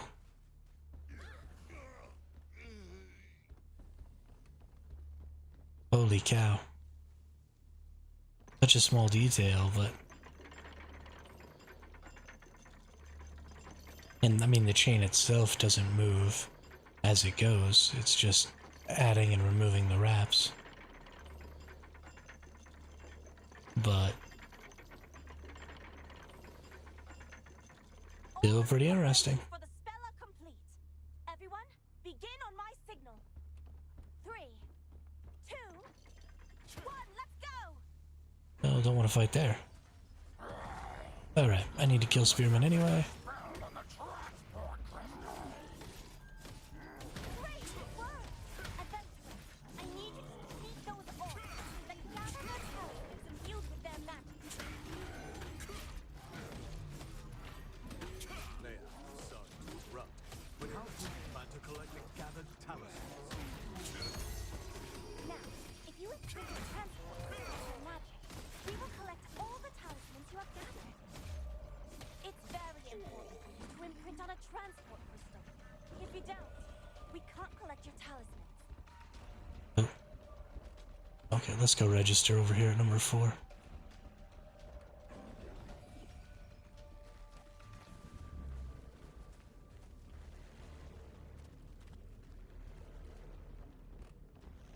I forgot. Can't kill enemies until you get registered.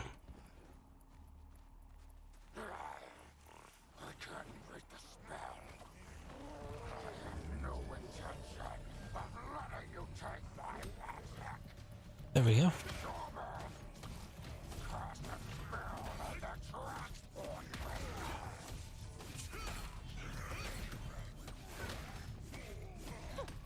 Seems they're smarter than I thought they'd be. Even so, we came prepared at least. Attention adventurers! Transmission will now proceed, beginning with the transport crystal that has the most talismans registered. The timing should be easy for everyone to keep track of. I'll make transmissions every 5 minutes, 4 times in total. Freely change which transport crystal is imprinted by using your magic. You can also imprint on other transport crystals while you're collecting. Okay, so I don't need to go actually turn those in. Every time the magic transmission succeeds, a special reward will be given to the top contributors. You have 4 chances. Remember that if you're interested in rewards.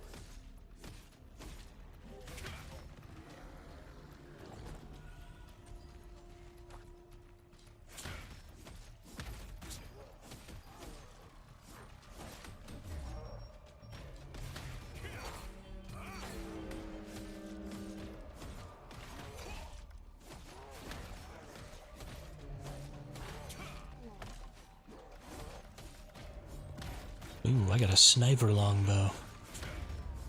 Isn't that cool?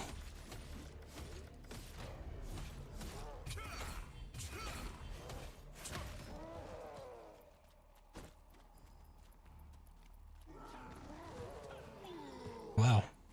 That dude hits hard. Holy crap. Leah. He just nuked those. Transport crystal. I can see marks around my body. What are they? You can refer to these marks for delivering the talismans that you have. Each transport crystal has its own color. You can see the marks of others who have selected the same transport crystal. So please work together to transmit magic.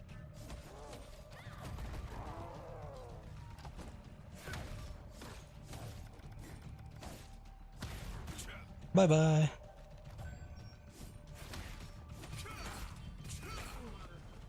Sure. We'll accept your invitation here.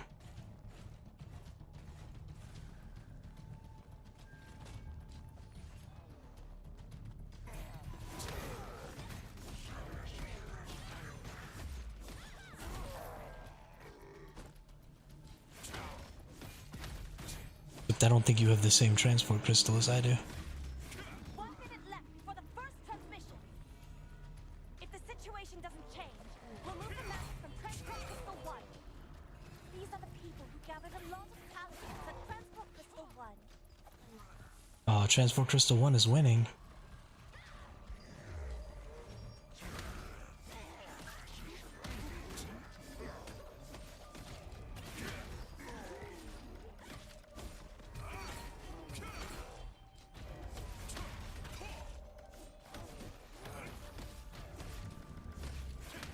Wow, Transport 1 is kicking our butt.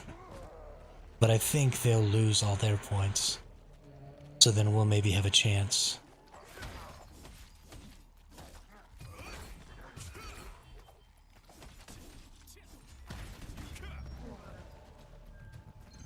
I'm starting the first magic transmission.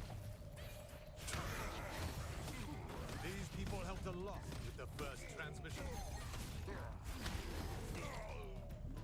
Hopefully they lose their points.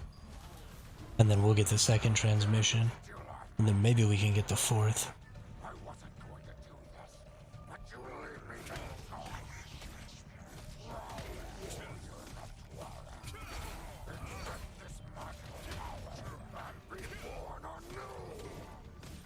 Captain, orcs we've never seen before have appeared in the center of the valley. A dark red aura. Could it be the shadow orcs of legend? No way! It'll take more time to make shadow orcs. The chief priest must be getting desperate. Oh, now we're up to 119. Orcs will be stronger than usual, which means the amount of magic they possess will also be greater. If you take down those orcs, you'll be able to gather even more talismans. Alright, so that big red thing there has, I think, better types of orcs. So I'm still registered at 4. So I'm gonna go over here into the center and see about killing these, like, super orcs.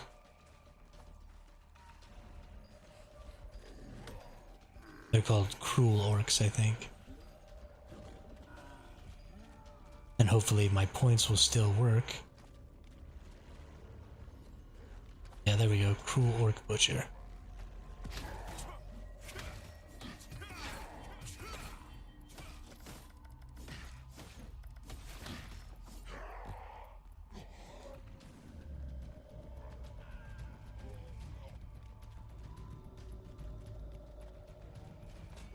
There's a cruel orc.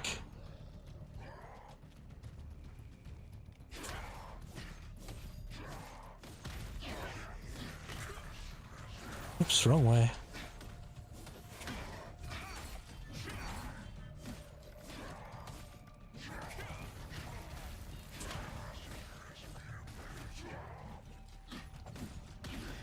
Darn it, wrong way. Whatever, we'll just fight over near this thing.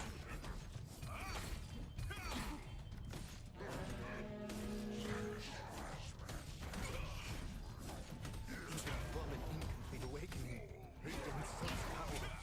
Just how strong is cheeked and forward. Nothing we can do about small-scale transmission. That's why it's important to start large-scale magic transmission. From what I'm hearing, Thorin hasn't given up and is trying to produce more shadow orcs.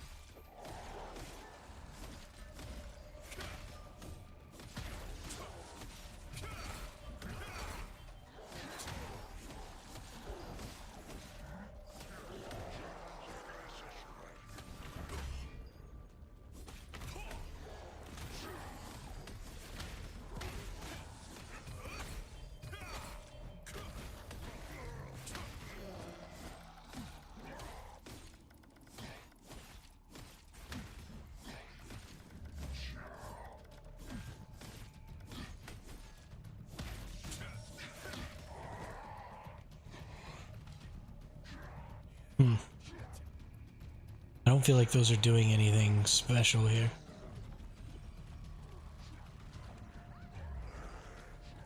Something I do want is to go hit this sacred chest real quick though for my quest. If the situation doesn't change, we'll move the magic from Transport Crystal 4. These are the people who gathered a lot of talismans at Transport Crystal 4.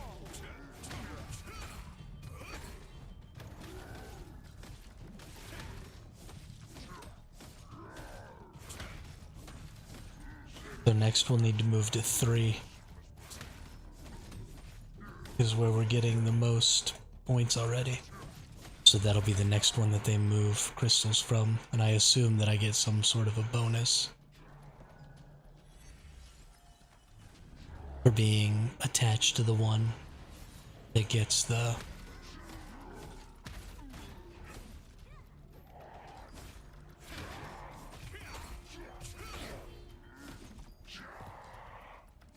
We've reached the halfway point. I'm starting the second transmission. These are the people who delivered a lot of talismans for this transmission. Ooh. Alright, Hey, I got my eagle missions to go. for getting rank 3. That's nice. So it had to do with the one that I was specifically at is where I got the points from. So you needed to be 3rd in the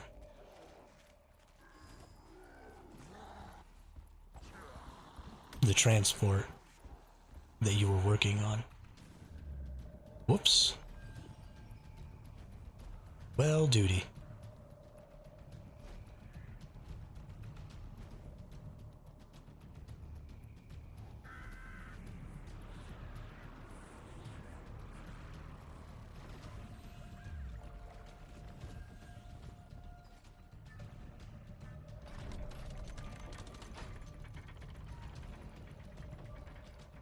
If you want to be bothered by fewer orcs, you can also raise the drawbridges around the transport crystals. Any adventurers who have fallen to the bottom of the valley, please use the pulley to climb back up. I'm Pullian. Collected will disappear when you leave the valley, so be careful.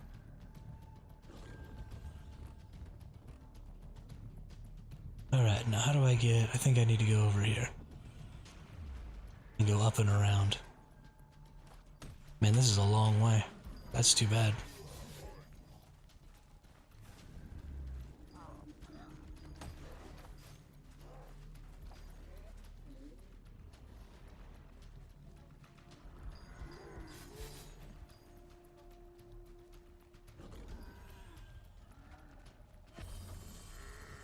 You suck.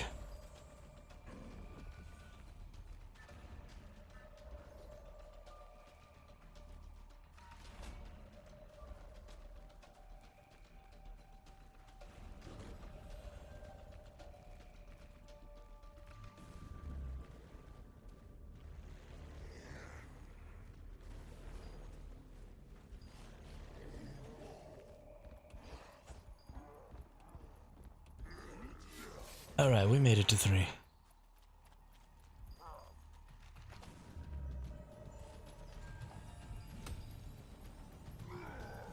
Let's get registered here.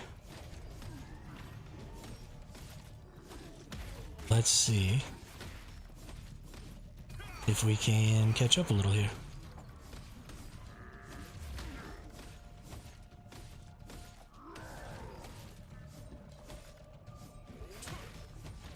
Don't need sheep followers.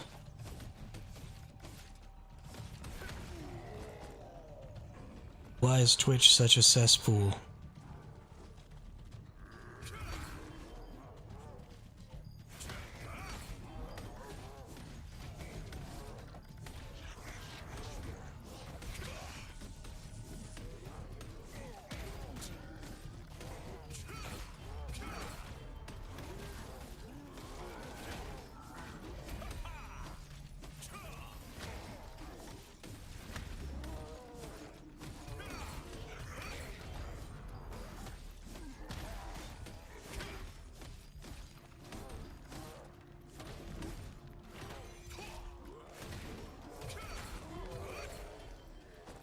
Yeah, lots of talismans.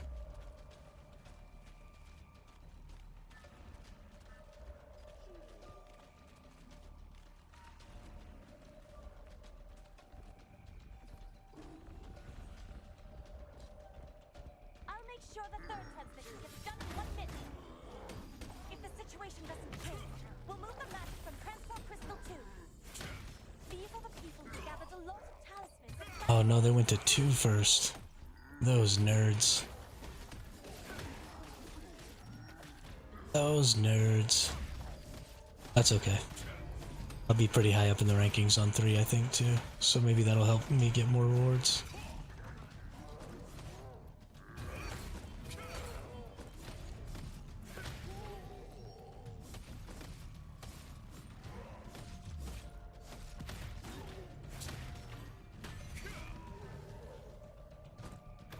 Okay. Let's go snag up some more peeps over here.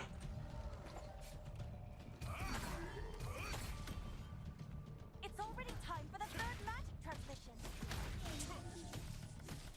These people were a great help this time. Only 1 transport crystal left. We're almost done. Just try to hang in there a bit longer.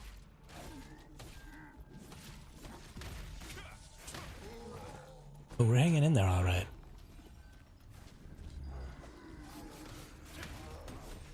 Oh, here we go. Burn it.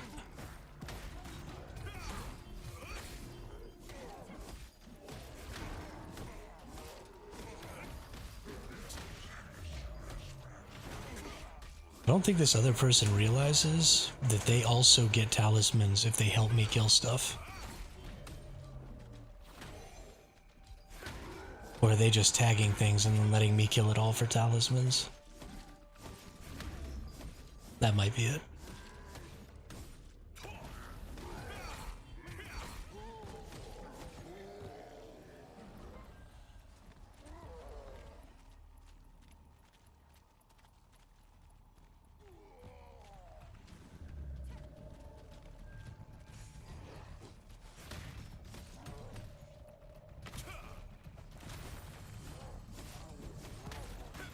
Whoops.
Can you fall from... Oh yes, Nemanja, you absolutely can fall from up there. Sorry.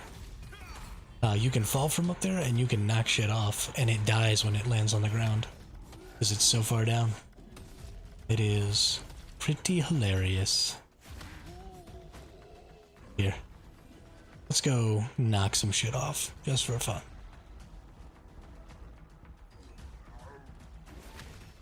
Boop. Oh, it didn't go all the way down. But it can fall all the way down there and die. Might be the funniest thing I've ever seen in my entire life. There you go. Come follow me, Mr. Orc Fighter.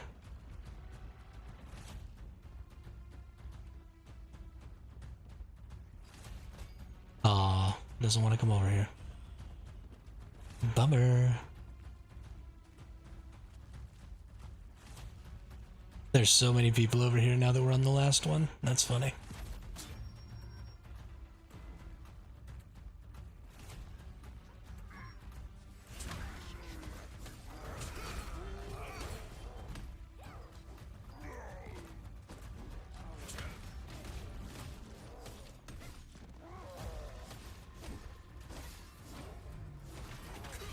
We are now getting ready Medium-sized framework screen name is a red flag in itself. These are the people who gathered a lot of talismans at transport crystals. Wait, say what now?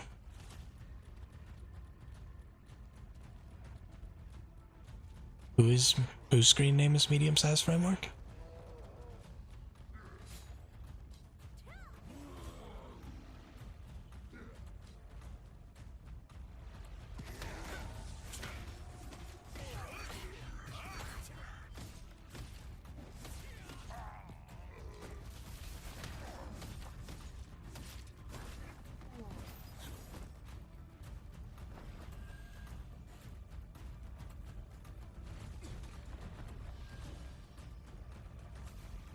Might be a bit too late. Oh, the cheap follower guy. Got it. I'm starting the last transmission. Great work, everyone. Great work, everyone. Those who delivered a lot of talismans for the last transmission. I was not in that. Good work, everyone. But the Arkidu orcs won't stop here. They will not give up the ritual. I will be counting on you next time, too.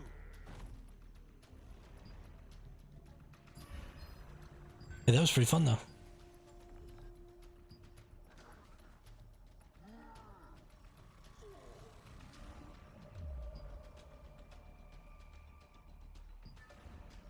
Got a new belt and a new bow. Critical hit chance and skill damage resistance.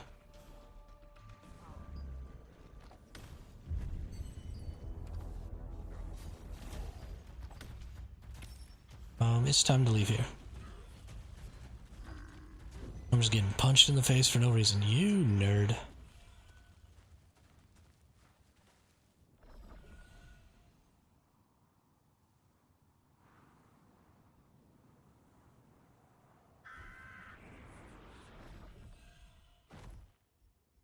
Alright, so I don't have critical hit chance.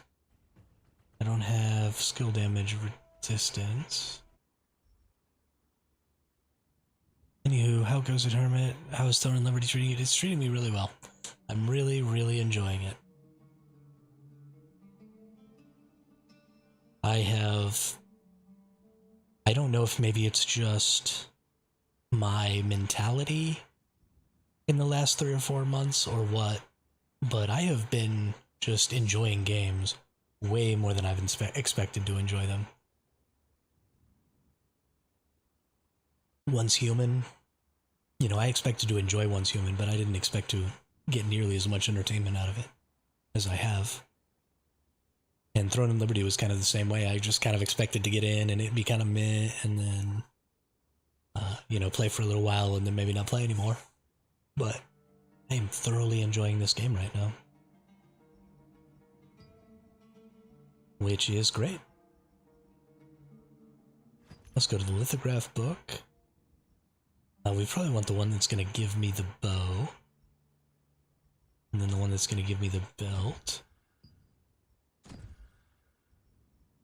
Then, if we have more green lithographs, so something you can do. Oh, we've completed enough dynamic events for this. So we just need to get 8 more mystic portals and we get all of these this week. We only have 1 day and 11 hours left. So we need to do more of these dimensional contract token things. We need to do a lot more of these dimensional contract token things.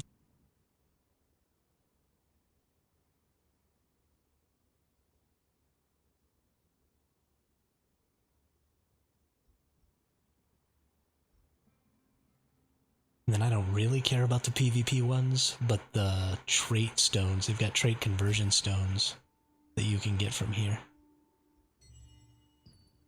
So there may be some value there. Let's go to the leveling log because we've completed something in here. Here we go. Participate in the Operation Talisman delivery.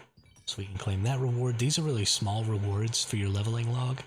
But on top of all of this main stuff up here, you also get a lot of good stuff down here in the bottom. which you can buy the leveling log pass. It's another 500 of your lucent. But that's a $10 thing, so it's kind of like a second battle pass that's specifically for leveling. But because you can get that lucent free to play, right? I have another 200 here, so I just need 300 more.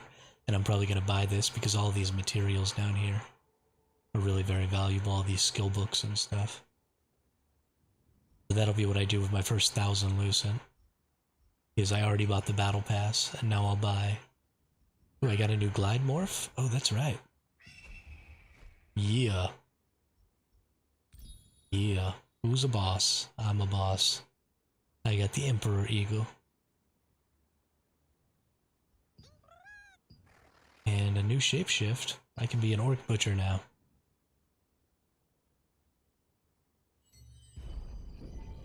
Those morphs are so cool. I was gonna check something. What was I gonna check? I don't even know anymore. It has completely escaped me.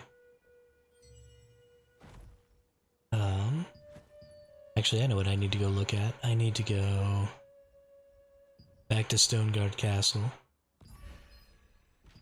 and go see about buying the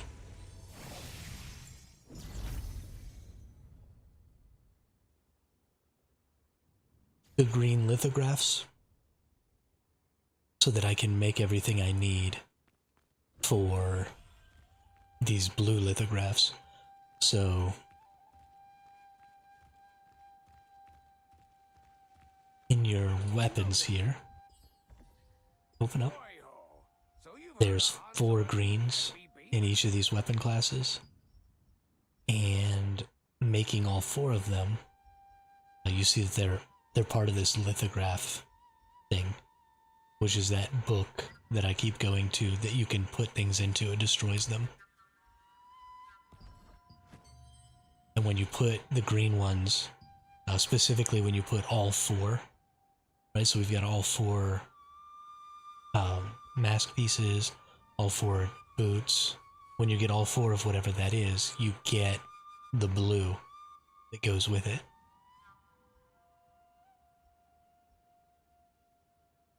So I think I'm going to run through and make all of these greens, at least as many of them as I can, and unlock these blues, because these blues will give me potentially good traits, and then I can use those traits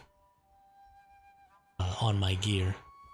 Like I can get another one of these gloves here if I make these other 3 gloves. And let me see, I've already done the Watchkeeper blade, so something I want to check is... Okay, so it still has the lithograph. So I'm actually going to have to go through and check for each one of these. Now they are a little bit... I'm going to have to go through and like get some resources out and stuff like that. And I don't have enough polished crystals. Well, yeah, we're really not going to be able to do this. We just don't have nearly enough of some of these resources.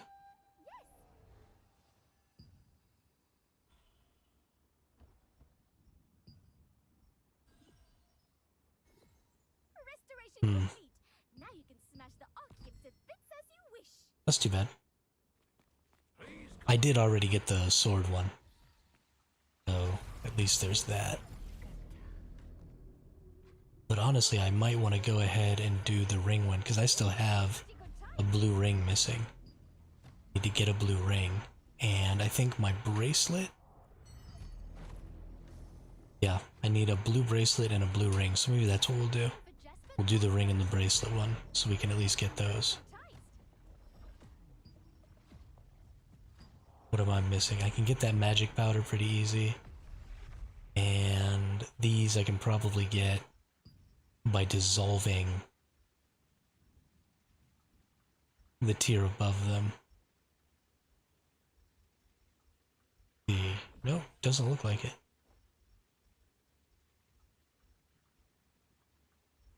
Shoot, what are they again? Quality polished crystal. So let's go look at my polished crystals. Rare process. No, no. Mana steel. Quality mana steel. Polished crystals. We got rare polished crystals. You can dissolve these into quality. Only want... Oh no, I want all but one. So we get 5 from 1 blue.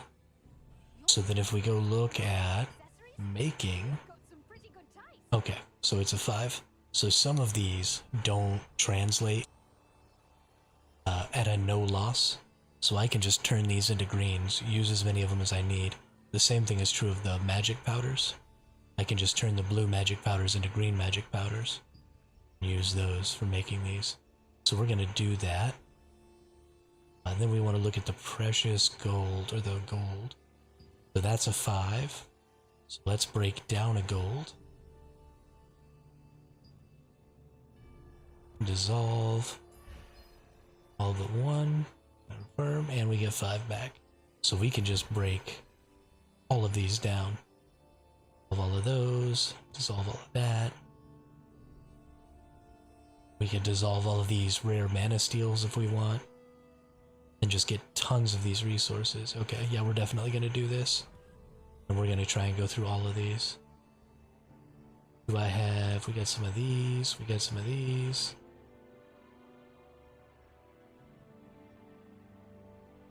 We got some of these. That should be everything I need. Then we'll just go through and make all of these greens. We should be able to get these lithograph books from the guild trader, maybe?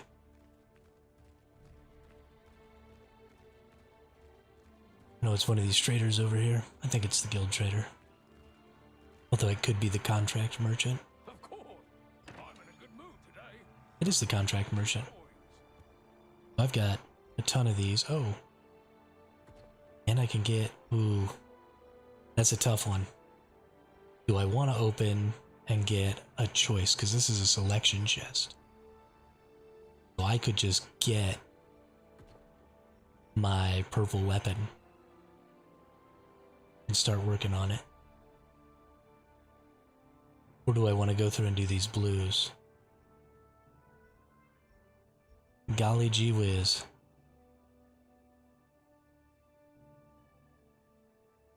These are 50 apiece. I need 200 for the accessory. Armors, I'm gonna need. Weapons, I'm gonna need a ton. Weapons are expensive. And watching fighting. I never get bored.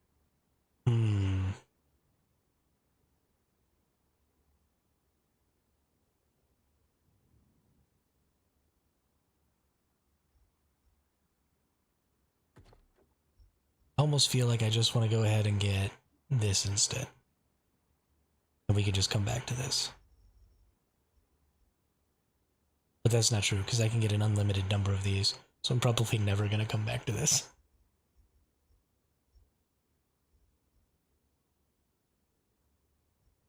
I also, because I need trade extraction stones and enchanted inks, buying this might not be the best option. Let's go look at the heroic. And go to crafting. I think the heroic sword should be craftable. Yep, heroic blade. So this gives me collision chance and max health. You do low level dailies, you can get the lithographs. Low level dailies. What do you mean by dailies, Morton mate?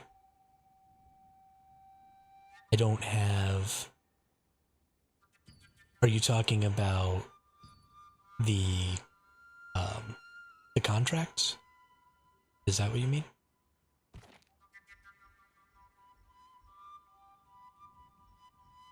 Okay. I think I might be out of contracts. I did all of mine. And also, I don't really want... Are you looking for something? Tell me what it is. How many contract tokens do you get per contract?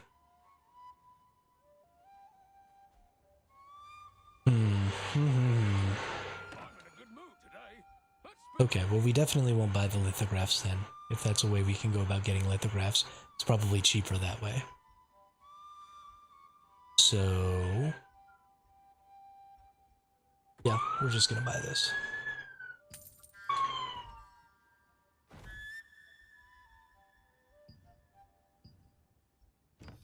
Then we're gonna use it. And we're gonna get our heroic blade.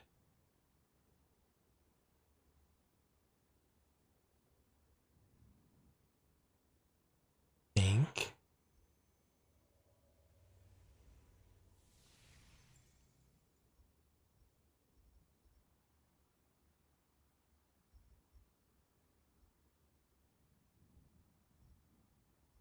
You know, that's a good point. That's good. I think I have enough crafting materials, honestly, though. Like, I've got tons and tons and tons of this stuff.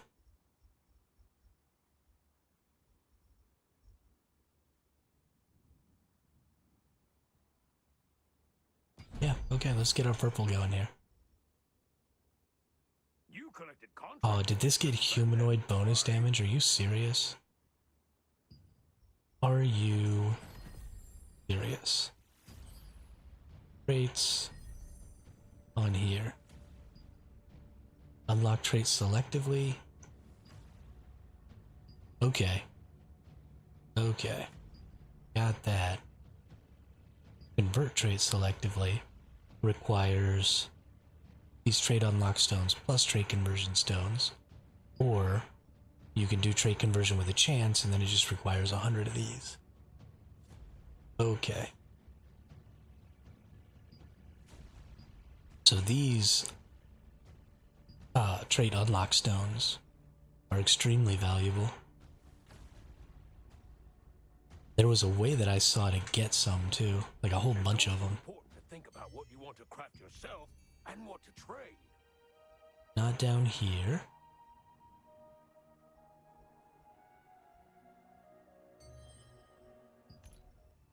It was the lithograph book, actually. Has a bunch of them. You look at the purples. Yeah, you can get tons of these for purples.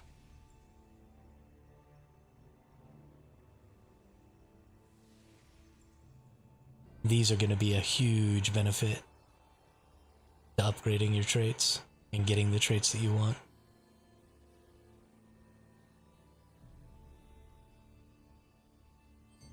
Is it a daily buyout? Are you sure? Good move today. Yeah, no, it doesn't have a buyout. You can buy as many of these as you want. There's no limit.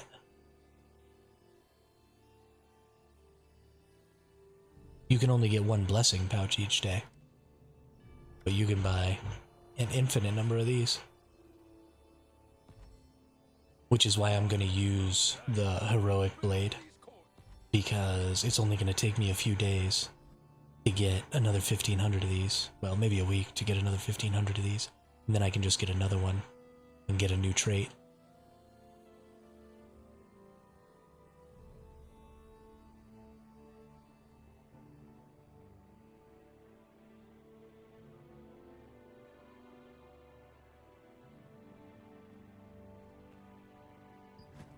Okay. Okay, that's good. That's good. This is probably not better than this. Well, these traits aren't maxed out, but I kind of want to max these traits. So something somebody was looking at the other day, when you normally do a transfer,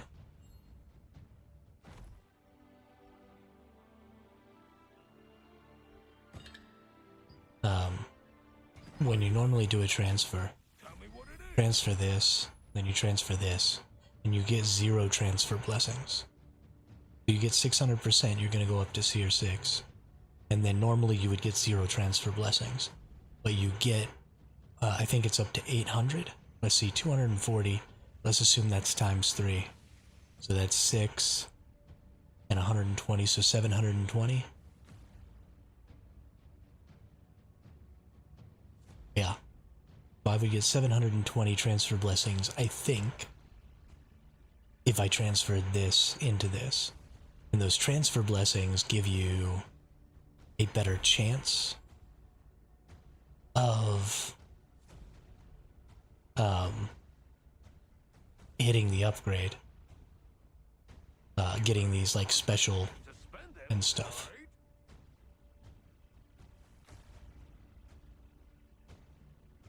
So you would end up getting to the tier 9 much easier if you max the traits on the weapon first. You buy all allied contract scrolls you can from them. Coins unlimited. Allied contract scrolls. You mean these?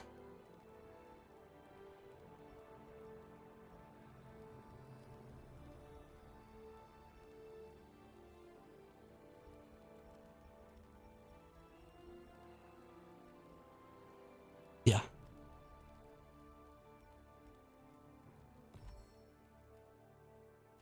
Yeah, I still just, we don't have all of the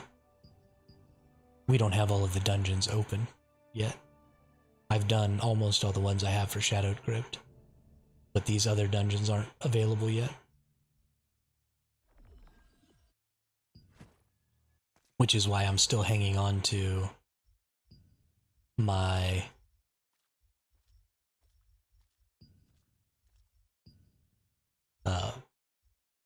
my 8,900 of these, because I don't want to use up all of these before I can use those contracts.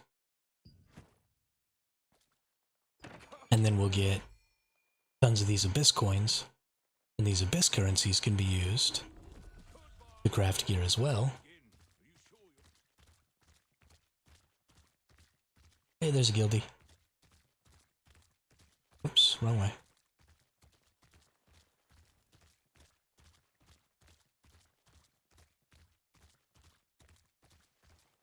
You know the seat Toy-ho. So you've heard of Hanzo. Yeah, the Abyss coins get used to make these. So you can get specifically from the different bosses, which doesn't really help me at all, because none of these have sword and shields. Holy cow, that was loud. What's up, Katie Z? That's my little brother. Thanks for the follow, bro. You found me. You found me.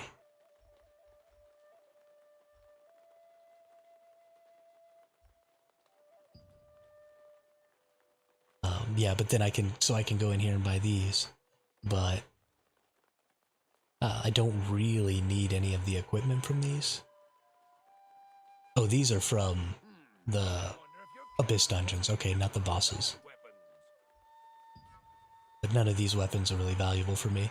I think the one I'll probably end up buying is...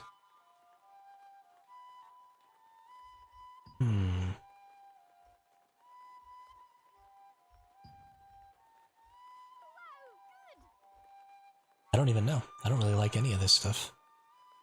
We'll have to find something that maybe fits in. Some accessories or something like that, or just a weapon that everybody uses that I can buy out and then sell traits for and stuff, or lithographs for. You can... I kind of like this, actually. Ranged evasion, magic evasion. I don't really need the magic evasion, though. Yeah, we'll see. We'll look into that. There's so many interesting ways to get purple gear in this game.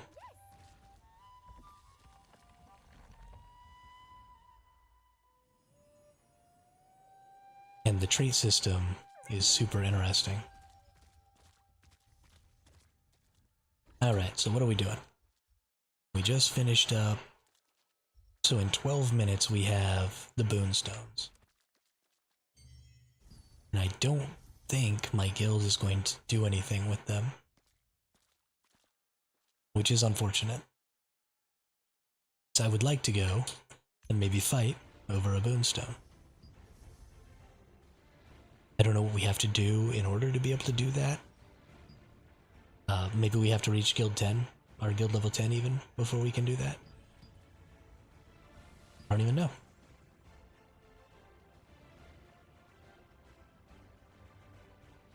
I'm way down on the kills list because most of my stuff is assists. That's unfortunate.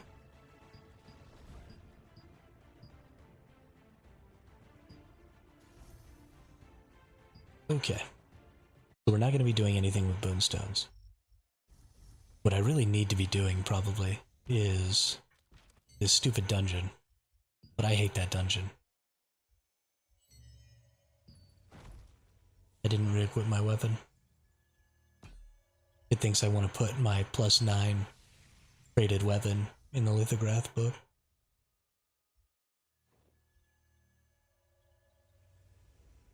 Some sort of an idiot.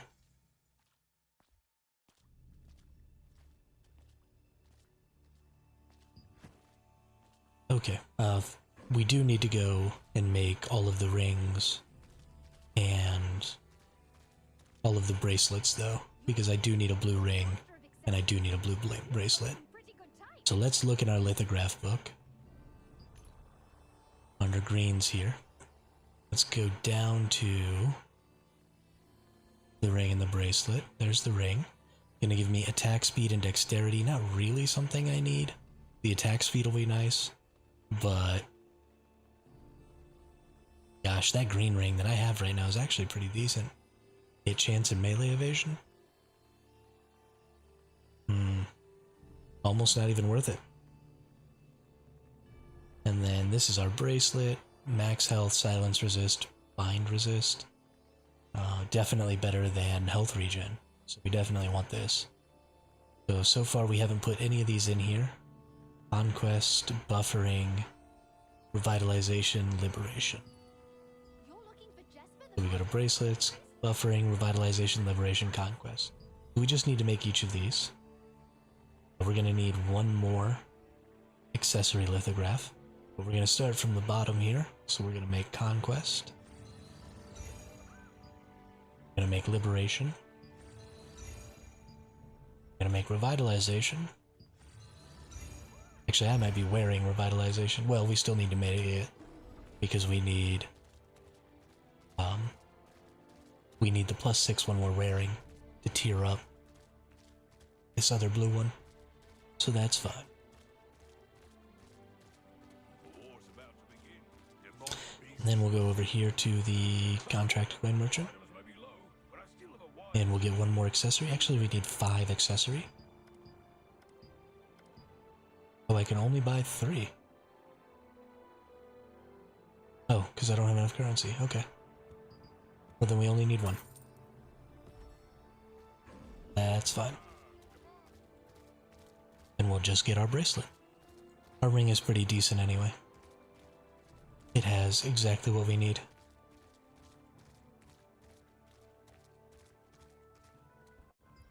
Okay.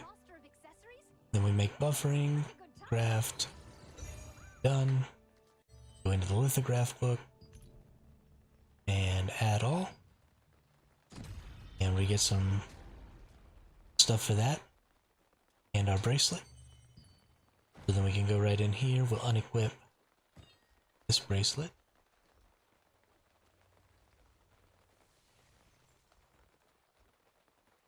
Nope, forgot to claim.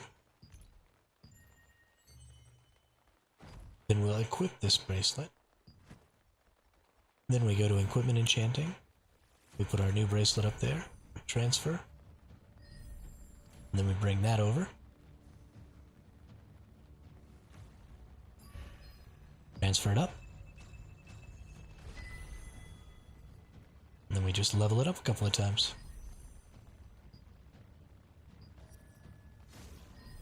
Say, I've got lots of good wares, so take your time looking around.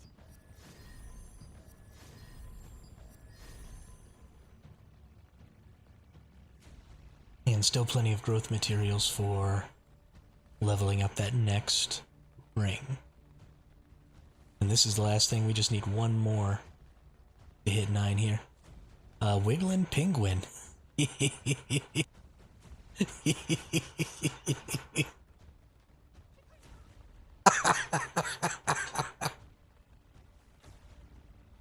Oh, that might be the greatest name I've ever seen. I love it. Welcome to the chat. Welcome to the channel. Sword and Shield Wand is going great. it is kind of a bummer out in the open world when you're trying to do farming, or if you're doing the open world events, and you know you've got to kill a lot of stuff to try and score points. It can be a little bit of a bummer because you're just not strong enough to kill fast enough to earn those points. But other than that, I mean, doing the dungeon content, being down in the open world dungeons with groups, it's been really fun because as long as you've got a good DPS with you, you can just go make massive pulls and just nuke everything down, or your DPS will nuke everything down. And we've been running through open world dungeons really, really well with just random groups. It's been a lot of fun. So I am very much enjoying the Sword and Shield wand. I also probably could have a better build than I have right now. I didn't watch a build guide for it or anything like that, so You can do it better. Cheer up. I think I didn't really feel like I struggled at any point throughout the game. Something that will maybe help you. Are you tiering up your skills?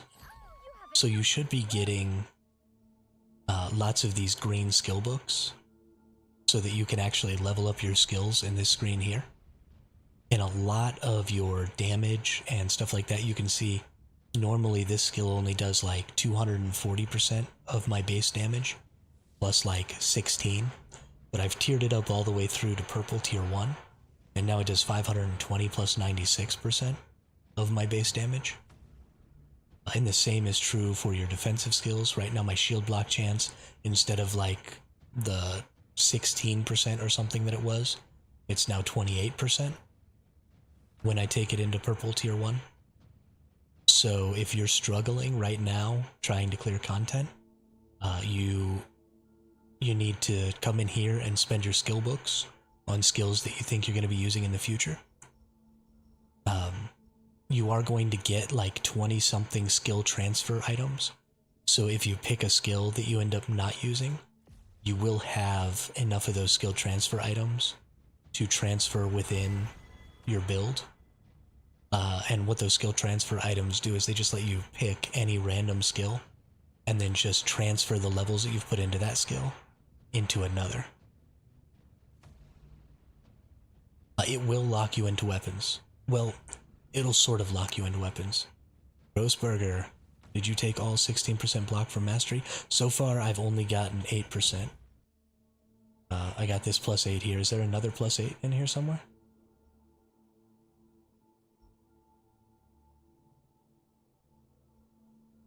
Is all-out defense?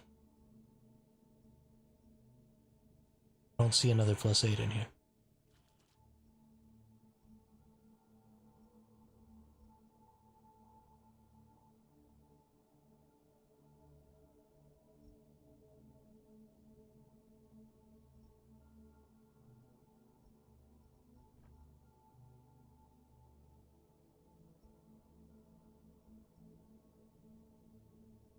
Yeah, I only see one +8. First one left. Oh, yes. You have to take that one. Got it. Yeah, I did take all 16%. That's funny. Thanks, Grossberger. Also, love to see the new name in the chat. Welcome to the chat. Welcome to the channel. So yeah, this is where I stopped here, and then I'm going to go all the way through. I definitely want this cooldown speed.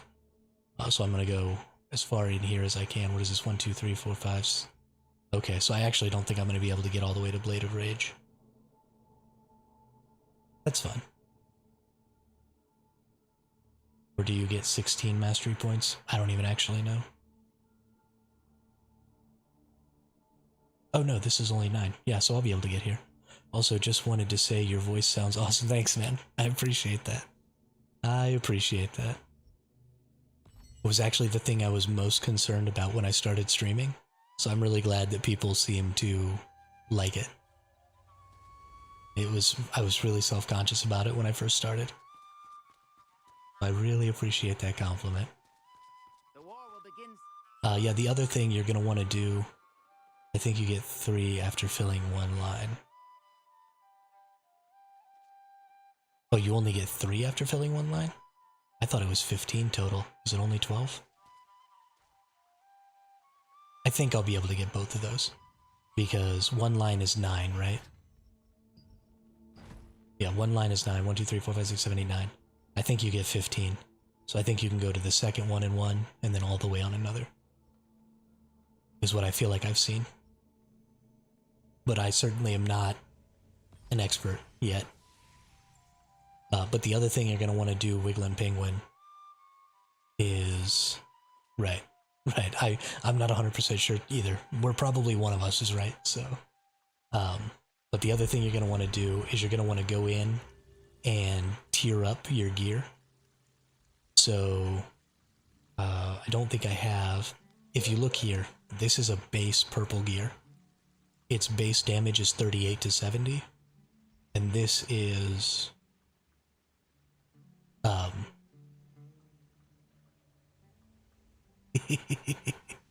Hey, what's up, Alec? Alec Alexis. Nice name. Welcome to the chat, welcome to the channel.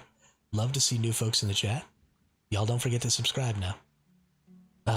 But if you look at the base damages of the blue weapon, that's tiered all the way up to 9, its base damage is now higher than this tier 1 purple.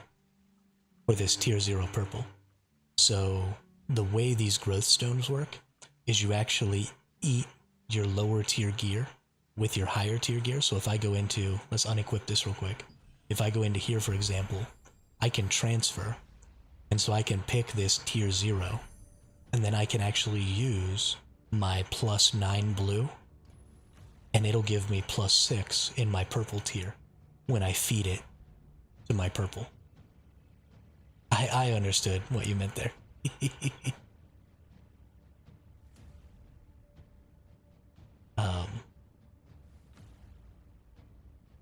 Yes, you always want to max out your gear per tier.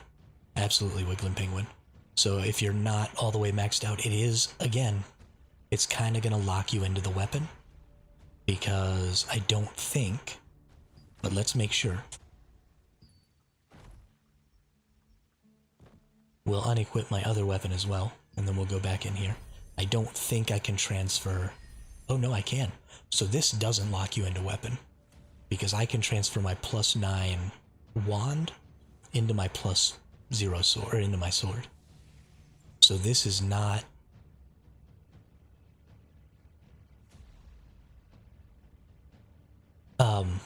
I'm not happy with the trait, but it's easier to trade up a blue weapon, Grossberger. So I'm going to trade up this max health and this hit chance, and then you'll see something cool if I put this in here. So this has no traits, right?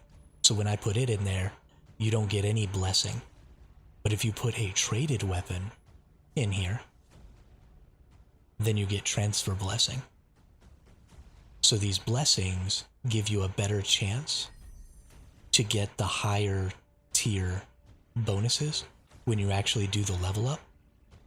So what this is going to do is if I trait this blue all the way out, and then I put it in here, it looks like it's going to give me, let's see, if this first one doesn't do anything, then these 2 that I've got are actually giving me 120 apiece. So that's 6, 7, 8, 120 times 8 is like 1,000. I don't know exactly how many blessings it's going to give me. But if you trait this out, you're going to get more blessings. And so when you go to tier this up from 6, you're going to go through 7, 8, and 9. You're going to have a better chance of getting these higher tiers. And that's going to use up way less of these growth stones. So I'm going to be able to just boom, get straight to 9. And a traded out blue is just going to be really strong until I get a fully traded out purple. So I'm actually going to totally trait this out and then just use it until I can trait the purple out, and then I'll equip the purple. Because, I mean, if I get 2 more healths, I'll have an extra 450 health. And this just won't even be able to stand up to that. So, and then hit chance again will be up to plus 60, and then I want to change that humanoid damage to something else. But yeah, definitely is important to trait those out and do that way, I think.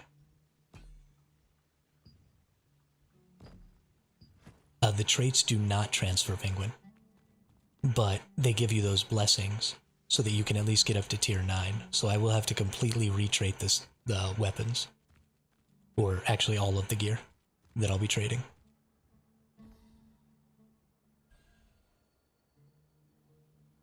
Because those don't transfer. Which is why I don't think it's really important to like trade out your green gear. Your green gear, you just want to get up to +6 and then feed it to your blues. And then you worry about trading out your blues, because a full set of traded blue gear is going to be way better than just base +9 purple gear by a huge amount. And so if you just start putting on all the purples that you get and eating all of your blues, then you are drastically reducing your overall power. I mean, I'm in almost all blue gear right now, and I'm at almost 2200 on my combat power, and that's with very few traits. Like, I've got pretty good traded gloves here, and I've got some traits on my weapon, but those are the only two things with trait bonuses, and I'm almost to 2200 power. So you're going to be able to get really strong just on blues. There's no reason in hurting your progress. Is your base damage calculated on both your weapon, on both your weapons, or your best weapon? I think it's calculated per weapon. So base damage on my main is... Whoa. Hey, thanks for the follow there, Wiggling Penguin. You have no idea how happy I am that you followed. I'm gonna be so happy to see that name every time I see it. But so this is my main weapon damage, and then when I switch over here, it gives me my I assume, yeah. So this will give me my other weapon damage. So my base weapon damage for my wand is actually higher. Oh no, it's not. Okay. Yeah. So it's per weapon. So the way the game works when you use your skills is you actually temporarily switch. So if I start, and you'll see, if I start using my heal, you saw I sort of quickly pulled out my wand and my dome there, even though I'm technically equipped on my sword and shield. So all of my healing, when I look in here and look at what my heal skills do, they're based off of my base damage. You see this says restores an ally's health equal to 530% of base damage plus 174 damage. That does not use my sword's damage as a base. It uses my wand only damage as a base. And that's what determines how much healing I get. So something that I will likely need to do. I'm wand bow, just +9 my wand, but I'm still blue, +0 on bow. I wanted to make sure. Yeah, no, it's just your wand is working for that. But any bow skills you use will rely on your bow's damage, not your wand's damage. Even if you have your wand out when you use it, because you do quick swap when you use those skills.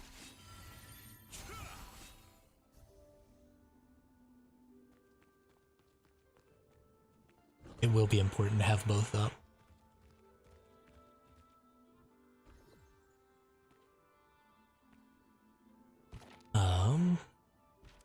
I guess we just need to go bite the bullet and do this stupid dungeon, even if I don't want to.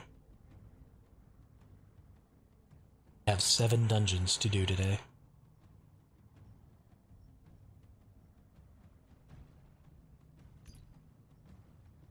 Let's see. Looking for tank and heals.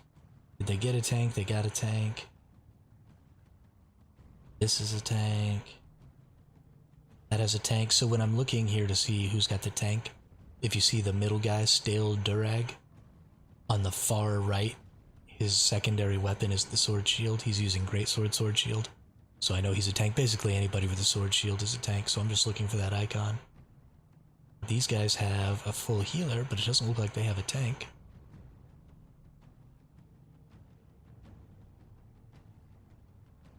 But they're only asking for 1600. Well, honestly, whatever. Let's apply there. Let's see if we can't get invited.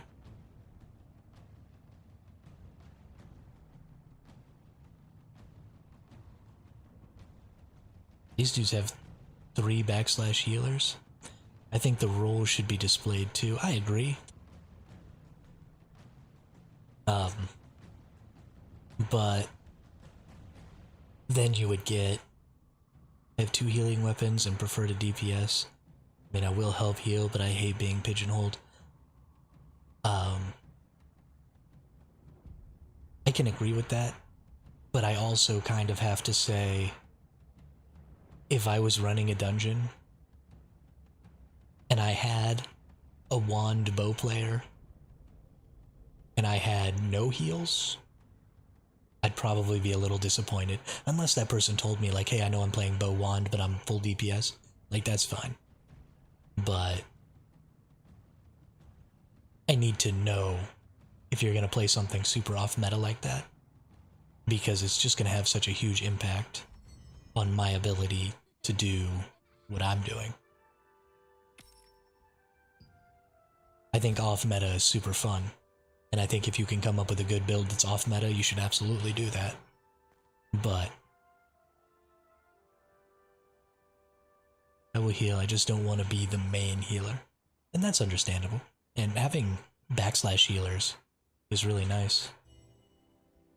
Okay, forget this. We're just doing matchmaking. I don't even care anymore. Don't even care anymore.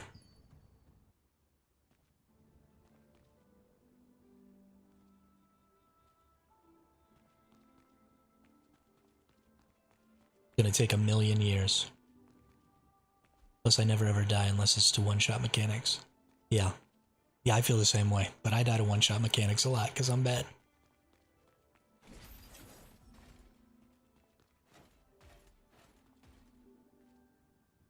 Yeah, this is fun. I wish my stat distribution is strength, perception, and wisdom. I have 1 dexterity. I didn't mean to put a dexterity. I will probably be changing this stat distribution a little bit when I get into some purple gear. For now, I'm decently happy with it.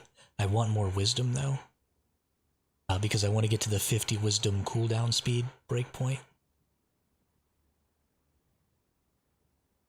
Because I just, as a tank, having access to your skills more often is super important.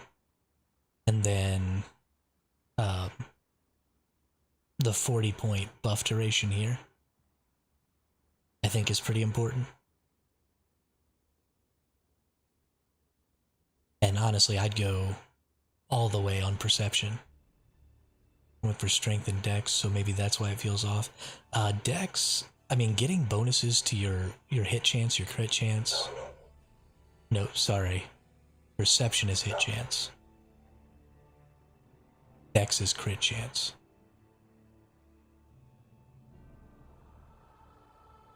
So, I mean, you should be doing more damage than me if you have primarily dex. The reason I went perception, though, was because I wasn't gaining a lot of hit chance on my gear. And having bonus hit chance has been really valuable for me. And it means that I don't have to focus so much on it.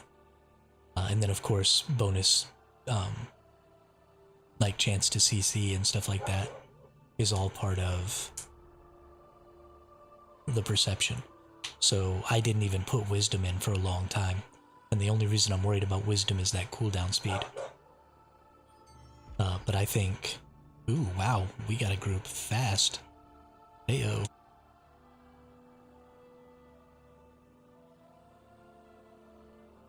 But yeah, I think that perception strength is pretty important. Unless you're going out of your way to find gear that's going to give you the hit chance. Okay. Oh, we got somebody just going in there.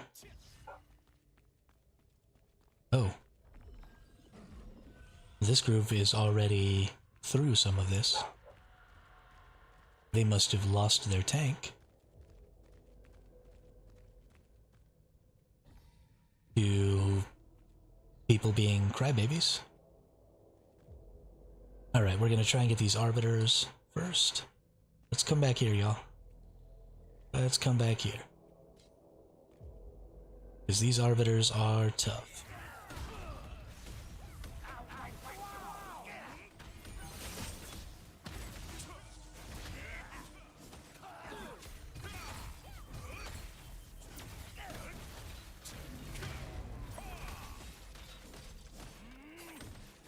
Turn this up a little bit so I can hear that audio cue.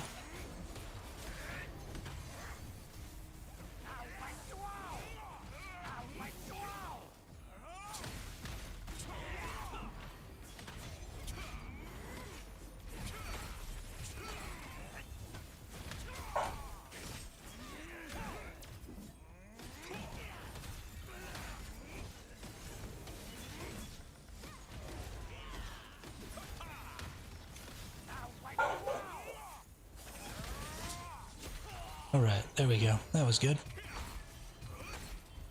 This whole room just pulls. That's crazy. I didn't like that at all.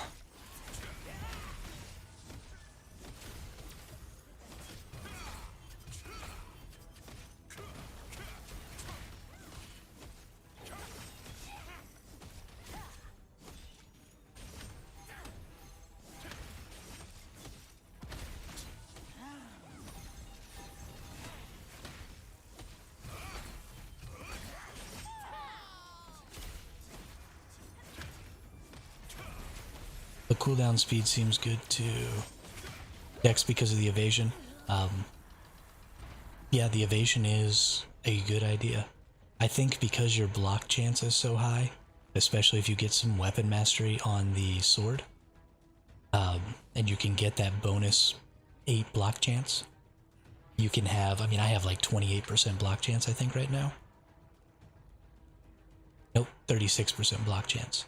So it's great to be able to evade on top of that, but you're already doing so much to mitigate damage that, you know, being able to hit with your weapons and stuff, there's a point at which you're too tanky, is what I'm trying to say.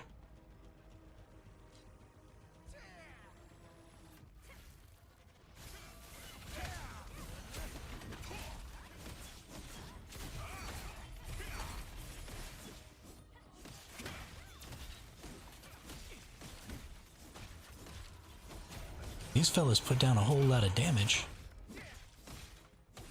That's pretty nice. Good deal. Let's go get this arbiter.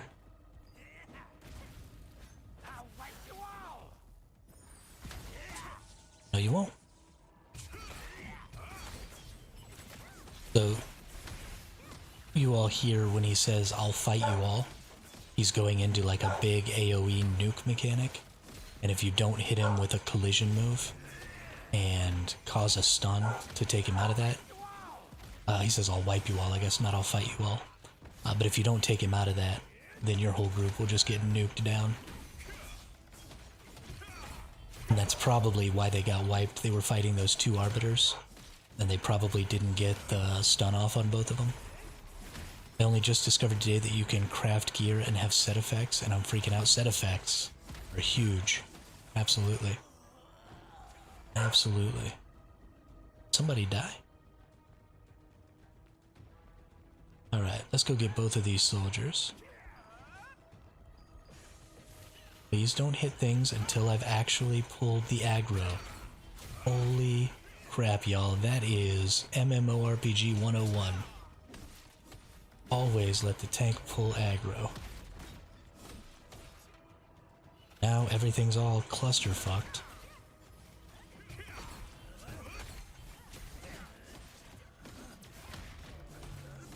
Whatever.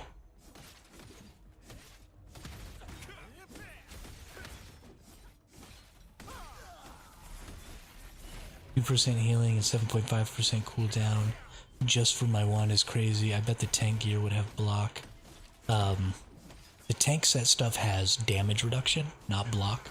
So the set that I want to go after is the Shock Commander set, and it gives a reduction to the damage you take, just flat damage reduction, which will come after all of your other mitigation. So on top of whatever you get hit for, you'll go ahead and then just take less damage. which is crazy. And I'm very excited about it. It's gonna make me tanky as all hell.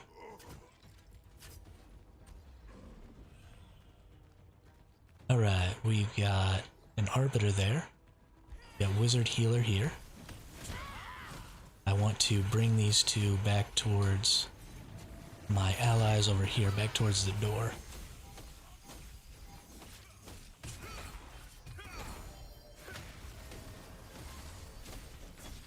And then maybe don't stand in the green stuff. Hermit. And slam them into a wall. Yeah, I like that.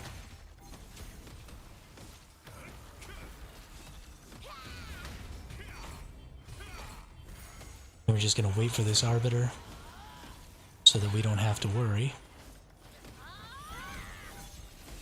My tankiness makes me not pay as much attention as I should to the damage that I'm taking.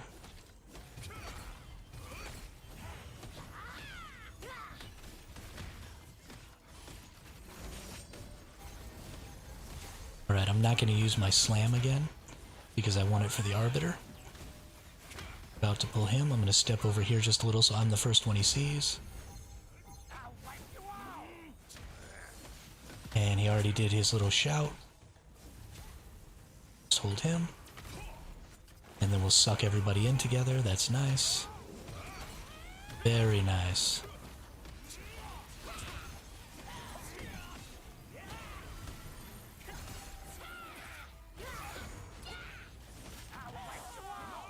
But you won't.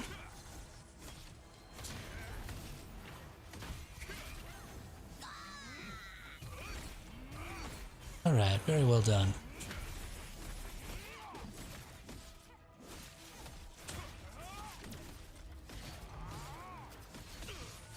DR is pretty good if you use the reflect skill. What is DR? You all want to skip some enemies. Okay, we can do that. Come over here. Damage reduction. Okay.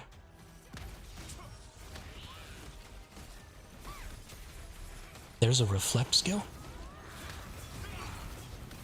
I didn't know there was a reflect skill. Yeah, damage reduction plus reflect is always good. Who doesn't want to reflect some of the damage that they're going to take when they're taking less damage?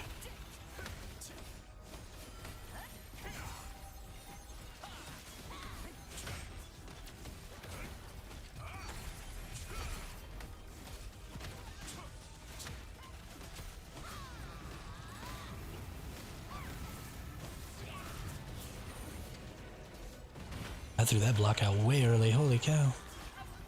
Honestly can't even believe I got him.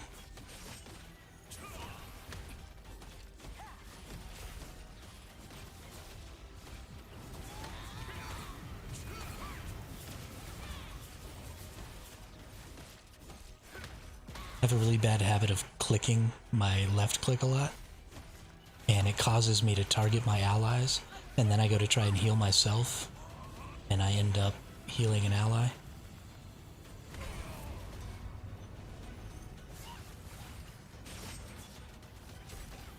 Oops. I forgot that that person had that thing that you had to stun them from. That's on me. That's on me. This is a mini-boss, Wiggling. There are 2 mini-bosses in the dungeon. So, whatever your number 2 ability is, I'm not sure if the base skill has the reflect or the evolved version.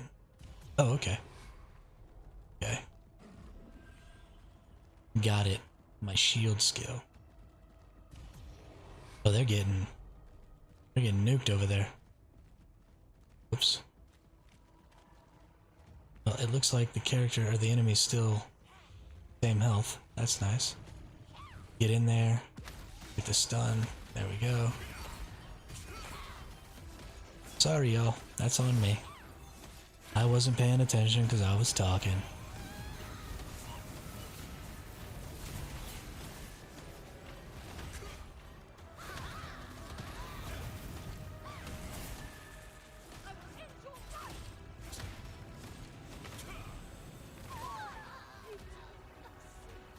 Yay, we saved him.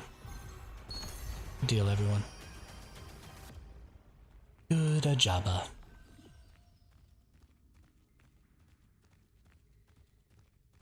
We only have so much time left to beat this dungeon, though, because my NVIDIA GeForce Now session is going to end. I'm going to have to refresh it. I didn't think about that when I started this.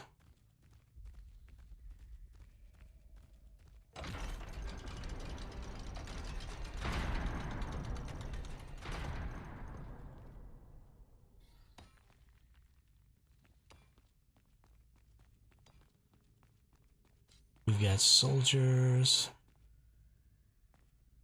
Let's try and just pull the soldier. Because there are arbiters in each of these rooms also, I think. And I don't really want to deal with arbiters along with soldiers. And there are wizards.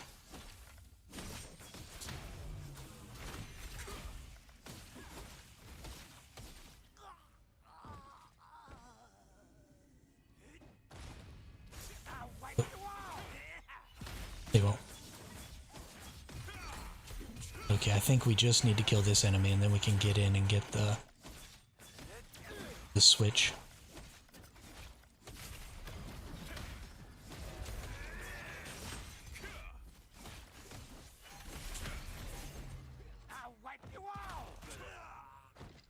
Nice. Oh.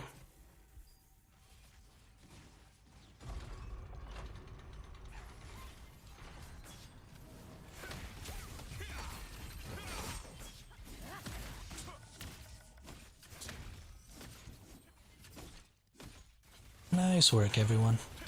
This team is actually fairly on their toes. Hopefully they know the mechanics and we'll be able to get through the fight. Okay. Back around we go.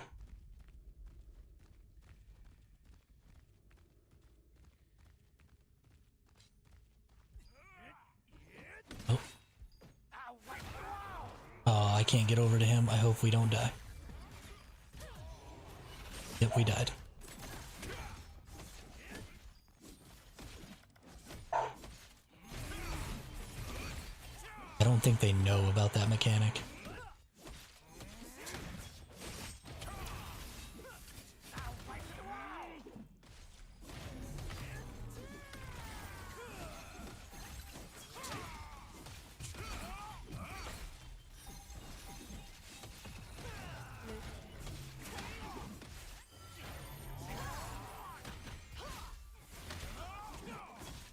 I can't see squat in here. Nope.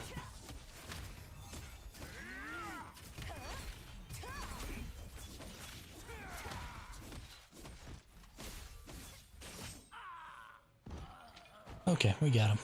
Good deal.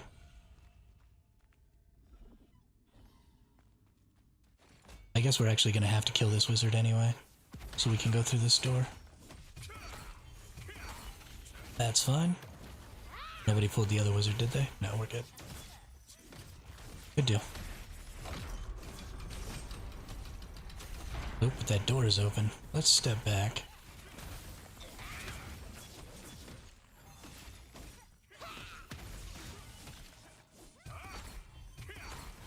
Because there is an arbiter in here.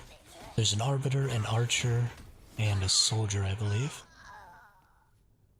There's no wizard, archer, arbiter.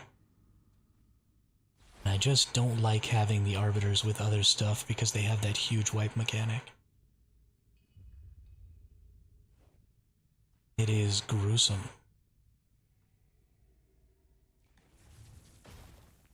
I'll wipe you out!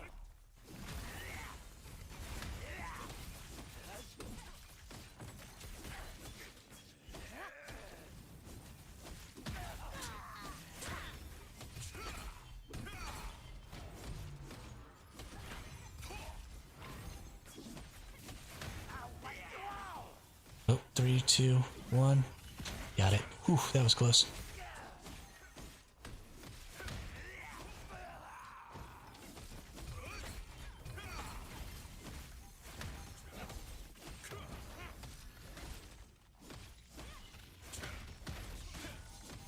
you also know that there is a version of your taunt that lets you auto-attack, do AoD damage for the duration? It's not great.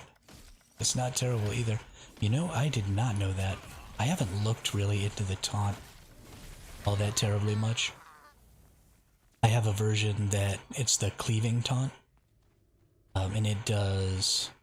Oh, are we just gonna go to the boss? Okay. That's fine. That's fine. So this is the second sub-boss. And he is strong. And he does a knockback, which I'm gonna need to be careful of and not get hit by, or I might get knocked back into that archer. And that would be bad. And then this is a DPS check. He throws on a shield, and you just have to DPS it down, or he does kind of a big thing that kills everybody.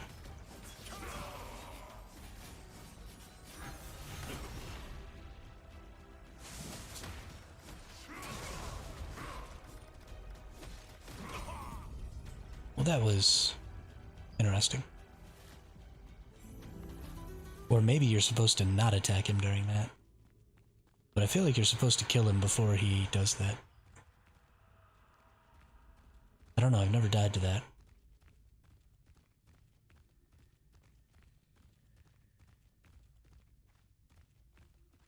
We're gonna have to see.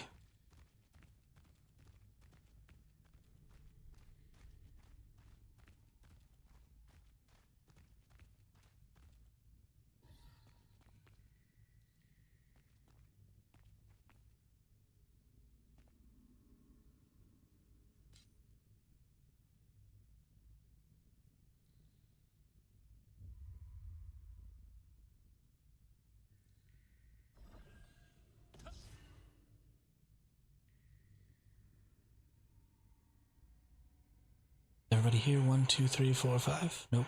Still missing one.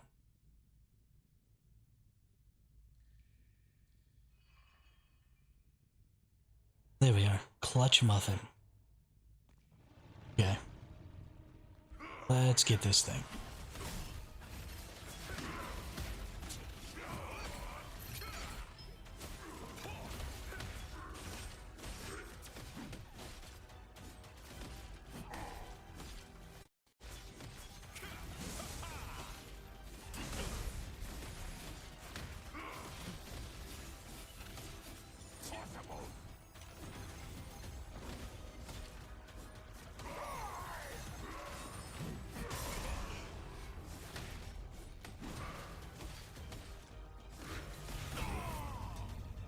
Am I supposed to stun that?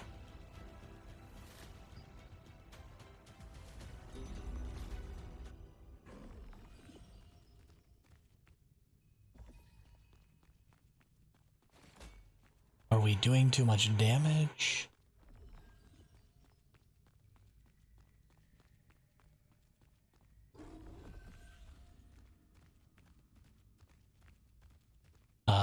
Is there anybody in the chat who happens to know that mechanic? Are they supposed to stop attacking when the shield comes out? Or...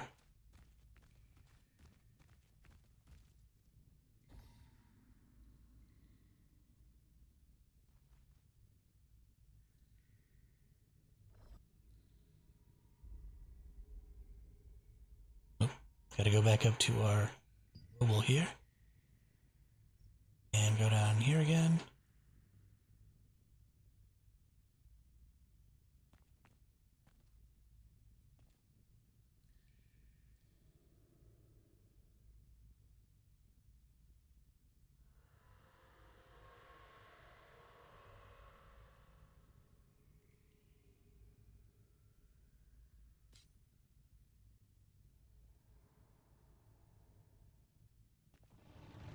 Alright. When he says die.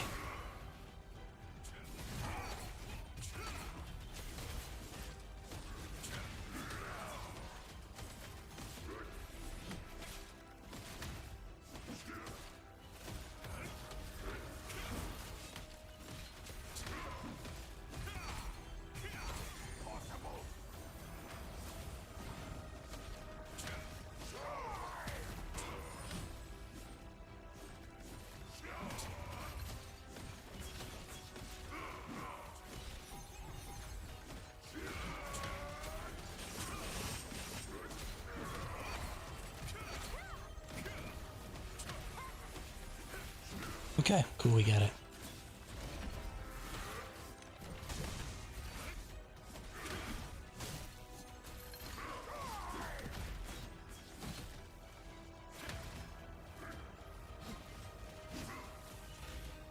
Attack, thank you.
Nice.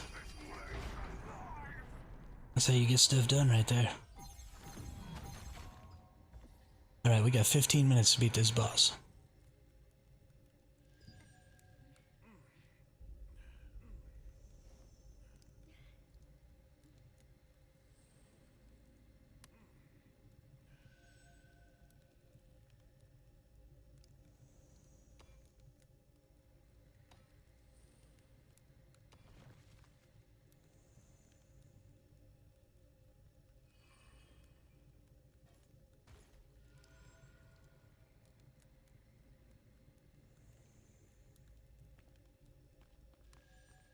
Interesting. Let's go get this nerd. Whoops.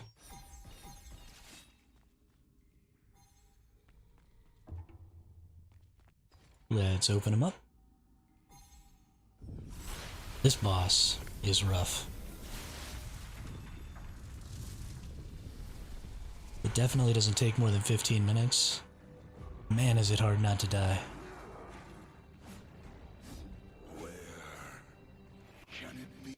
Oh, please don't do that. Just let me attack it first. Is that so much to ask?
Is it just 3 of us or is it 4 of us?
Get out of my way!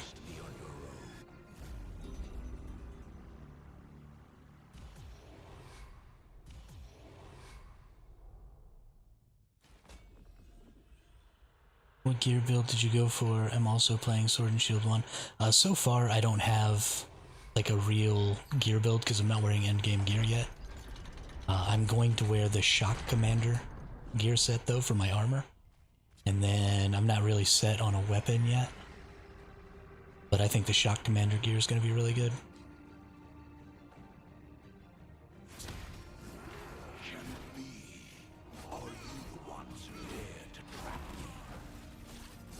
Don't stand right next to me. Holy crap. I'm taking the hits.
Oh, shoot.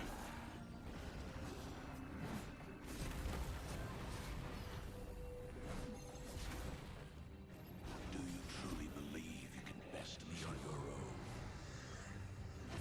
Death looms terrible and inevitable. I keep missing that block off to that. I've got to start getting that.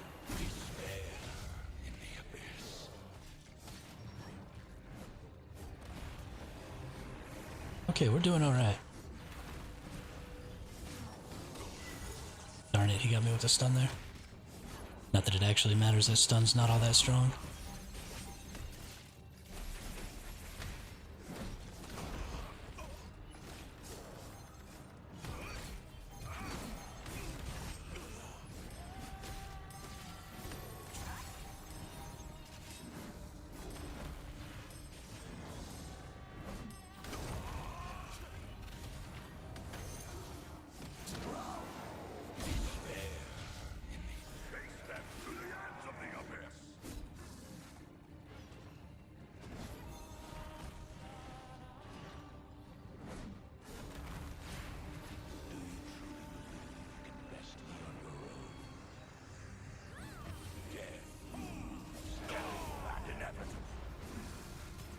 Well, or not enough people to stack.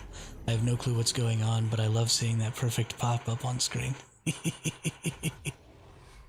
Thanks, little bro. That's the active block. Every weapon has an active block, and if you hit the active block right before the attack, then the active block turns into another skill like a heal or an attack or something like that. That you can use. So active blocking is really, really important in this game. It makes tanking probably one of the most fun experiences I've ever had. Oh, hang on.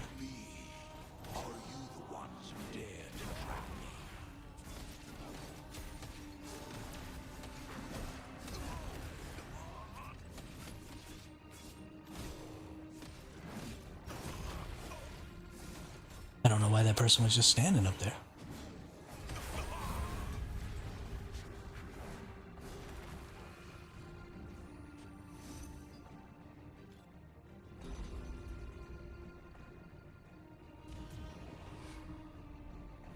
Oh, now we only got 5 minutes. We're not gonna make it.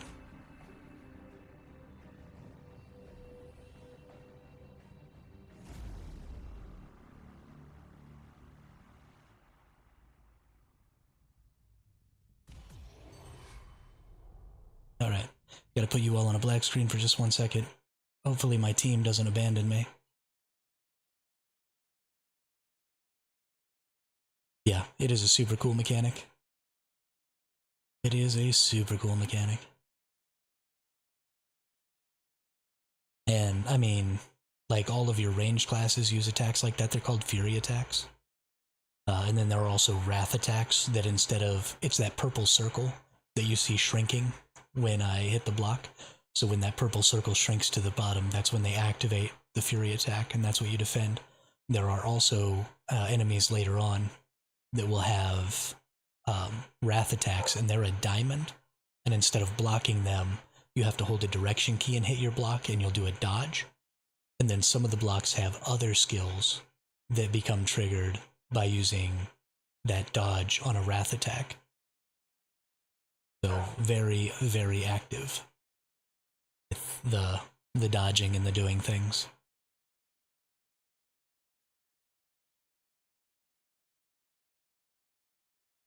But then also enemies try and surround you in this game. So if you're tanking a pack of enemies, then you don't just get to stand there, because they'll circle around you, and then they won't necessarily be lined up right for conal AoEs and stuff like that. So you have to constantly kind of be moving and maneuvering to keep them all directly in front of you, so that you can hit them with conals. And then you're constantly doing that active blocking and those skills. So when you block a skill, you don't necessarily have to use the skill that you gain from it on the enemy that you blocked. So if, say, you're fighting a really powerful enemy and he's got, you know, a bunch of little guys with him, then you can aggro them all and then use your perfect block to trigger your retaliatory attack, and then use the retaliatory attack on the bigger person to help get a little extra DPS. Depending on how strong those little guys are, it might help you out. But there's just so much. I don't know what people were talking about when they said the combat in this game isn't fun, because the combat in this game is super cool. I like it a lot. And maybe that's just because I'm a tank, and tanking specifically is a little extra, but I enjoy the shiznit out of it. Alright, you all can come back now. I'm a little sad I had to bail on that group, but I honestly don't know if we were ever going to be able to beat that boss.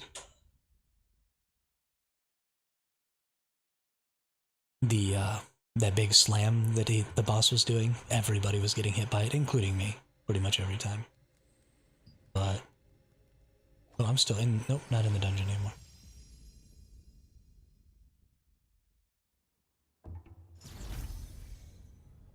Let's see if that group is still around. My cursor's going crazy. Calm down, dude. Go up dungeons, party boards. For this boss specifically. I don't even remember all the names of all the people I was in a group with.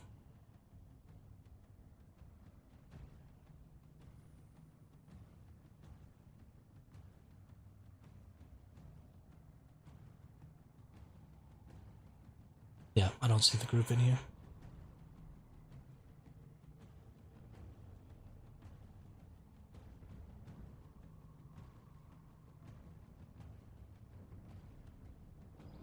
But honestly, I was not paying attention.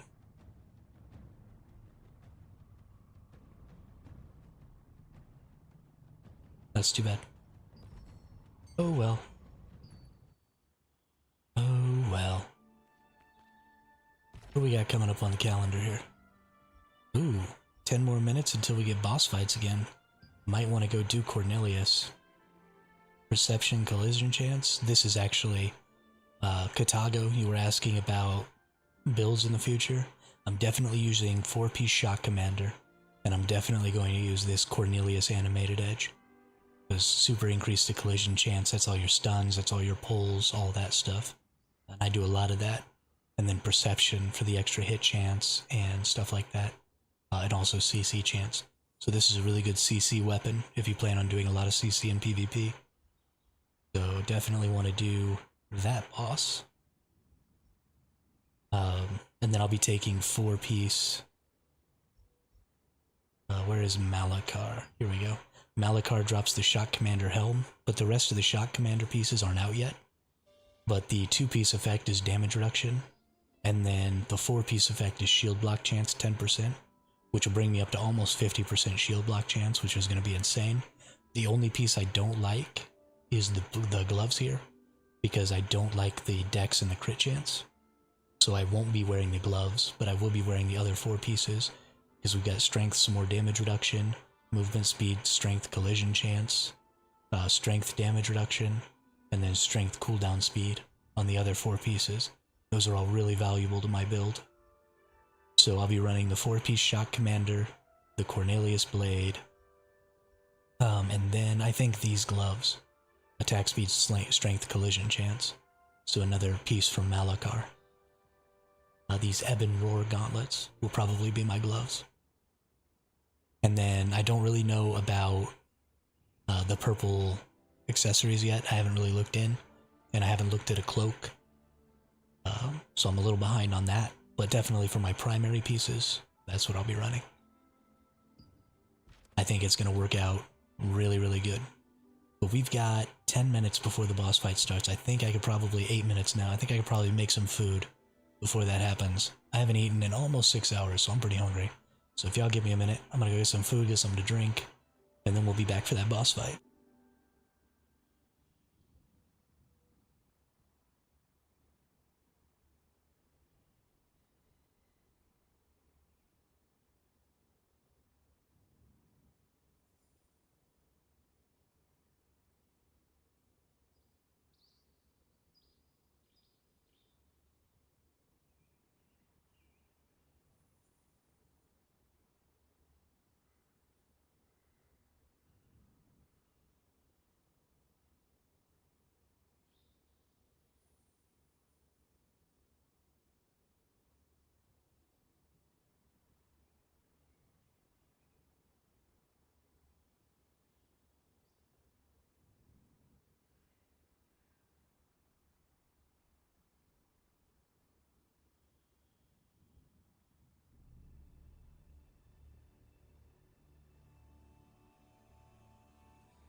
Alright, we back.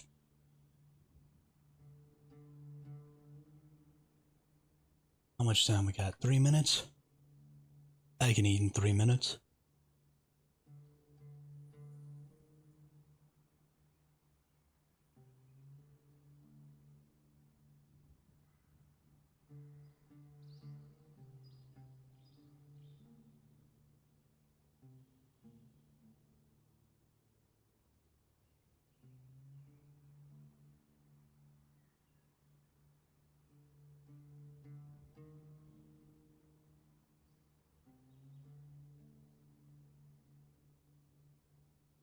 Don't need cheap viewers. Thing needs to knock it off. I don't ever get any of that stuff. Any of those bots trying to sell you crap or anything on YouTube. Only get it on Twitch.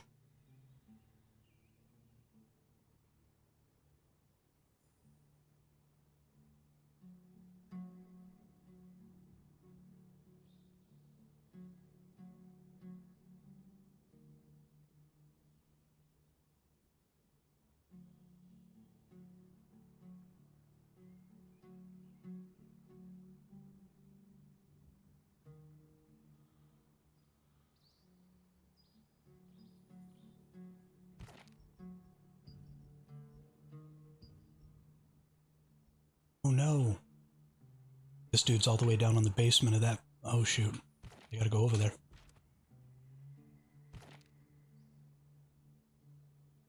Darn it. Not that one. One.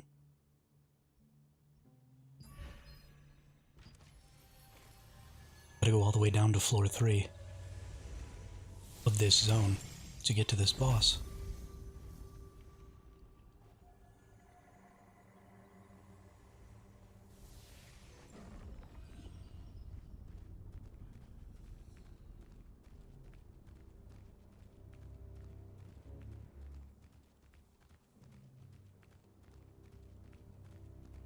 Ruh-roh. I've never been to floor 3 here before.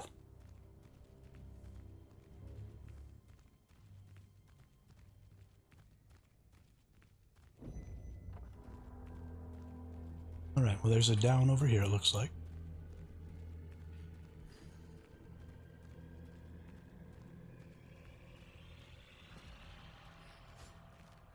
We'll go this way. Owie. Why you shoot me?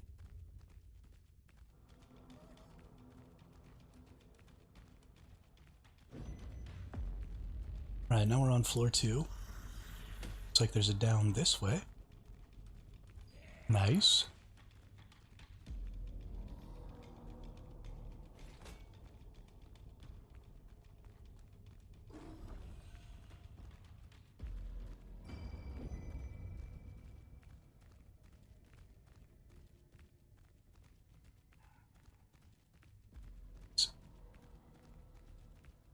Then it looks like he's right in the middle here. Roll out this way. Please stop stunning me. That would be great.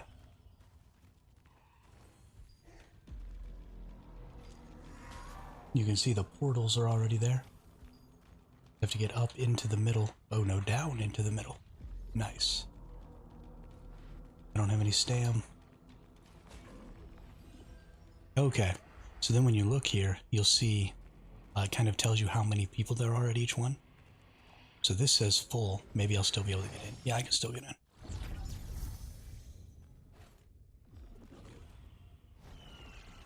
But I don't want to go to one with too few people because I want to make sure that we actually complete it.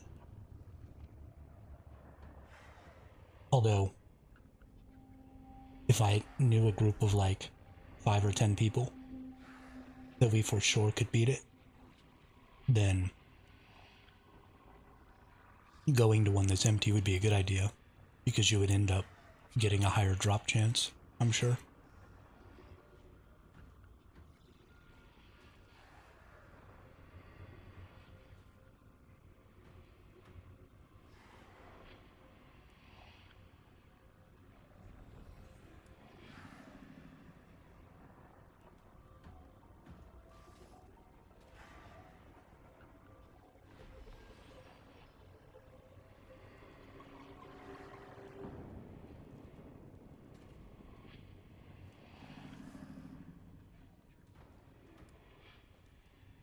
Now we have to wait for 2 minutes and 45 seconds.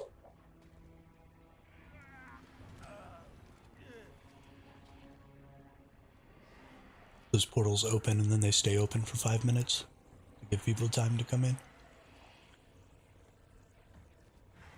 But then they close, so you gotta get here.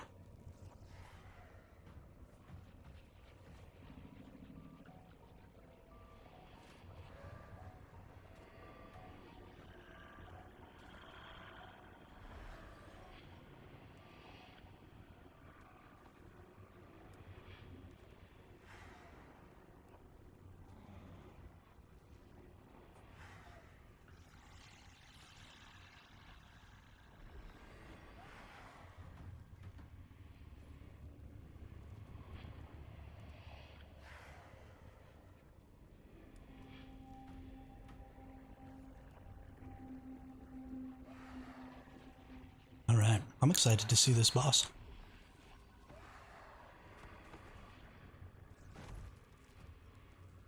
I'm excited to maybe get this sword. I don't know if I get this sword, if I will keep it or sell it, because it'll be so much cheaper,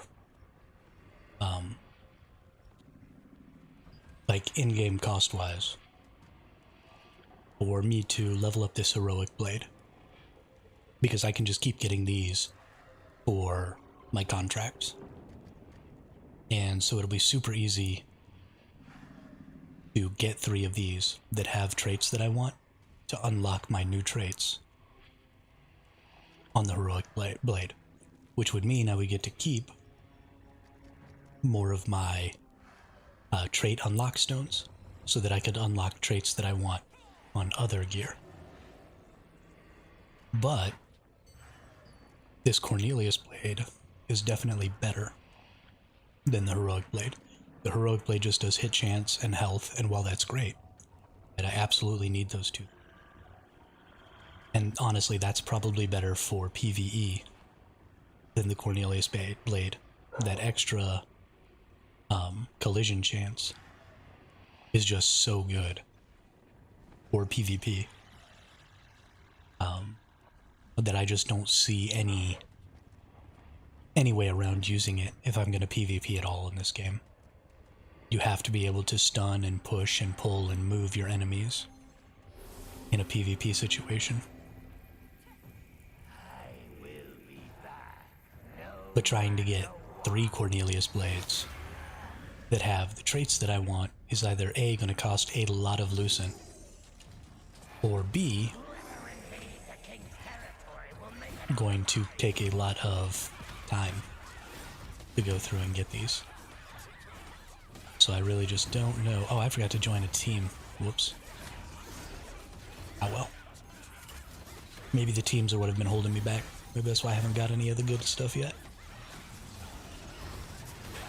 Oh, got that perfect.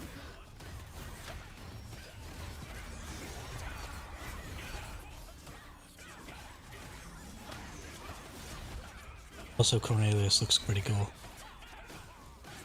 Honestly, I kind of want a sword. Oh. Nope. Nope. That hurt.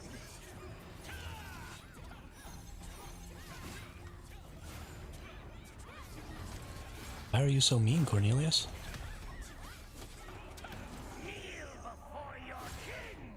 Yeah, perfect again. What's up, dude? You ain't the king of nothing. You suck.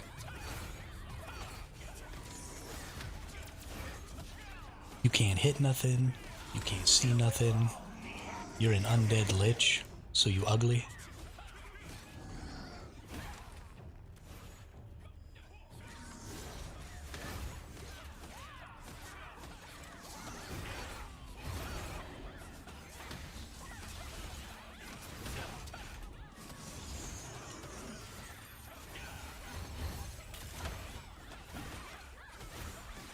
Oh, hey, there's a guildie in here.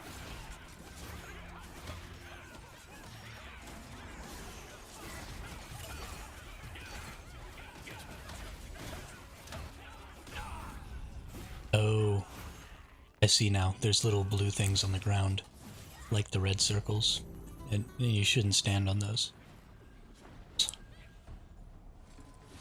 I get it now. They've got a whole theme going on with the color. He's blue, the fire around his arena is blue, the little circles that you're supposed to avoid are blue. It's a whole thing. I dig it. I like blue. I wish the blue wasn't the enemy, but it's fine.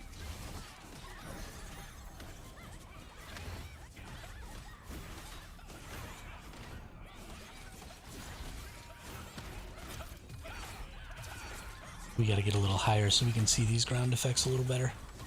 I think it happens, yeah, after he does that little slam. There you go. All those people got nuked, but I didn't get nuked. Okay, we learning. We learning. Now we just gotta wait for the little red effect. These are so much easier to look at. Yesterday I was playing with everybody's effects on, and while it's really cool to see 50 people spells at a boss, it is almost impossible to see what's going on with that many activities going on. So now I've got to just set up to party, because I'm the only one in my party right now.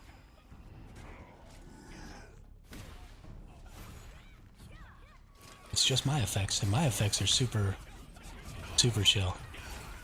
Except for that blade spinny effect. That is not chill.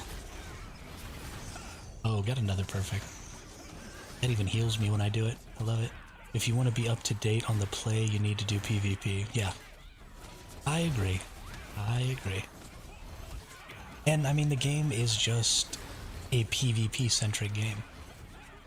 And while I do believe that you could play this game and only ever participate in the PvE aspects of the game and have plenty of fun, there is a significant amount of the game that is specifically catered to PvP activity. And so if you want to participate in everything that the game has to offer, you have to participate in PvP.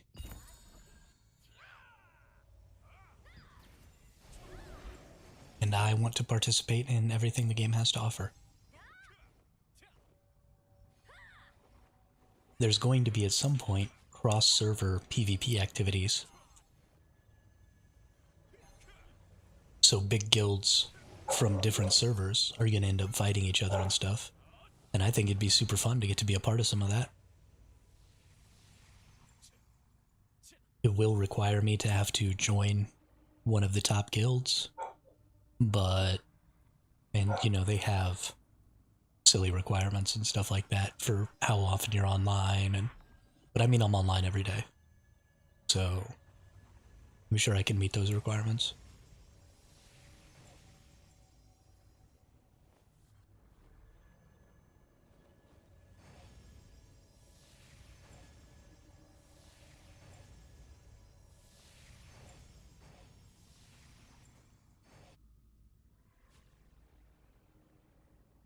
Don't think that'll be a problem at all.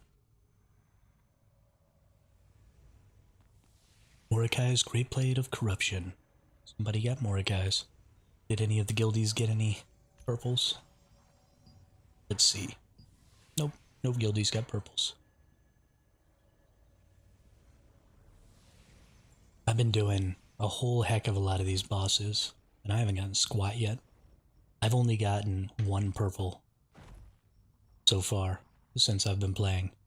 I got a pair of purple boots, and they're actually still up in the auction house. Well, the trait that I pulled off of them is I pulled a max health trait off of my purple boot, and that was the lowest price when I put it up here a few days ago. It's not coming back. Out of my whole 15 first pouches, this is the only purple I got. And then I had another 9 pouches that I got from some of these things right here, these contracts. I got another 9 pouches from that, and that didn't really go over. But I do need to go and finish my contracts. Still got a little bit of time. Let's go over there and see if we can't find a group for that. Escape. No.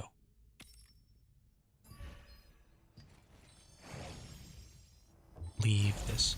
I'm really excited. I think tomorrow, let's see. Let's take a look at our milestones. So this milestone is taking all day today. And we're getting, at the end of it, we're getting Azrael and the Guild Raid Azrael. And then we're getting a new co-op Dominion and Guild Dynamic event. Requiem of Light.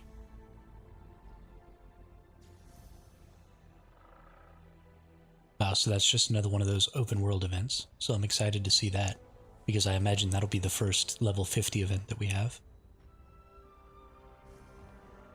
But the next level 50 open world dungeon doesn't come until here. Yeah, Lingering Hatred. So that's not until, I don't know, maybe 3 days from now, depending on how long these ones in here take. Until we get Sanctum of Desire and the Kawazan Guild Raid, which is where some pretty decent drops come from.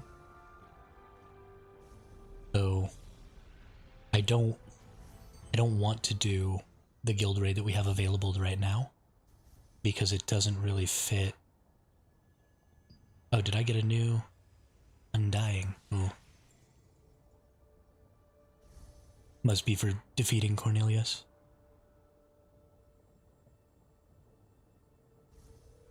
It's 1 day per thing.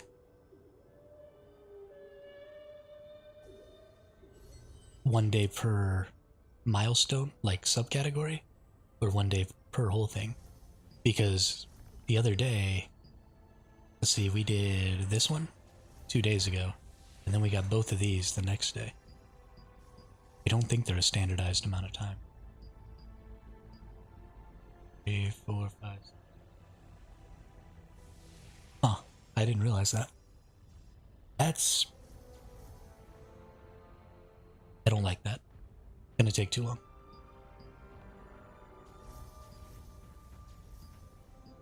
Yeah, I knew this one was 24 hours. But I didn't think they were all 24 hours. Because I saw this one start. Didn't realize it was a standardized. That's cool. That means we've got 1, 2, 3, 4.5 more days before our next open world dungeon opens. That's a long time. That's a real long time. I mean, it's not a long time for people who are playing more casually, but a long time for me.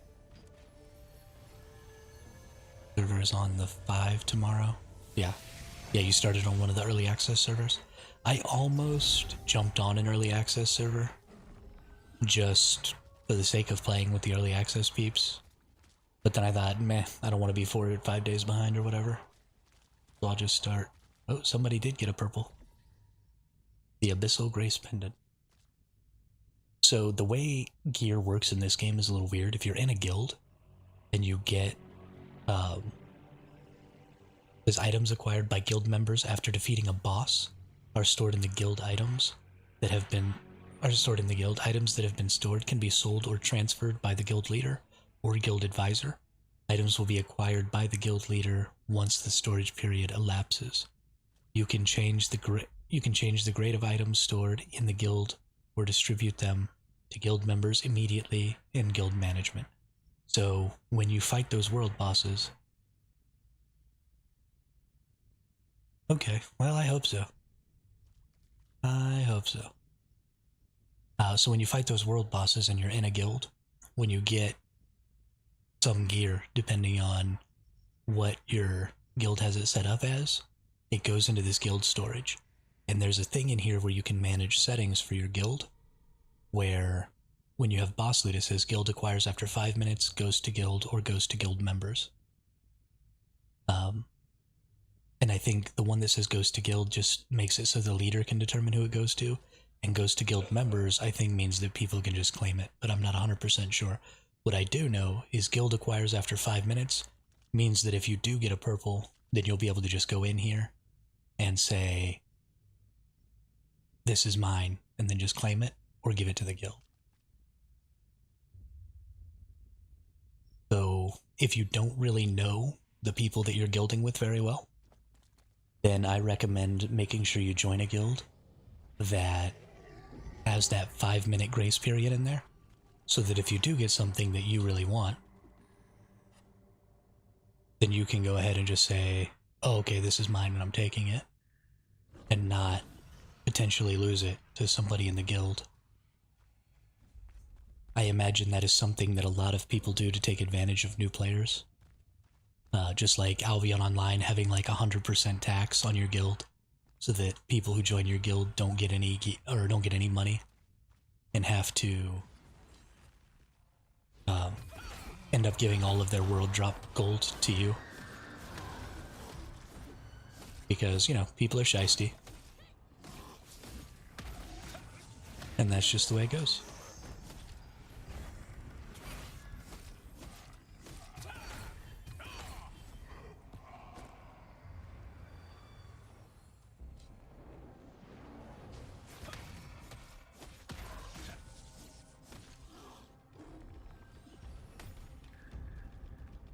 I'm gonna go run amok with some of these people. Whoops.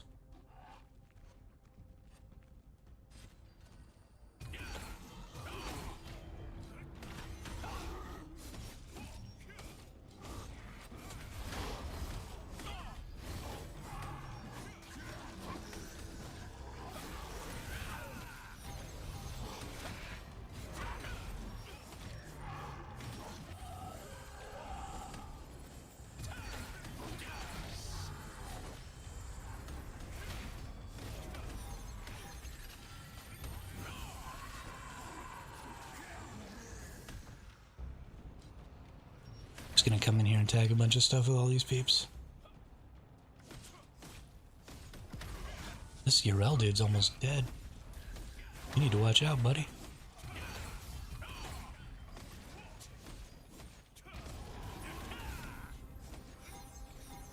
I say as I myself am almost dead.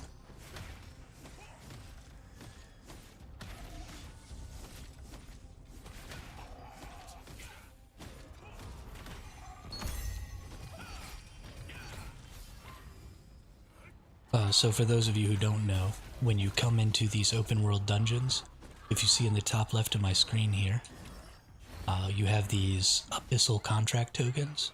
You get these from doing your daily contracts. And when you get them, you can come down here and they get consumed as you kill things. And when they get consumed, they give you like higher drop rates, increased drops, stuff like that.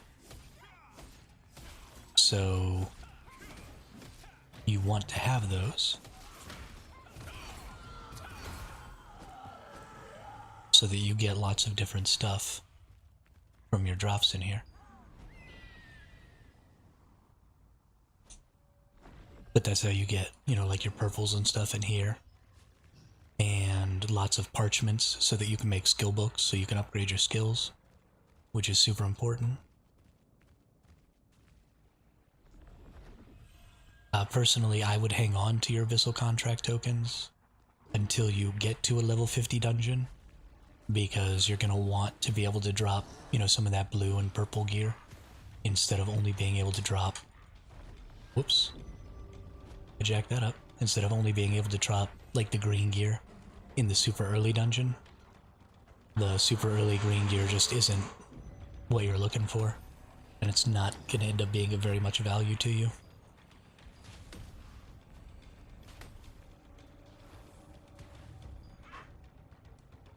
Oh my goodness. Well, that was fun.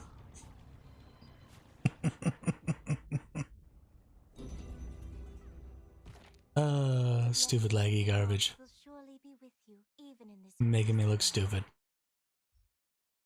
I swear, I know what I'm doing.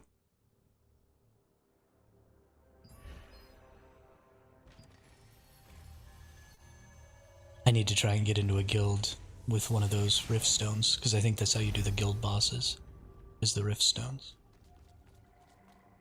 I need to be able to do that. Yeah. Yeah, this game seems to run so well, and then sometimes it just runs like garbage. And I don't really understand.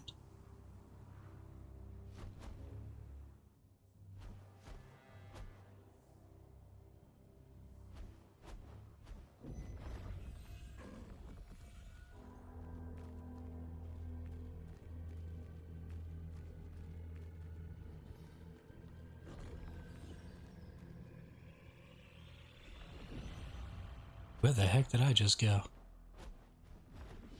I don't think I want to be here. What's this? Ooh, it's like a boss thing. And there's a boss out there. Ooh, there's somebody fighting one over here already. Gotta go help.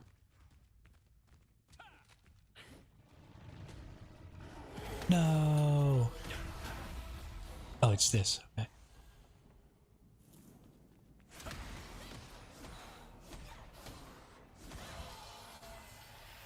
I don't know what these little ghosts do, but they do something.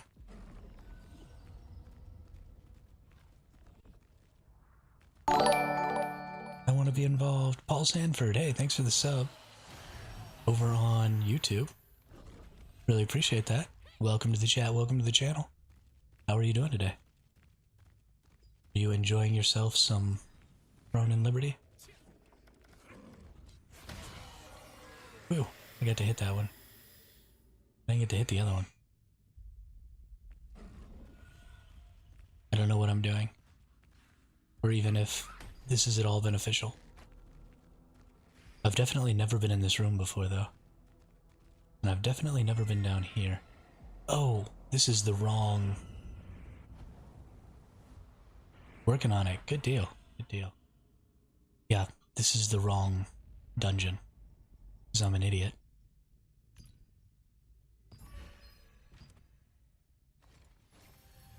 Whoopsie.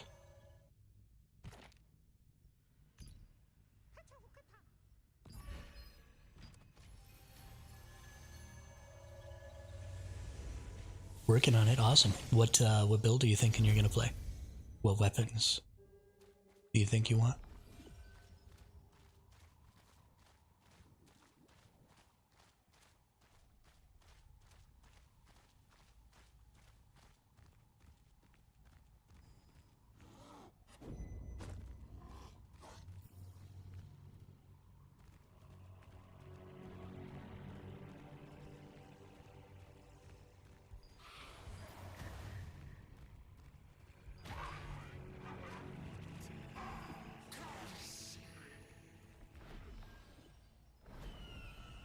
Okay, so I think the best way to get over there is actually going to be to hook ourselves up here and then fly over.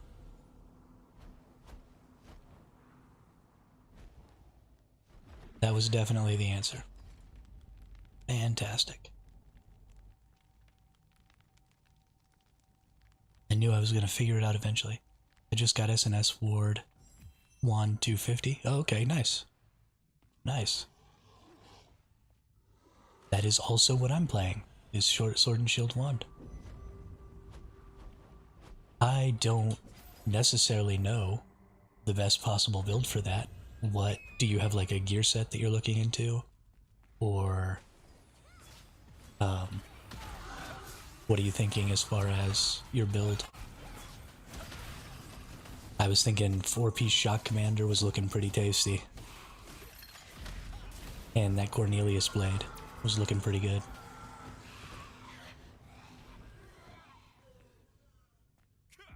So probably that's what I'm gonna go for.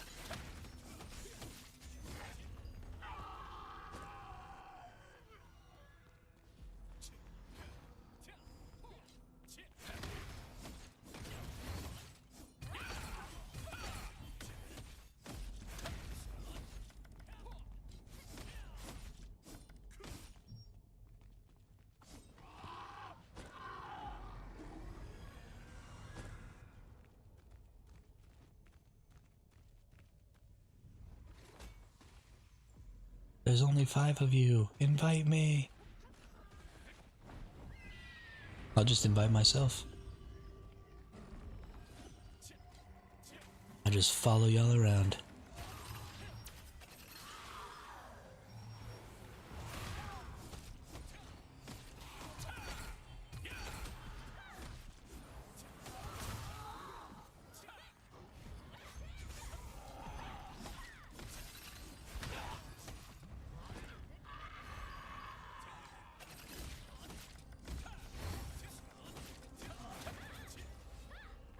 Why is that wizard floating? What did you all do to the wizard? Yeah, I figured you meant wand. I wish there was a weapon called ward. That'd be cool. I could imagine the implications. I'm not sure I'm looking into that now. Okay, cool. Well, let me know what you start thinking. Because I haven't really been looking at guides or anything for the build. And I'm just kind of flying by the seat of my pants here. So having a conversation about it, I think would be a lot of fun. And I mean, I honestly haven't even gone so far as to read every single possible item that I could get.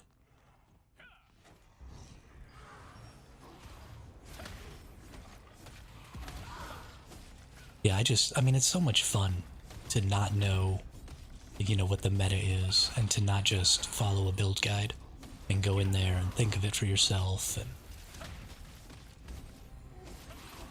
like, I understand if you're limited on time and you just want to make sure that you're strong and you don't want to lose, you know, you don't want to struggle through beating enemies and stuff, then absolutely watch a build guide. Like, I'm not saying that that's not fun, and I'm not saying that you shouldn't do that. If that's what you want, then that's absolutely what you should do. But personally, I just find that I get a ton of enjoyment out of struggling through it and realizing, oh, this is why my build sucks. Oh, this is why my build sucks. And then making some tiny improvements. This is y'all's enemy, and you're not going to help me kill it? Are you for real? Yeah. Yeah, that's something I've had to start getting back into too, Paul. Is because, you know, way back in the day... Sorry, you guys can probably hear that train in the background, it's so obnoxious. But way back in the day, during the first MMOs I ever played, like Dark Age of Camelot, we didn't really have build guides like we do now. And so you kind of had no choice but to figure it out as you went and, you know, talk to people that were actually in the game in your server. And so metas developed really differently across servers because your base for knowledge was very server centric. And I always thought that that was a heck of a lot of fun and really enjoyed doing that and seeing, you know, what people built and took out into the PvP, into the battlegrounds and stuff. Just always such a good time. And I would love, I mean, we really can't get back to that, right? It's kind of a bygone era that's impossible to achieve again because the internet just wouldn't ever allow that to happen. But good times. Always good times. So I went into Once Human blind, and I've also gone into this game pretty blind because I want to recapture some of that. The old day in WoW, you had to read the quests, and if you couldn't find it, yeah, no quest markers. I never really played WoW, but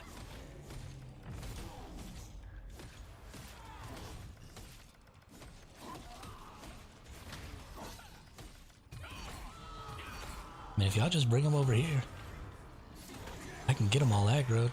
Ain't nothing.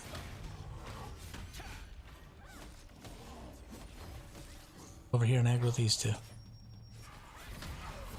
Because it's fun. It's fun to have everything in the whole map attacking me. And me only.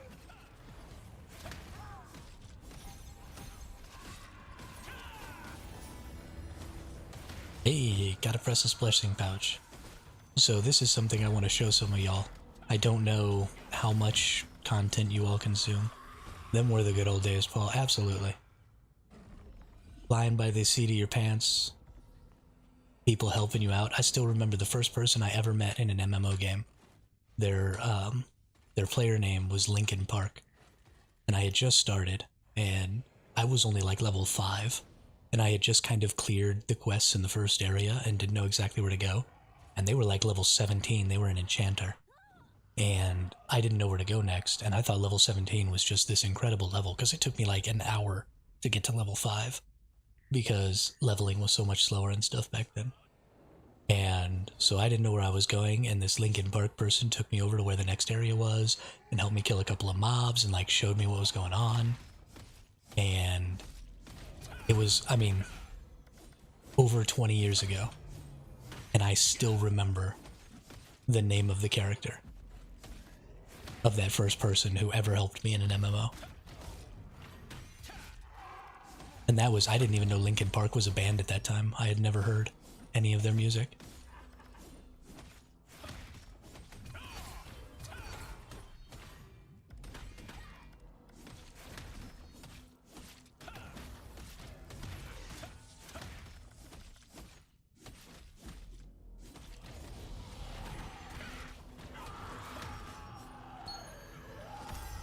Oh, we got an Abyssal Spectre. Somebody come help me kill the Abyssal Spectre. Definitely can't kill this on my own.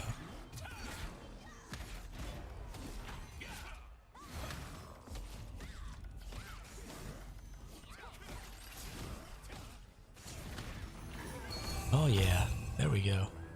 Hey, we got another one of those precious pouches. So I want to show you all, for those of you who maybe don't consume a ton of content or haven't actually gotten into play the game yet, these precious pouches are sort of your primary access to some of this early purple gear. Primarily, you're going to use most of this gear for trading.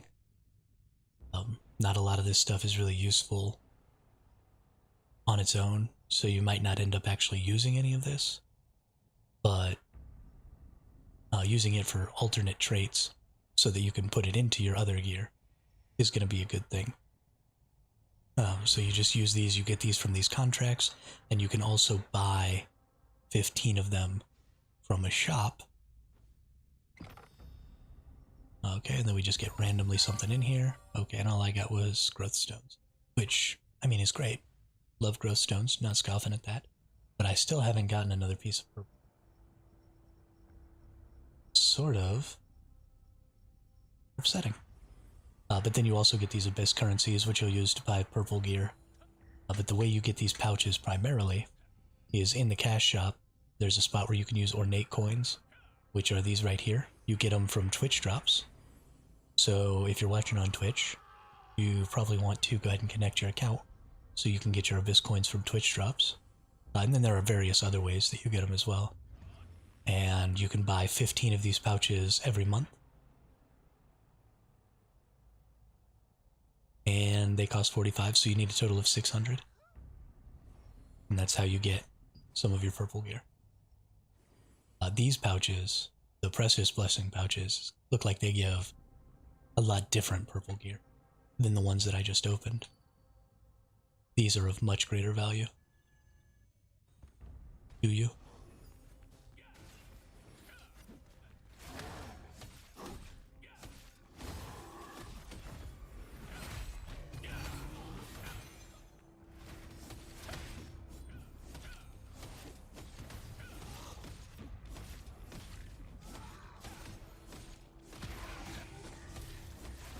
When does Twitch drops end? I think the ornate coins seem to me like they're going to be a weekly thing. But I don't know when the skins or whatever that they're dropping ends. Give me a second, I can probably find out. I'm such a bad streamer, Alec. I don't pay attention to any of that stuff.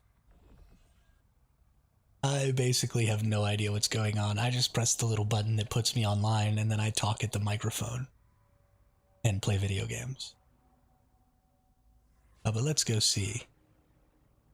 Let's go to drops.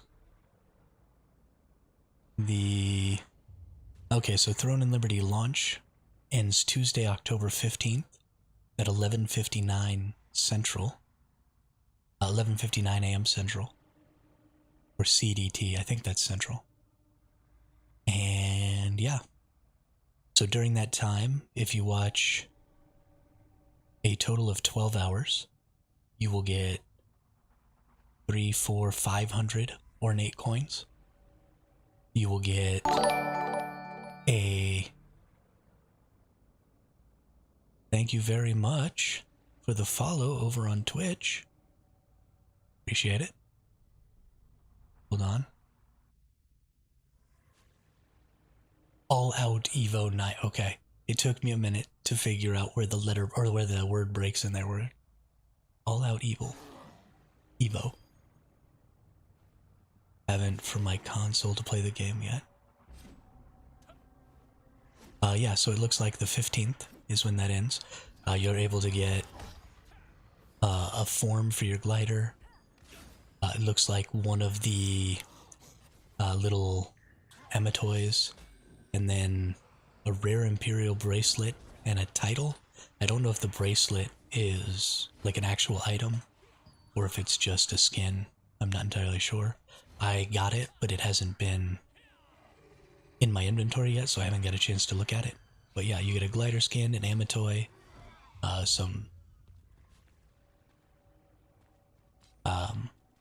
those ornate coins,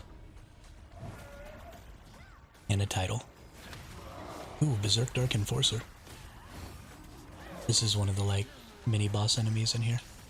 Okay, seriously though, who is raising these enemies up? What's going on? I've never seen that skill used before.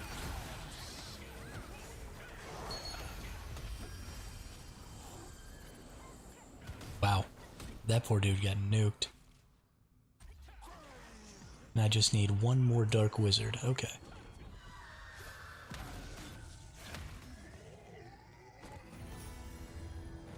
So these are not called Precious Blessing Pouches. They're something else. Precious Blessing Pouch Shadow. They don't give you necessarily all the same stuff. Hey, thanks, bro. Like, I may not be able to claim those since I got my console till December. Oh. Well, so still try and link your account. Right, if you can. Hey, I need this. Nice. But I don't need critical hit chance. That sucks. You know, still link your account, and then if they stay in your mail, I don't know how long they will stay in your mail, but you might still be able to pick them up later on when you do finally get on your account. Okay, not fighting things by myself. I'm way too weak for that. Says you can get it even if you link account afterwards. Oh, does it? Oh, okay, cool, cool.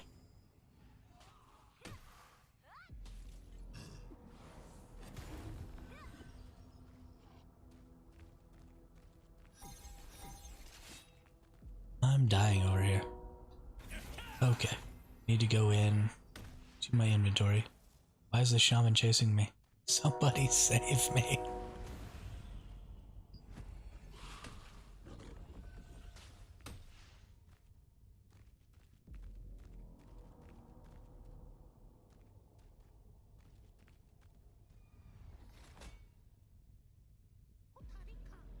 Yo, this shaman's a butthead. I just want to use my other scrolls here real quick. Alright, what do we got? Dark Enforcers and Assassins. The Flame Brazier again. That's easy enough. But yeah. You can't out DPS my heals. Love it. Kill 2 Abyssal Specters. That's easy to do. And Dark Wizards and Assassins. Also easy to do. Oh, what was that last thing? I might have just hurt myself. Interact with the pillar, interact with the Watcher statue. Okay. So the Watcher statue, you're all gonna end up doing all of these multiple times, I'm sure. Let's go see the Watcher statue. There used to be a way. There we go. The Watcher statues are right up here. with these cowls. And so you just go interact with one of these on either side.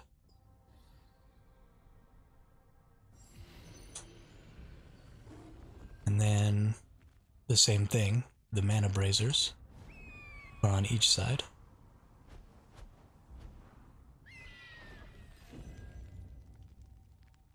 And just click on these. I think they're on each side. And that'll clear those, and now I just have to defeat the little boss mobs, the Abyssal Specters, and Wizards, and everything else. Except Shaman. I'm just gonna follow these groups around. And all you have to do is just tag things in here. I don't think you get drops the way you probably want by doing this, but it also doesn't seem like I'm wasting my my Abyssal Contract tokens. It doesn't seem like I'm using those up either. And I mean, I don't mind using up the Abyssal Contract tokens, but it seemed like I wasn't. While I was hitting things that other people had started that weren't assigned to me. So if you just want to come down here and get your contracts done, but you don't want to waste your tokens, coming down here without a group is actually probably the best way to do that.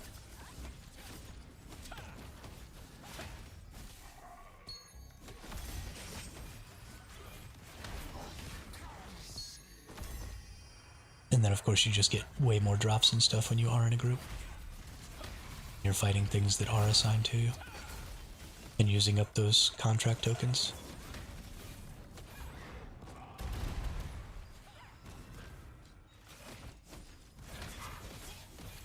You get way more Solent this way. You get way more drops. You see I'm getting a ton of parchment. There's lots of parchment to get down here, which help you make your skill books, which are very important to upgrade. A huge amount of your damage comes from your skill levels.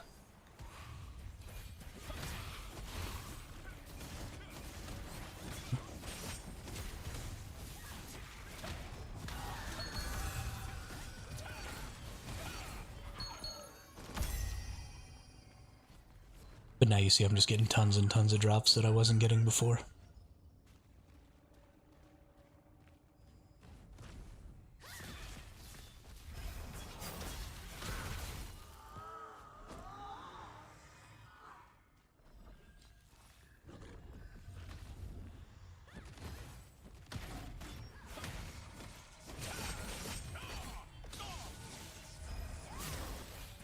Yeah, absolutely. I actually need to look into the foods more carefully because I haven't really taken a look at what they can all do.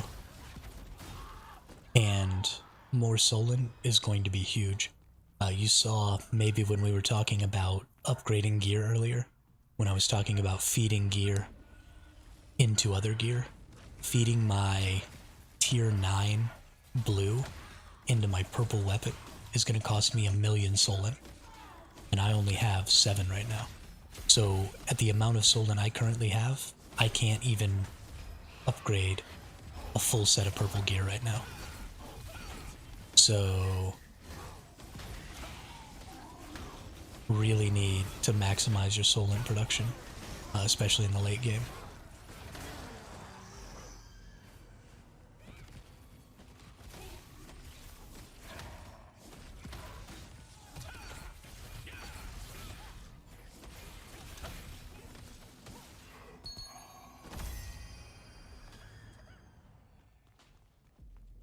And that doesn't even account for the pieces that, you still have to level it up all the way to 9 from 6. So that's only getting it to 6 is going to cost you 1,000,000 Solent.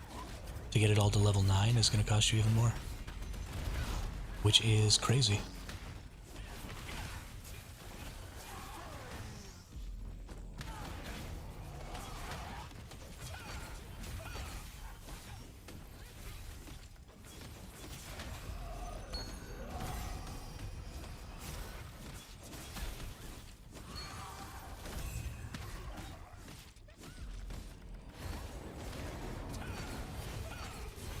Spent almost 30 million on upgrading bag space. Oh my goodness. Morton, you absolute monster. What do you need so much bag space for? I say as I'm only 10 away from being all the way full.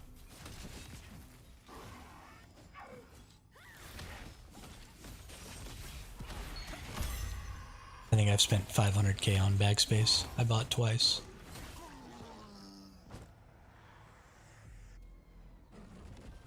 You know, it's much cheaper to buy space in the bank. Costs way less Solent.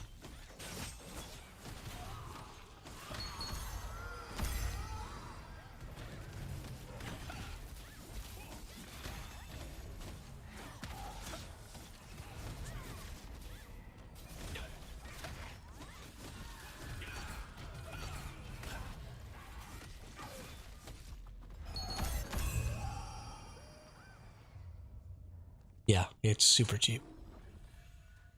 It's like 5k for your first 5 slots in your bank. It goes up, it's progressive, but it's much cheaper.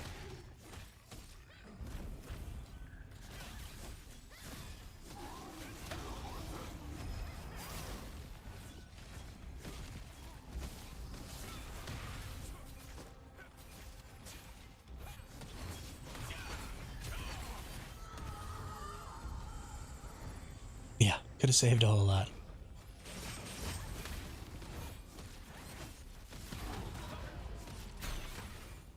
On the bright side, now if you need any more space, you can just go get it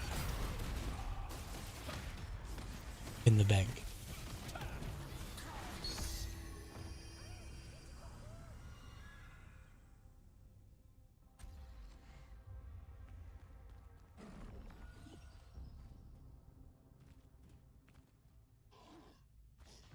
Where's my team? There's my team.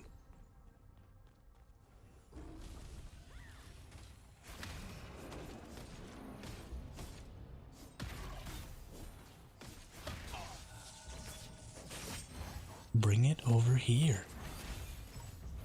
Why don't you ever bring it over to where the thing is? Hate all of you so much.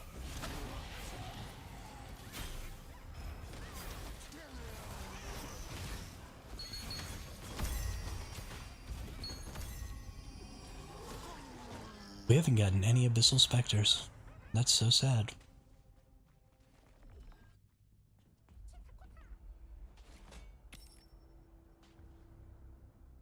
Let's see, I need 2 more Assassins or Enforcers and 8 more Wizards. Ooh. I think because I don't want this specific thing, I'm actually going to go ahead and add this to my lithograph book. Because I don't want the critical hit chance. So yeah, we'll add that to the lithograph book. And then what do I have here?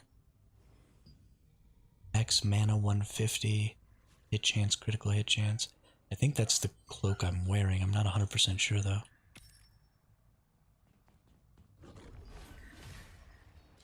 We may actually want to use that. I don't think I need extra mana. You never know, you know?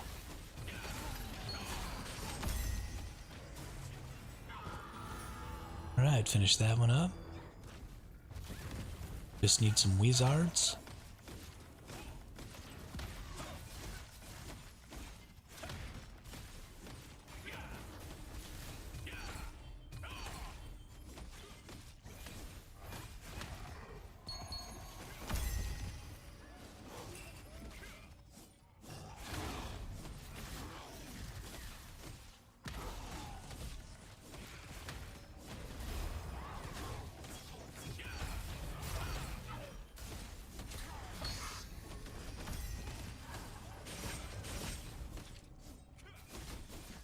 Let's get these wizards.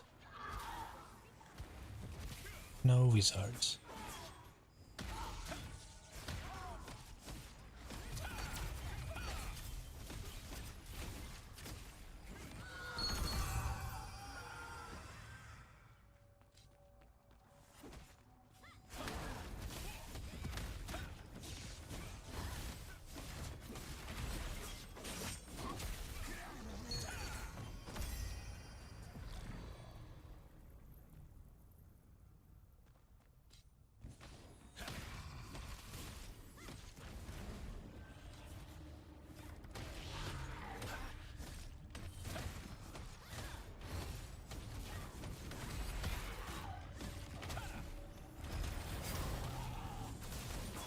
I missed. Bummer.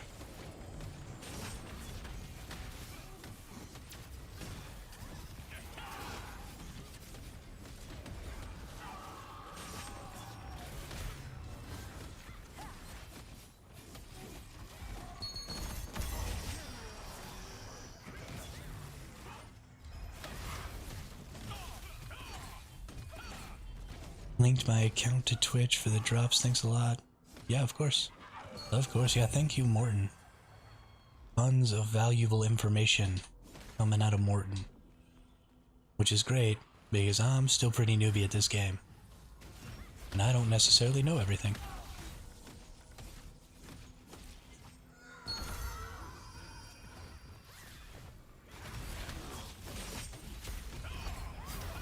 Heck, I don't necessarily know anything.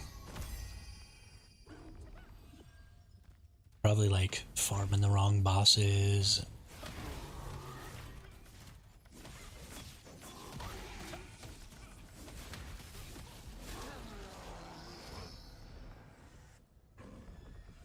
What do we need? 6 more wizards?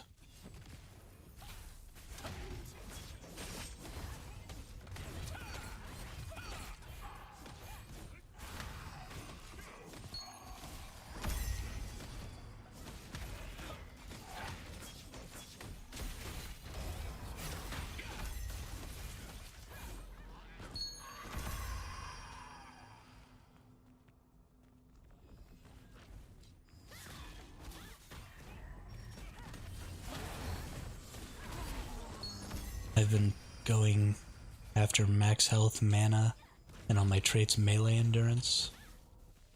I think that's definitely for PvE a really good one. I've also run into a lot of melee DPSs in PvP. But you definitely probably want to be going for at least 2. So I'm doing melee and ranged, but I haven't been getting any magic. And I think that's kind of typical of tanks in most games. Magic usually blows up tanks. Ranged usually kills magic. And then...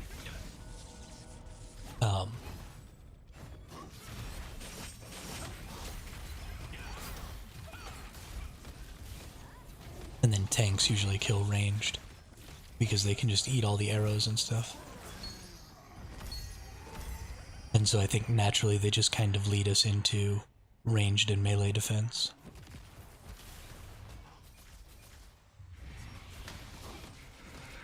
I gotta go hit this dark wizard.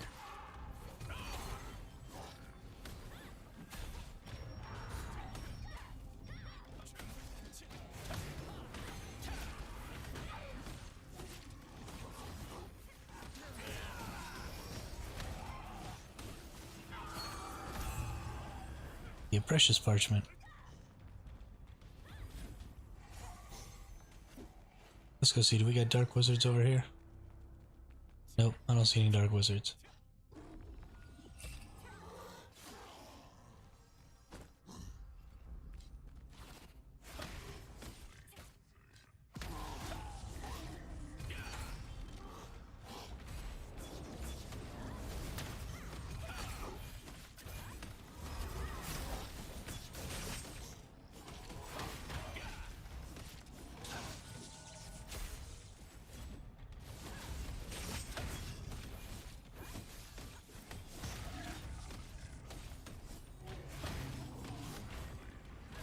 I missed my block. Sometimes it gets a little too hectic and I don't pay close enough attention to my blocks and I start missing.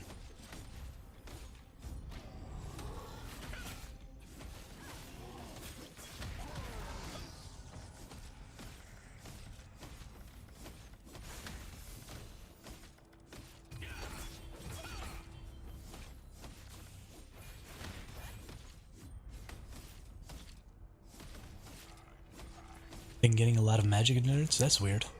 I haven't seen like any magic stuff. Almost all of mine has been ranged and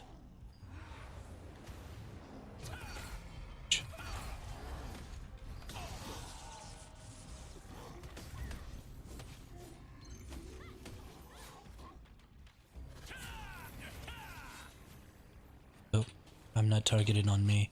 I'm trying to heal myself and healing somebody else. Again.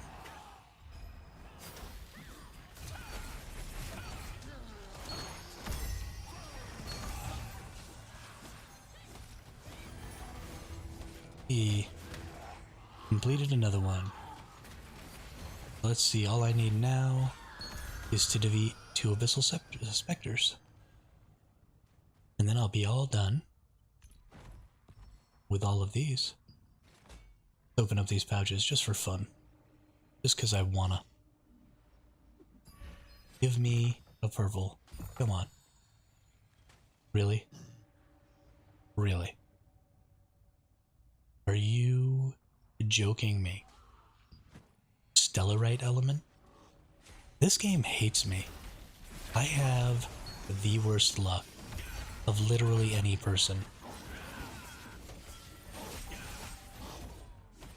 It's ever since I started streaming too. My friends, it's like a running joke that I have the best drop luck of like any person ever in my friend group. And ever since I started streaming, my drop luck has just been atrocious. I don't understand. I thought there was such a thing as streamer luck. What's going on? I thought I was going to add that onto my regular luck. I was just going to get all of the best things all the time. Sure. But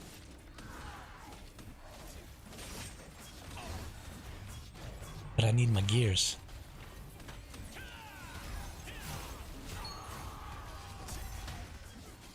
I actually think I might be out of Stellarite. I should probably open up that 1,000 there.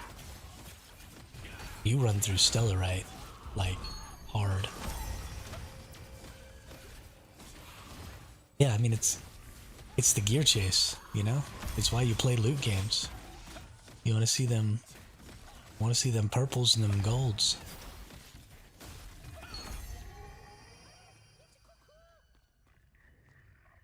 Okay. I think I'm just gonna run around and look for Abyssal Specters that other people are killing, and then just go tag them. Because it might take a while for my group to get an Abyssal Specter. I'm gonna bail on these fools. I guess it would be polite to go ahead and leave the party so they don't think I'm here.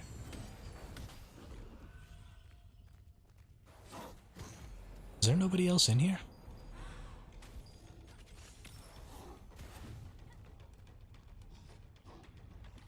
Also, we should check. Ooh, we've got another boss coming up in 59 minutes. Okay. Oh, it's nighttime. That's funny. Come here, buddy. That's right. You can't run away from me.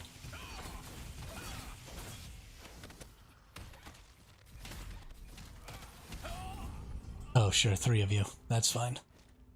I had your friend. I had him dead to rights, too.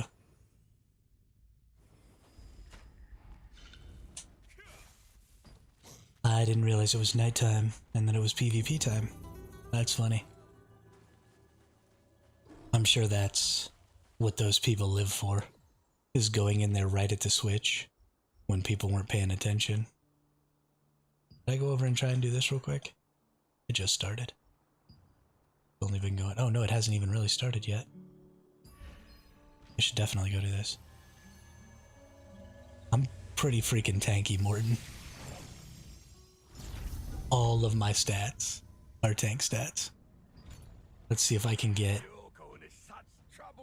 How do you get like a more detailed look?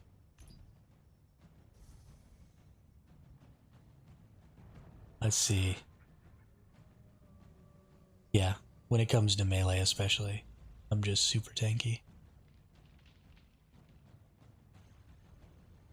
And that's what a lot of those assassin people are.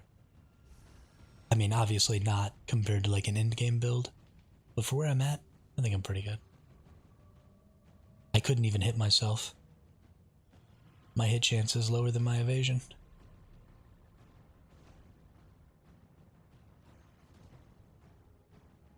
You then, Wouldn't even be able to hit adventurers, myself. you And can't then, help us interrupt the orc spell.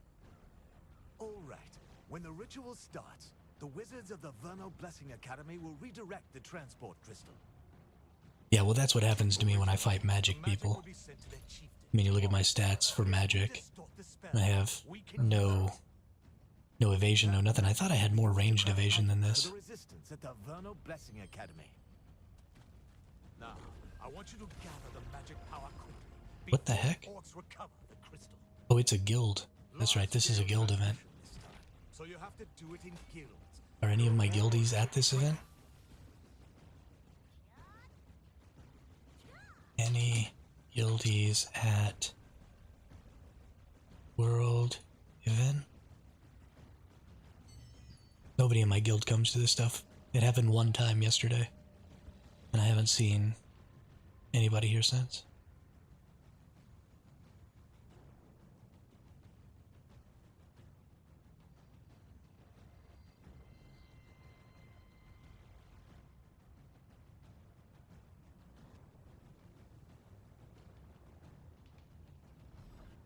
Let's go into the members thing and see if any of them are over here in Aikido Valley. Oh, there's one. Oh, that's me. Nope, nobody in Aikido Valley. All these people online. Nobody at the guild event. So sad. Whatever, I'm still gonna do it. We're just gonna run around and fight people. All of the preparations for the spell are complete. See what happens. Everyone, begin on my signal. 3. I'm not exactly strong enough to be trying to take on 2 or 3v1s, but... And I'm definitely not an AoE burst build. Humans have laid a spell on the transport crystal. Great So I'm not gonna... Adventurers, I need you to defeat those orcs. Not gonna be able to and get, sever their like, any talons big and use bombs. their magic. Like any stealth bombs or anything. But that's okay. It'll be fun to chase some people around. But how do you plan to collect the gathered talismans? These people are over here fighting people. Now, if you imprint a So when you just talisman go in, with your magic, we will collect and you all the find talismans their you have support. gathered. It's very important Hello? to imprint on a transport crystal. Can I attack you? If you don't, we can't collect your talismans. Hey, I can attack this person. There we go.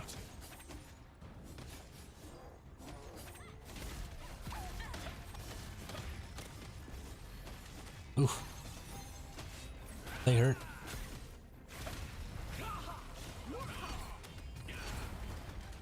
Lol. There's 3 of them. That was fun.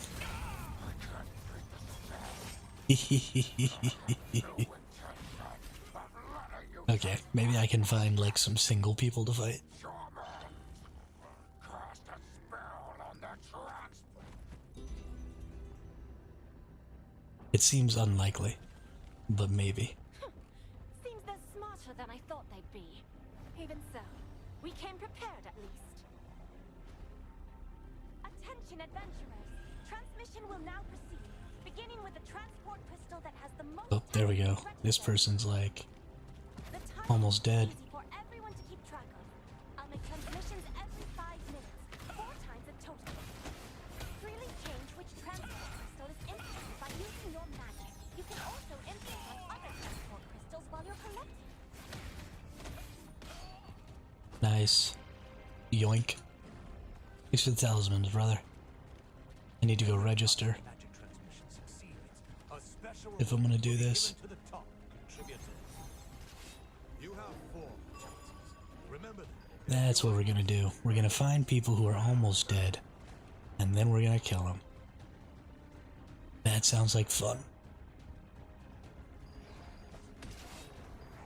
Why not be a butthead?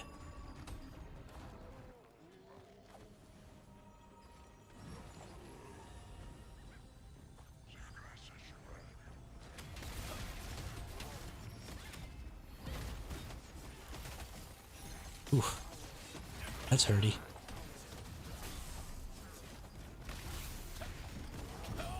Okay. I found more than I could You. It's fine though. Gonna resurrect right back in here and go at it again. Because I can't get good at PvP if I don't PvP. Hey, there's a guildie. You can refer to these marks for delivering the talismans that you have. Each transport crystal has its own color. You can see the marks of others who have selected the same transport crystal. So please work together to Come on, craft guildie. magic. Go kill dudes.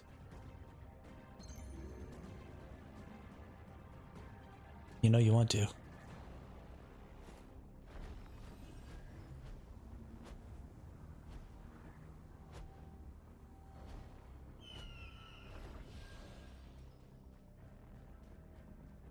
Are you coming? There's some random nerd right there. Are these two fighting?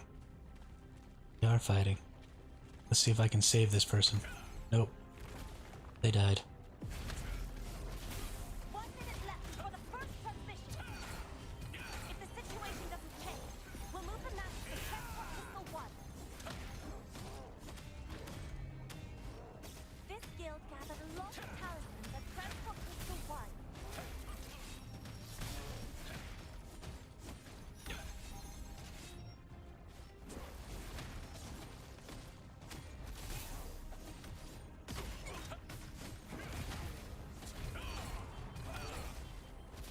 Oh yeah, you're not gonna make it, buddy. Oh, he healed too. Oh, so it's just a wet noodle fight. Got it.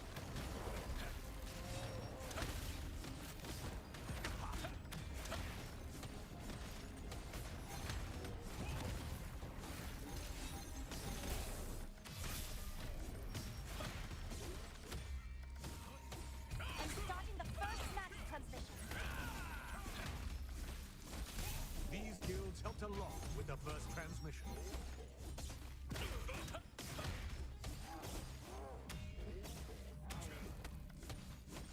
Dare you still on that? I wasn't going to do that, but you leave me no choice. Now, warriors of Dwara, accept this magical power and be born anew. Captain, I'm never gonna be done. seen before have appeared in the center of the valley.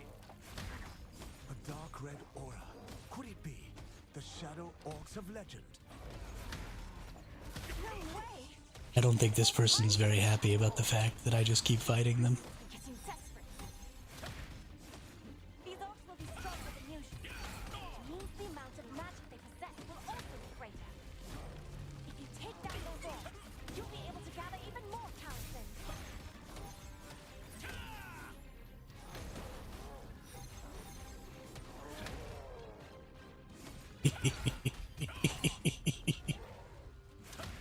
Ready? Ready?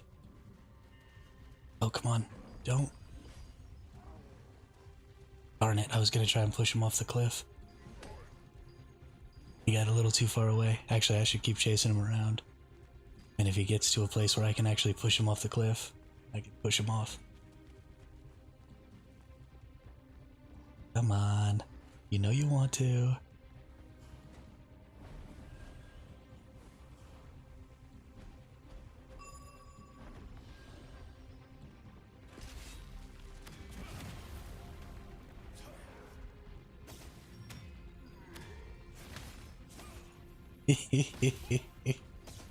This person is so mad at me. Come on, run back out there.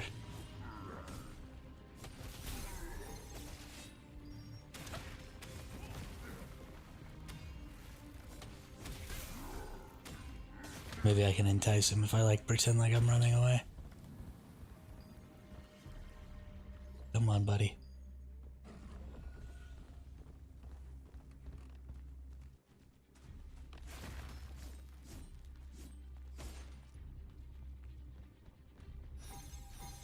You know you want to. Even from an incomplete awakening, they've gained such power. Just how strong is Chieftain? Oh, this is a totally different person.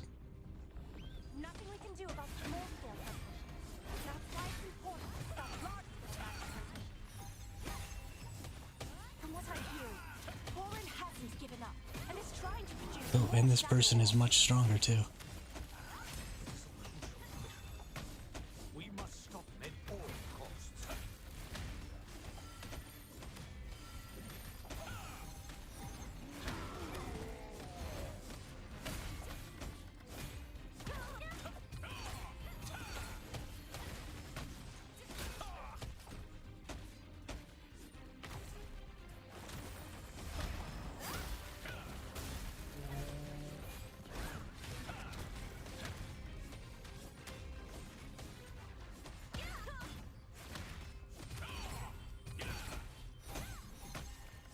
Tank is super fun. I love Tank so much. I am definitely pushing this person off this cliff. He's just letting me line it up. You ready? Oh no, they moved. Darn it.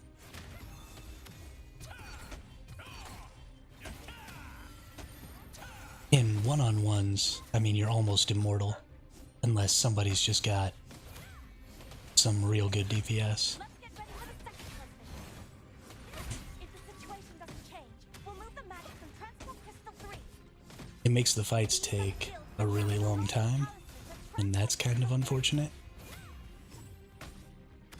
And this person, obviously, their gear score isn't nearly as close to mine, or nearly as good as mine. I am definitely at a much higher gear score, because a DPS should be doing much better than this against me. Especially a magic DPS. So I probably just have a pretty high gear score advantage.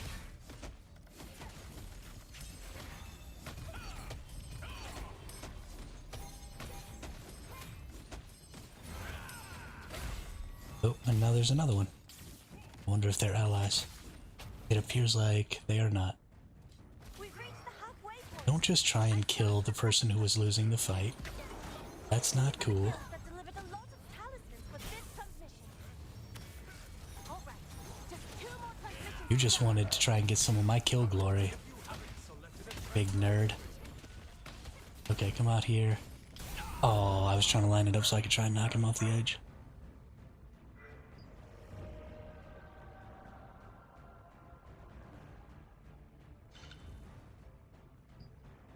What a nerd, coming and try and get it on my kill glory.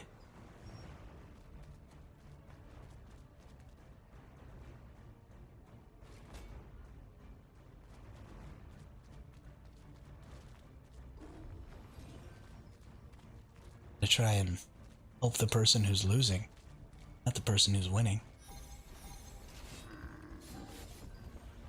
Of course, after he killed the person who's losing, he killed me also, but... If you want to be bothered by fewer orcs, you can also raise the drawbridges around the transport. Alrighty. Any adventurers who have fallen I to the have bottom of the completely valley, abandoned use the pulley to climb actually back up. doing these quests. Ooh, there's some people. The talismans you have collected will disappear when you leave the valley, so be careful. What's up, wizard dude?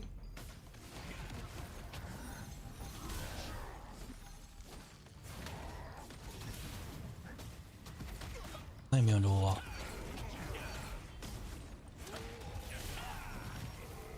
Yeah, keep running out there. There's no escape out there. Give me just a little longer. Oh, we almost got him off the edge. Darn it.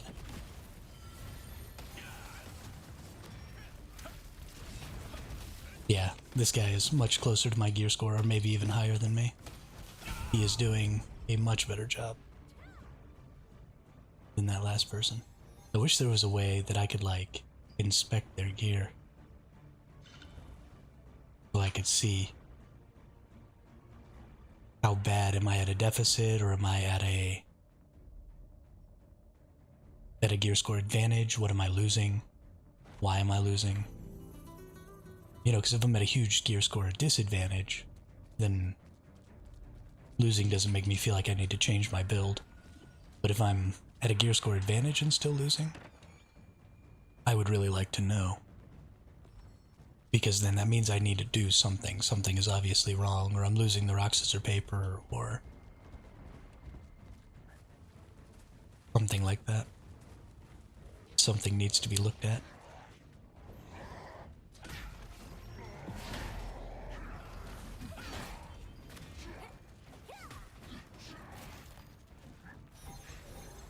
Is this that same person again? I think it is. Maybe.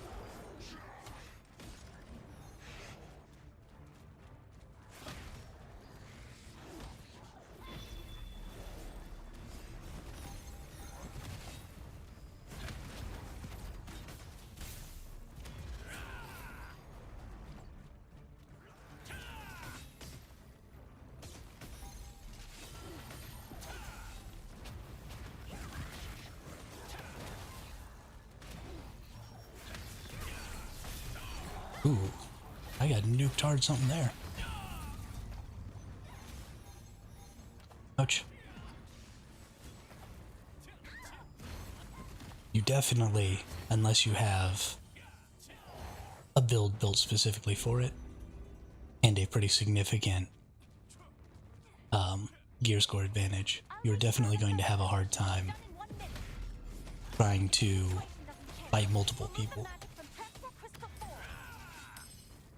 This guild gathered a lot of talismans at Transport Crystal 4. Especially if those people are not close together. You know, it's fairly easy to fight a group of people if you have some good AoE bombs. You know, you just run into a group of 5 people, and if they're all grouped up, you just bomb them real fast and they're dead. And I know people call that 1vxing, but that's not 1vxing. 1vxing is like, you know, going in and being able to kill a person while 5 other people in different positions are fighting you, and then go kill another person, and then go kill another person, and then go kill another person. It's already time for the third match. And just being able to survive that and move forward. And that's not really something that's truly possible in any MMO. Unless you're fighting people who are significantly undergeared or underleveled to you. Try to hang in there a bit longer. Because you just can't. Like, the game is designed to be at least somewhat balanced. And you're not going to overcome 5 people. It's like martial arts.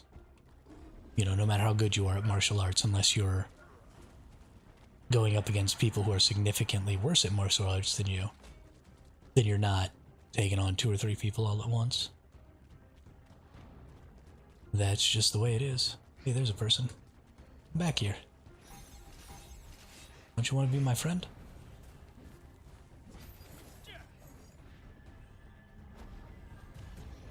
I want to follow you, dude.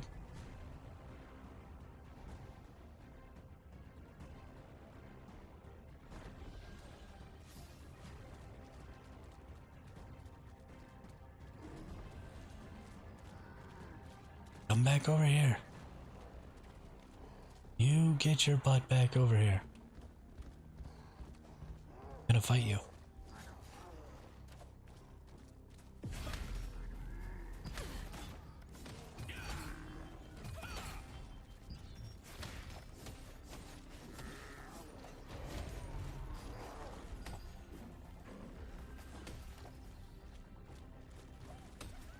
Don't you run away from me.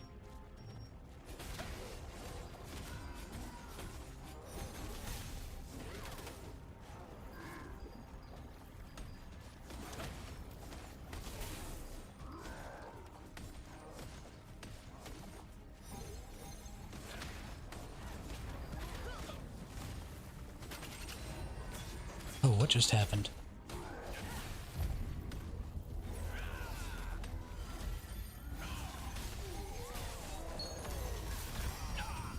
Why was that person suddenly zapping me so hard?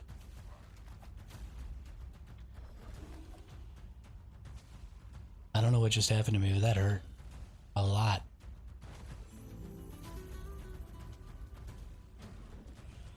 Okay, I'm obviously not very good at PvP.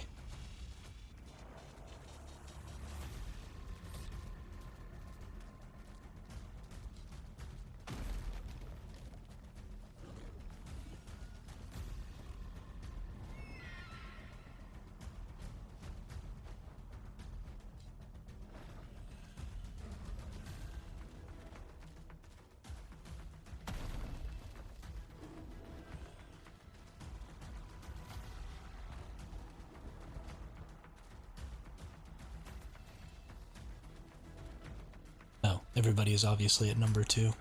Silly.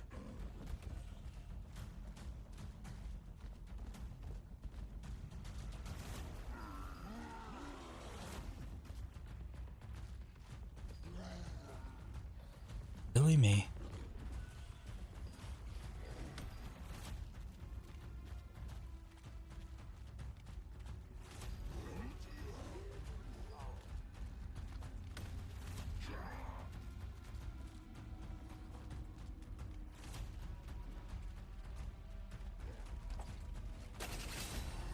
Oh, hey.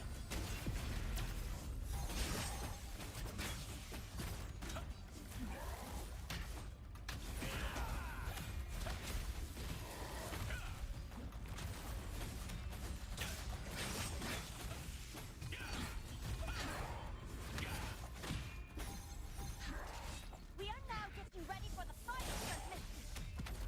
If the situation doesn't change, we'll move the Okay, I'm having the hardest time trying to get this guy. He's so jumpy. This field gathers a lot of talismans to transport crystal tools.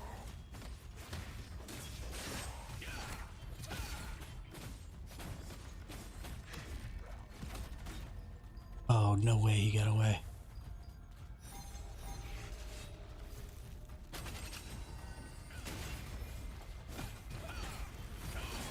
Can I drop my AoE? Yeah, I can. Drop that. Nice. Nice. Got him. What's up, dude? What's up? Yeah, Morton, I am gonna play the winter event, for sure.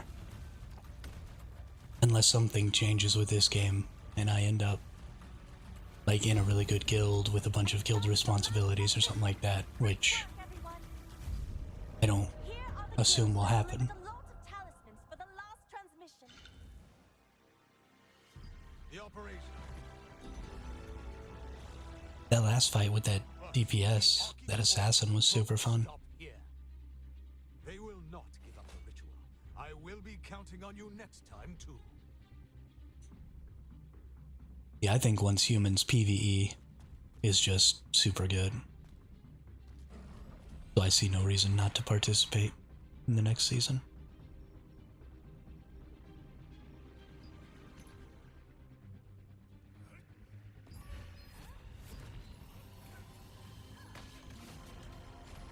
Really? Can I please just teleport? No? Okay. That's fine too.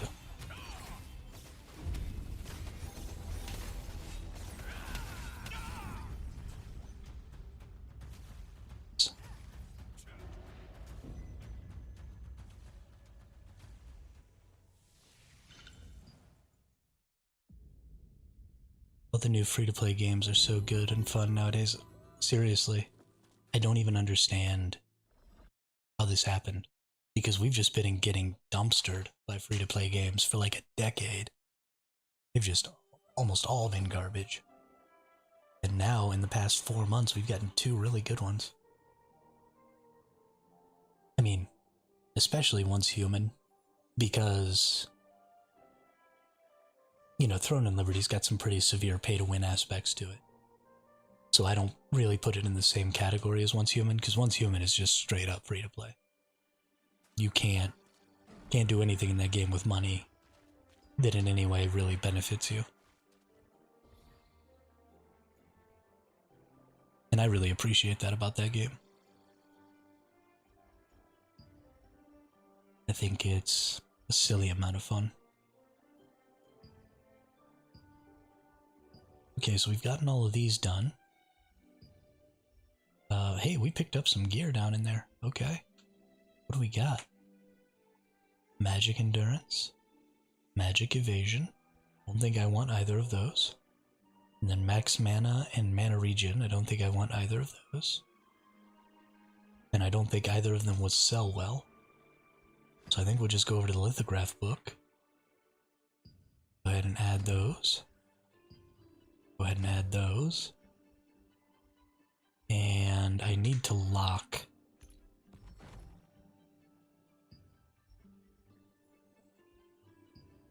this so I don't accidentally put it in my lithograph book, because that sounds exactly like some dumb crap I would do. Do I have enough to upgrade this yet? No, I need 3 more. Surely, I have the materials to get 3 more of those. So let's do that, and then everything will be tier 9, except for the 1 ring that I need.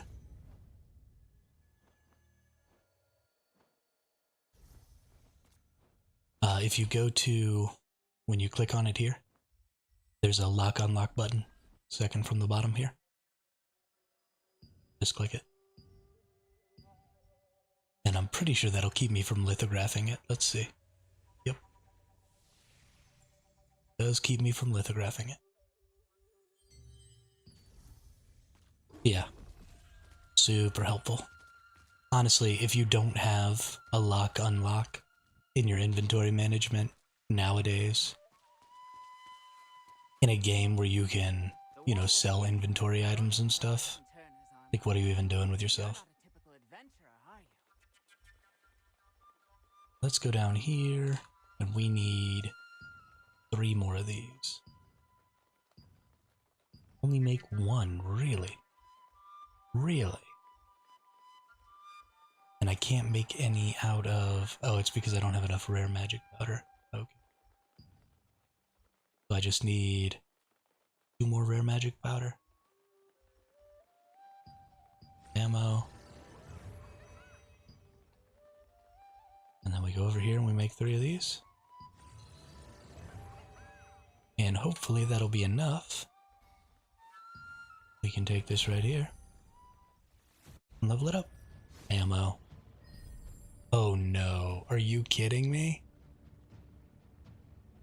Wow.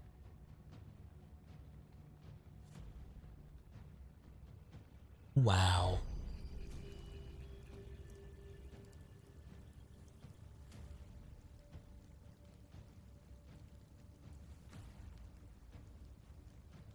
That has to be a joke, right? Has to be.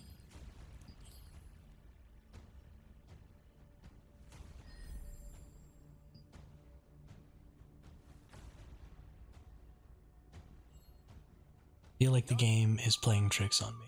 You're looking for Artisan Turner's armor. You're not a typical adventurer, are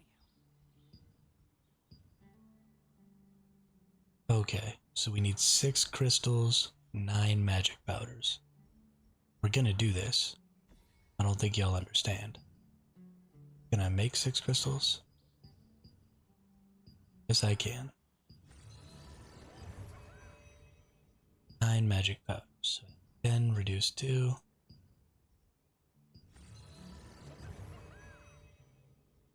Yeah, exactly. Where's my streamer luck, man?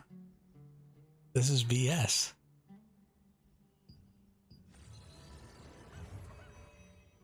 B freaking S. Upgrade. Oh, really? And then I get the special one? Look at this. Look at this. You piece of garbage. I'm pretty salty right now. I'm pretty freaking salty right now. That's some absolute garbage. Alright, let's look in our lithograph book. I think I have enough armor stuff to make at least one of these armor pieces. I want to see, am I wearing any of the armor that it'll give me? Like, this is the chest piece that I'm wearing. So it might be worth it to make these 4 chest pieces. Blackened plate, iron plate, ornate plate, and layered gambeson. So that I could get another one of these and maybe get a good trait. Let's see. In my inventory,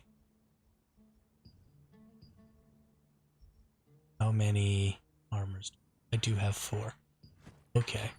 So let's take a look at chest pieces. Layered, ornate, ironclad, blackened.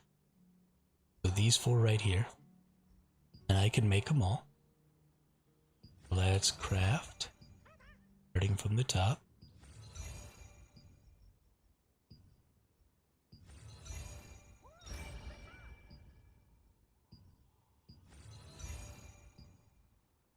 So, something just happened that I think bears mentioning. You'll notice that most of these armors, so if you look down in the bottom of these armors here, these are the things that you can identify, like what they can do. So you can transfer the levels of this item into another one. You can level this one up 6 times. You're able to destroy it. You're able to dissolve it. You are not able to sell it in an auction house. And it can go in your storage, and it can go in the lithograph book. One of these was a great success when I crafted it.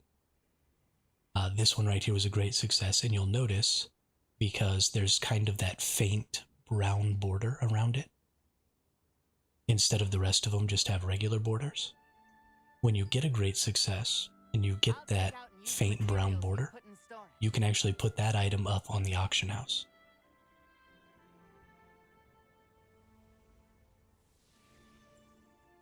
Hey, what's up, Alec? Thanks for the follow over on Twitch, appreciate it. Welcome back. So now I'm able to sell this item because it was a great success, and the same thing is true of foods. If you cook a food and you get a great success, you can also sell that on the auction house for Lucent. So just an important thing, that'll be more important later when maybe you're doing like purple lithographs and you're crafting some purples. If you get a great success, then you can just sell the whole item.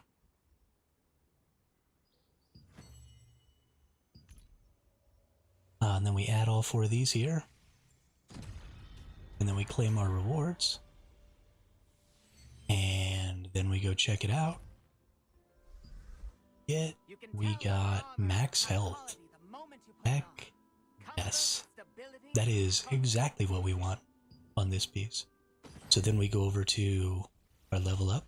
We go over to our traits. We're going to trait the item that we already have +9. It already has max health, so I have nothing to increase its health.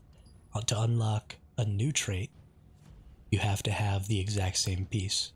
So both of these are plate armors of resistance. You could also use an extracted trait from the same piece of armor, but I don't have to extract it because I'm not trying to sell it. So I just get to use the whole piece. But it has to be the same piece to unlock a new trait. You get guaranteed, here we are, 100% chance. If they're of the same tier, then you get 100% chance to transfer the trait. So that's important, because if you have a purple item and you're trying to give it, if you're trying to tier up your max health trait, you can use a blue max health trait, but you only get a 10% chance of success. And then you only get a 1% chance if you use a green max health trait. But the green ones only take 1 trait stone, and the purple ones take 25. So technically, using a purple is better per trait stone value. But you could get really lucky if you have a green, and you could level up your trait for just 1 trait stone.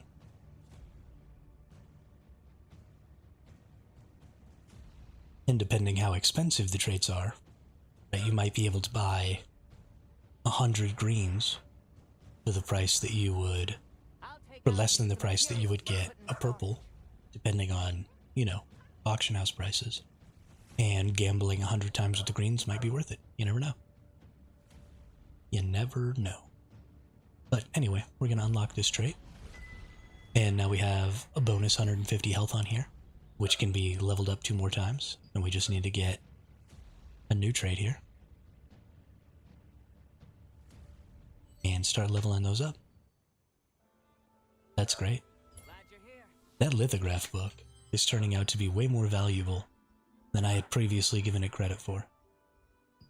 Just for the sake of getting duplicates of some of your gear pieces, it's been really great. I should be looking at, there are purples, or there are blue sets, and so I should probably be looking at some set pieces to do this stuff with, but I think that just the random hodgepodge that I have is probably good enough for blue. and will probably keep me going. So I'll probably just use the hodgepodge for now, and then wait to really hone in.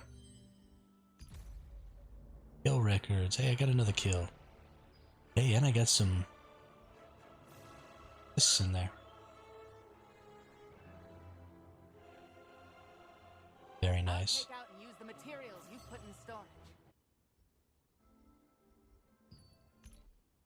The next thing we're going to want to do here is we are going to want to do another boss. Malachar is definitely the one we're going to. We have 22 more minutes before that boss comes up. I really hope that I get the helmet.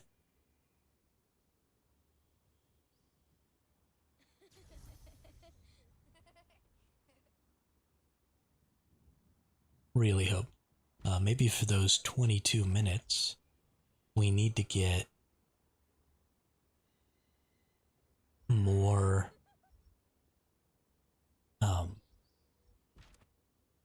So you buy these keys, right? I'll take out and use the materials Where you are put in they? storage. Are they not even in here? They look like they are. Okay, well there's these silver keys. And around the map, you'll find these little red orbs. And you open those little red orbs with the keys. They give you stuff.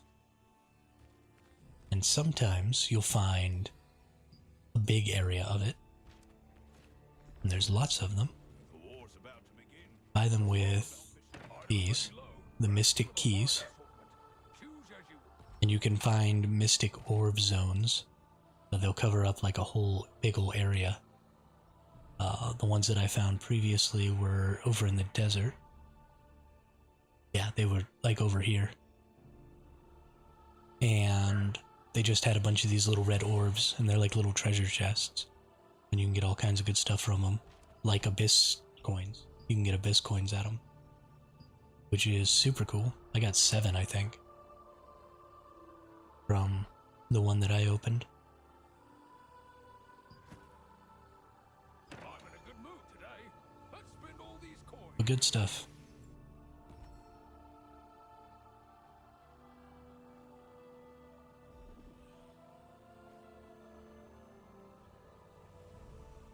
Oh, I just realized, Alex, that your name on Twitch is Get Wrecked.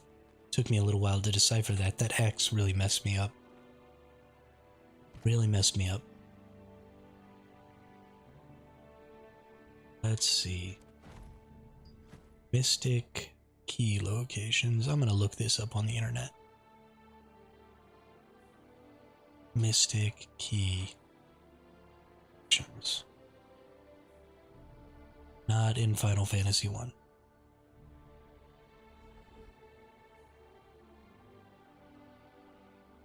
Throne and Liberty.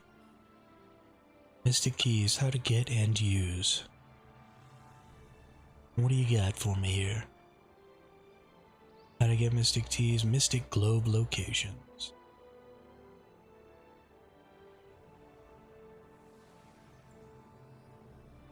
A few locations.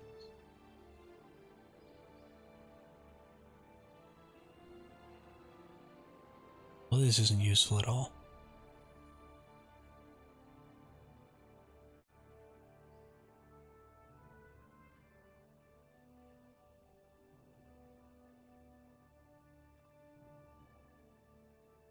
It's mystic portals, is what they're called.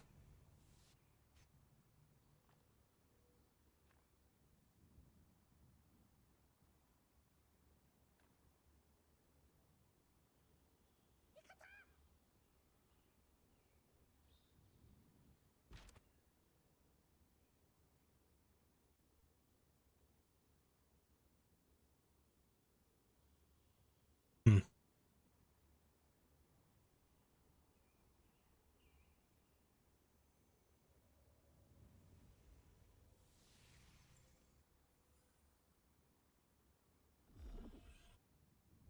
Okay, that's obnoxious. I'll do that later.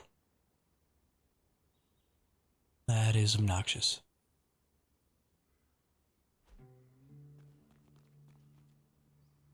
What to do for 20 minutes? Oh, only 17 minutes now.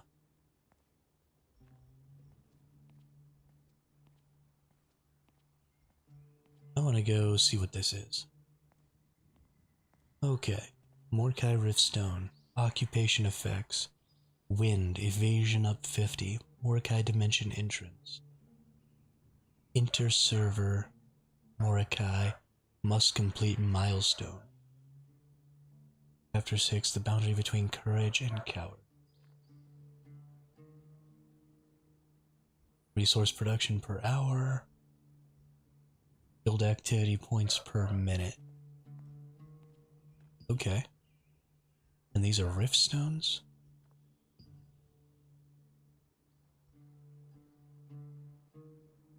This is a boon location though, right? A boon stone?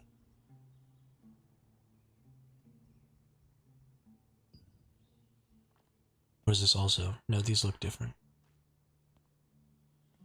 It says declarable.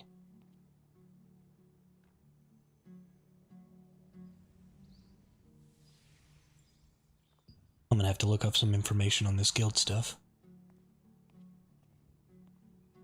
Not being a guild leader, I don't get nearly as much information, I don't think. Can't go into some of the menus and stuff like that.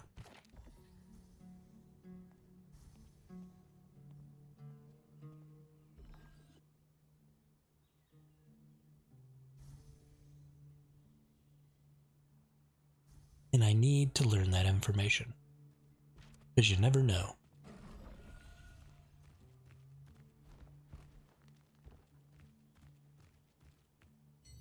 I think I've gotten some new morphs today, too.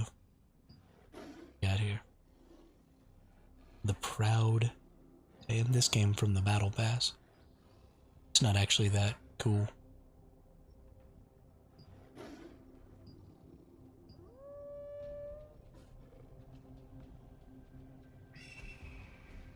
I am very happy with this Emperor Eagle, though. Looks super good. I need some new swimming. I want the turtle. By the way, where are you from? I live in the Caribbean, an island called Grenada. I've heard of Grenada, I've never been there. I live in the US, I live in Illinois right now.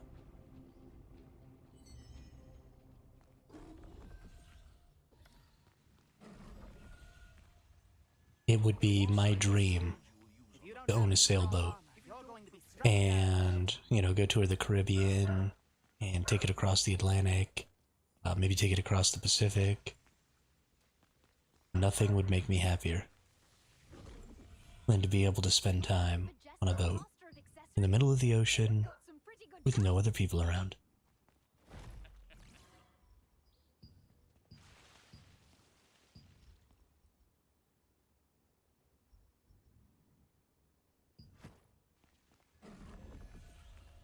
You know the siege warfare is about to begin, right? If you don't have any strong weapons, you won't stand a chance against the enemy.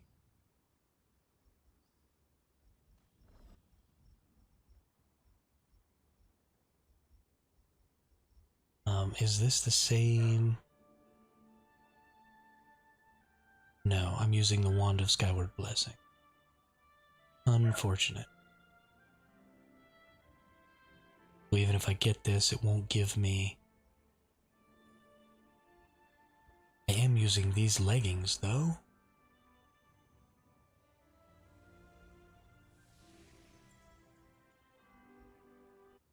That's sort of one of the last things.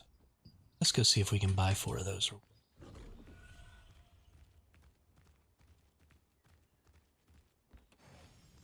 It's probably cheaper just to do the quests in the lower zone to get the lithographs. But who cares? Let's spend all these coins. Armor. 4. Buy 4. I'm getting a lot of those points anyway. And then we go make the 4 pieces of armor. Heyo. Get wrecked just subscribed with a tier 1 for 3 months. Wow, thank you so much. I really appreciate that. I don't know that I've ever been able to say for certainty that I would still want to be listening to the sound of somebody else's voice 3 months from now. So I am very humbled by the fact that you think you're still going to want to hear me talk in 3 months.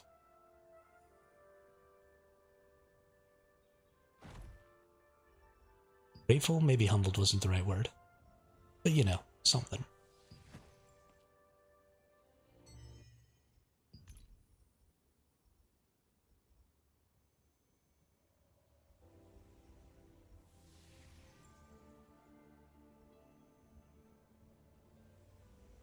I don't even know if I want to listen to my voice 3 months from now, much less somebody else's.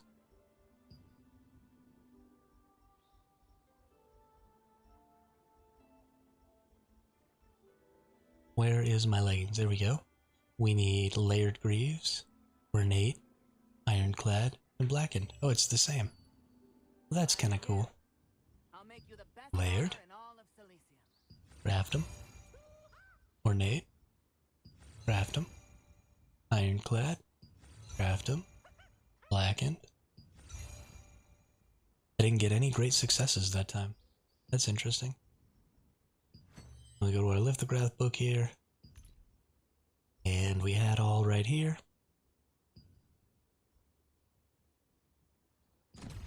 We claim our new piece. And what do we get? Hey, melee endurance. What's up? That's definitely what we wanted. We've been getting pretty lucky. So I haven't been getting lucky with the purples. But I've been getting pretty lucky, getting some good traits for my gears. Let's go over here to our +9. To transfer over some melee endurance. Unlock the trait. Bammo. Good stuff. Good stuff. So one more trait to unlock there. We need to change this trait.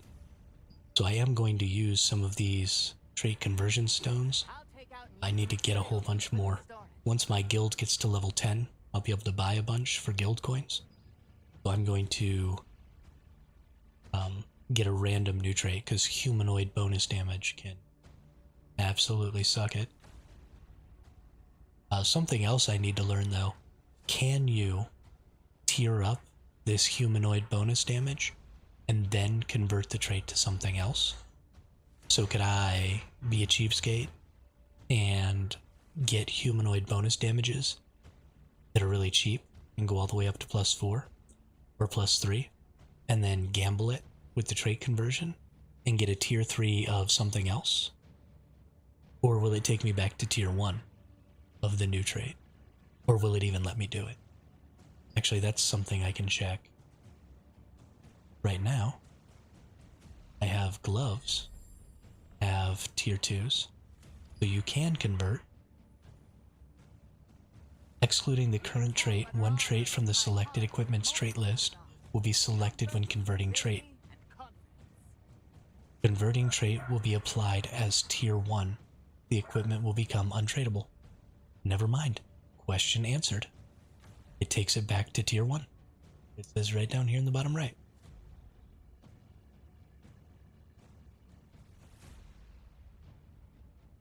Sometimes you just gotta read, I guess.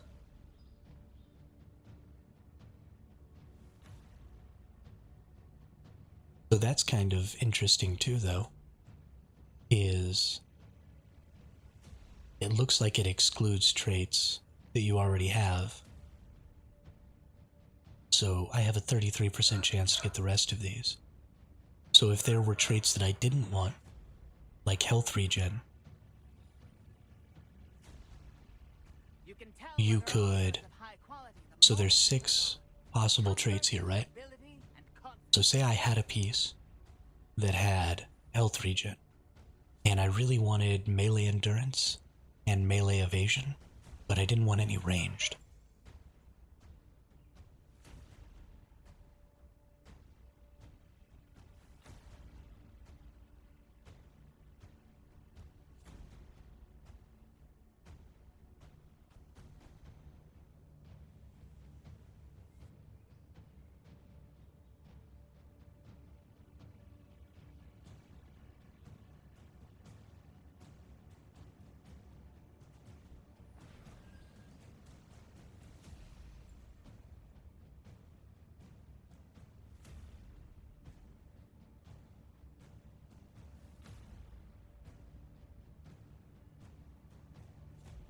You can tell whether armor is of high quality the moment you put it on. Comfort, stability, and confidence.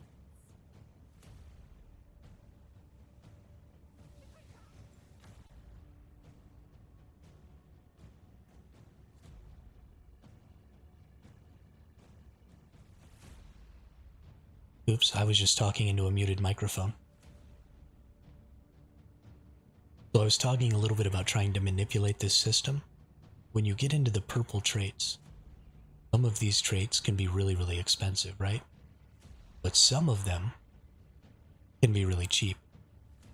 So if you look at, let's take for example, if I really wanted health, melee endurance, and melee evasion, and you all stop me if you actually heard part of this because I don't know how long I was muted. But if I really wanted melee evasion, melee endurance, and health, and I didn't have any of those, but I happen to have ranged evasion, ranged endurance, and health regen, I could put those on a single piece and then use this trait conversion and get 100% chance to get one of the three that I wanted. Because it eliminates the ones that you already have. And then for the next one, I could change another trait and I would have a 66% chance to get a second one that I wanted. And then if I did it again, I'd have a 33% chance to get the last one. Your first two would actually have a really good chance of being the ones that you wanted. And depending on the expense, so let's go to the auction house real quick. Got 5 minutes till the bus, excellent. Depending on the expense, right, let's look at the traits here. The inexpensive traits are looking at about 100 to 150 for this weapon. The expensive traits are looking at almost 3 times that. So you could buy all 3 of these for the cost of this one, and then have a chance, right? You'd be guaranteed to hit one of these 3, which are the 3 that you maybe want, for the same cost, and then a 66% chance to hit the next one. So you could get 2 of the traits that you wanted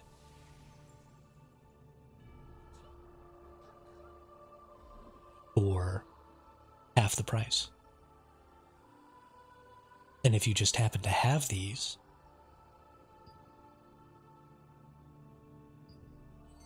that bears more inspection. You know, those trait stones aren't exactly super inexpensive. Yeah, right, Morton? I'll take out and use the materials you put in storage.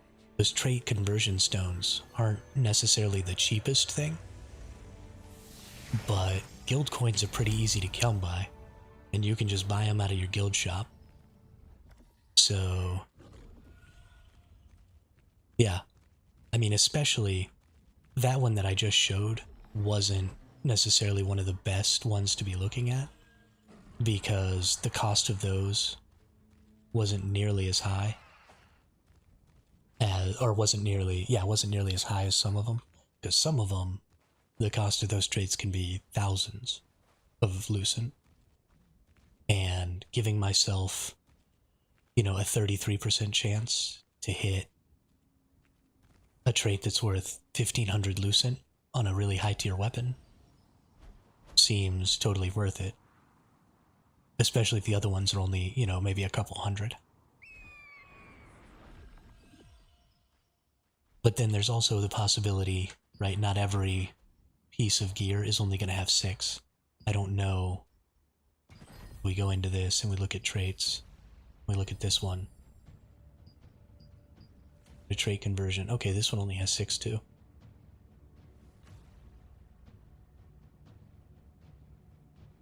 Oh, that's interesting. For some reason, this is weighted funny. So the game also knows what people want more of, because critical hit chance is not the one you want. Collision chance and heavy attack chance are much more valuable.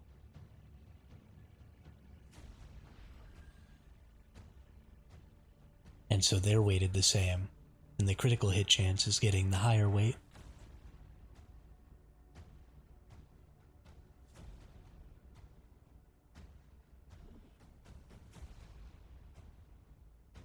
That's really interesting. So when I convert this, I'm probably going to end up with this one. I would prefer to get this. I don't really want either of these two. So honestly, I'm probably just going to leave it and just do humanoid damage. Just whatever. Yeah, but if they only have 6, that's really interesting.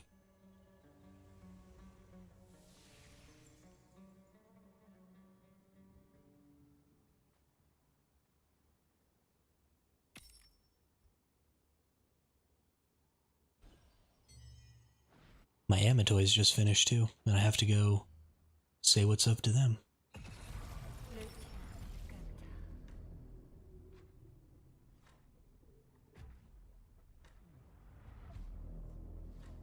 That's something I need to start using in PvP too, is this transformation. This Guardian creates a shield for 50% of your max mana, cooldown speed 40% while the shield is up. That's pretty cool. What does this person do? All defense 400, deals damage over time equal to 0.6% of your max health every second to hostile targets within 2.5 meters. Ooh, actually I want this one. Restores health by 20% of damage dealt to the targets. Oh yeah. Oh yeah, we want that one. When using mana, you recover 26% of the used mana. 53% of your nearest party member's mana is also recovered. Wow, that's impressive. Good job, Morton.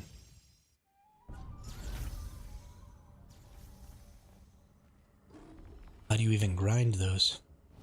That seems awful. Hey, there's guildies. Guildies, invite me to your party.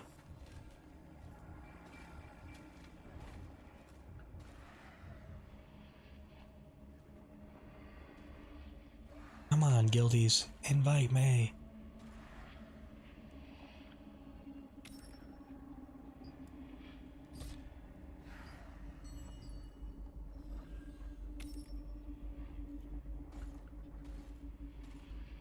Jump up and down with me. Now invite me to the party.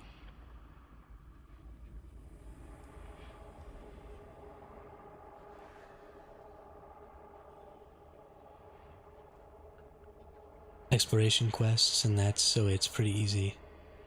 The puzzle stuff gets real annoying. Oh, okay. Shoot, I might have to look into those too.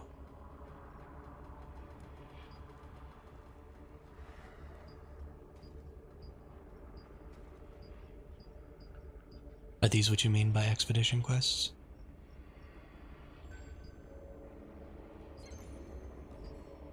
Yay! Can we invite this person?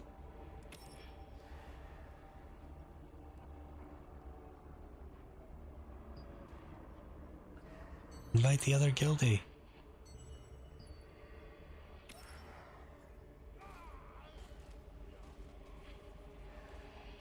I love that other people will bounce with you when you bounce.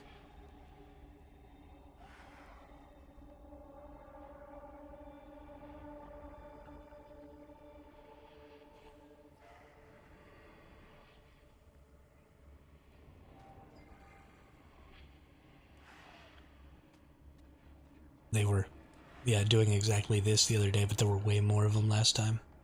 Just a ton of people morphed into that little...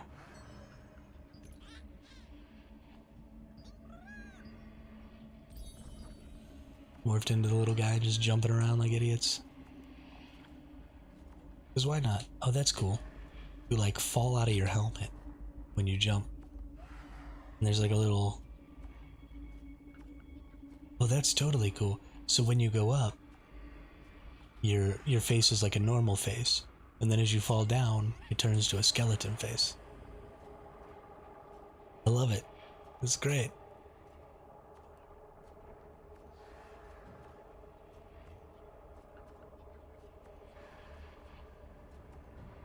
You're a little guy.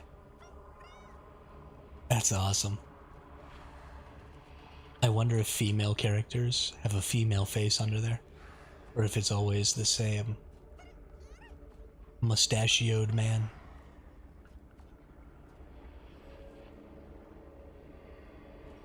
Anybody have a female character? Want to find out for me?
Oh, I can see so much better this time.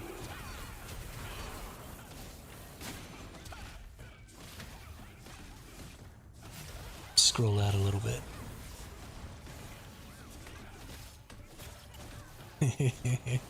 It's so weird to see people doing stuff and not actually doing stuff. Like their hands are flailing around and swords are swinging and there's no visual effects. It's crazy. Oh. Yep, I'm dead. For sure.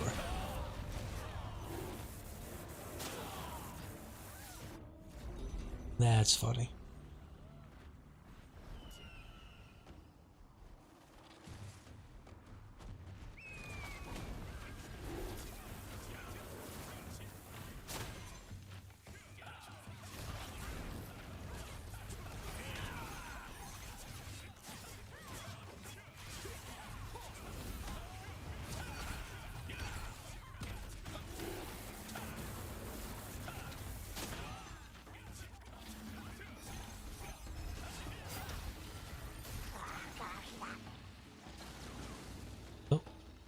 Hey, somehow I was out of that one. Oh, and I still get sucked in. Ah, but I'm not stunned, so I... Okay. Okay. Now it all makes sense.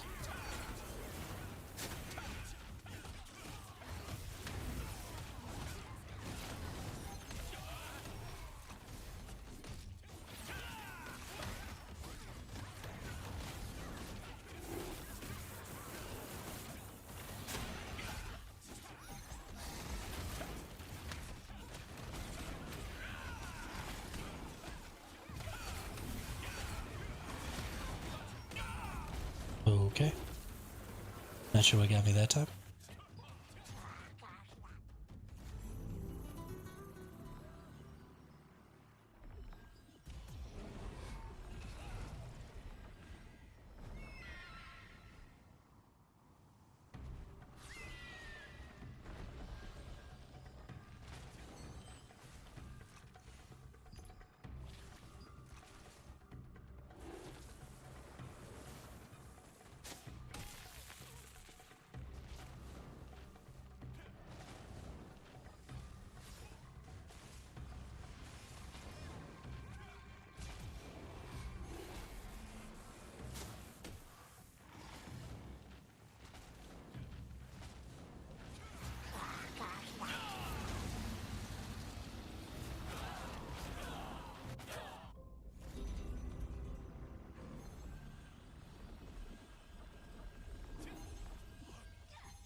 Yep, you're right. I am. I'll show you how to do that here in just a second. When I finish this fight. But it's in that character thing somewhere.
Whoops, wrong way. Definitely gonna be dead now. Oh, I almost survived that.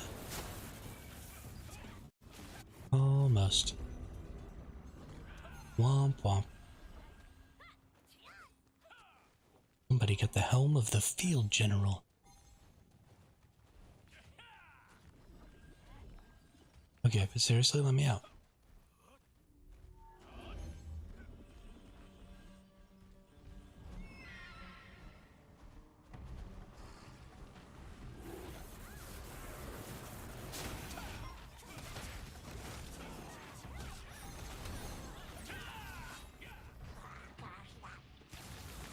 Oh, I was right on the edge. I should have gotten out of that. It's okay. I'm gonna survive.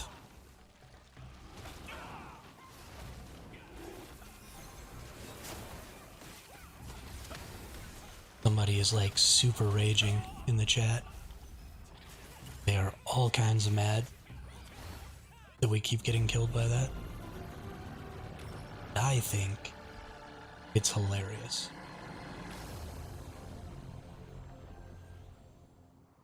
Looks like all I got was a rare precious crystal though. That's too bad. Anybody in the guild get anything? Rare polished crystal from me. Why are we now putting blues in here? I think not. You cannot have my blues. Okay, so let's go try and find this thing.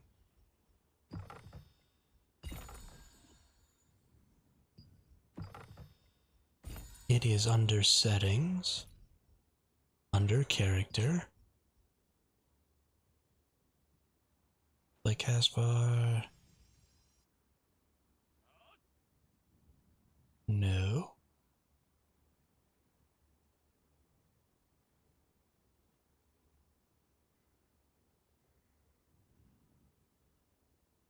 No. Okay. What's not there? Not under controls. Not under target. Under camera? No.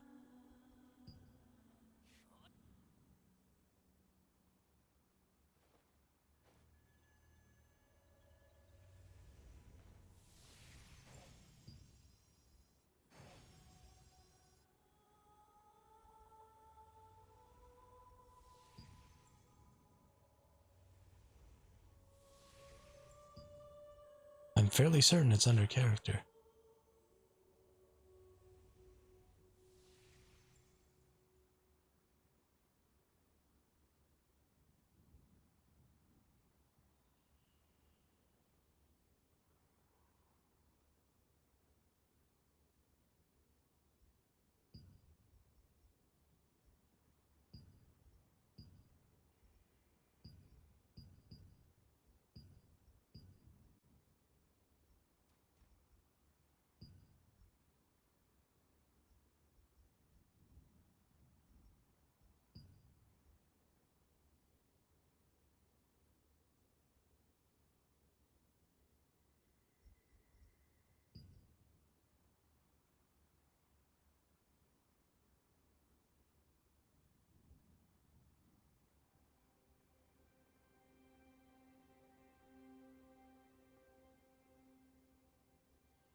it also isn't on console, is what I was reading when I found this on Reddit.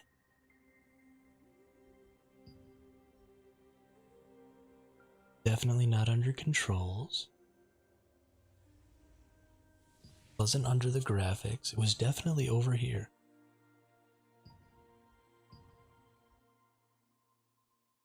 Under targeting. Maybe it's under camera? Or you turn off the shake effect. Nope.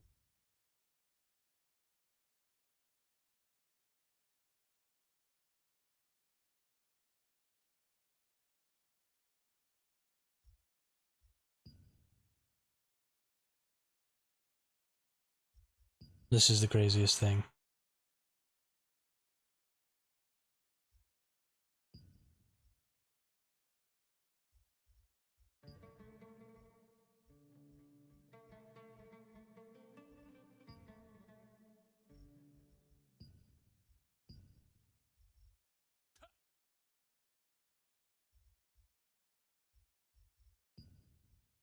Have I been looking at it and I just haven't noticed? Oh, here it is. It is under character, but it's a drop down. I thought it was a check mark. Select targets to show skill effects. Holy cow, I can't believe it took me that long to figure out. So you can show all, only show yours, show party members, or show guild members.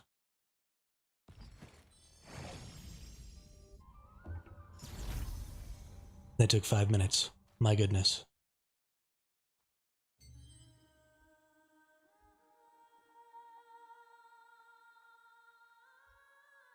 What a joke. Ooh, I've gotten mail. Gold chest item acquired.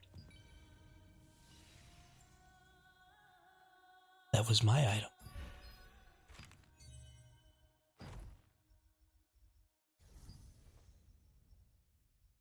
Okay. What's up next? Looks like we have an hour and a half, hour 45 minutes till anything happens. So I think what we're going to go ahead and do. Yeah, it helps so much. It's really cool, Zed, to see all of the effects go off, because there's like 50 people in those world bosses or more. And the game actually runs really smoothly, even when you have all the effects turns on, because that's the first 3 days I was playing. I had them all turned on. I didn't fix it until today. And I only fixed it, honestly, because I stream. And that's just too much flashing, blinking garbage for people to want to be watching. Like, that just fatigues your eyes. And so I turned them off. But I never had any lag issues or anything. And it looks so cool to see all the effects going off. But you can't see boss mechanics. You can't see, little red circles in the ground. Like, it's just, your screen is basically white at that point. So it definitely helps a lot. But I think because we only have an hour and 45 minutes until anything happens, and I don't think I can vamp for another hour and 45 minutes, and my voice is getting a little hoarse again today. So I think I'm going to call it here. Solid 8-hour stream. Thanks a lot to Get Wrecked, the sub over on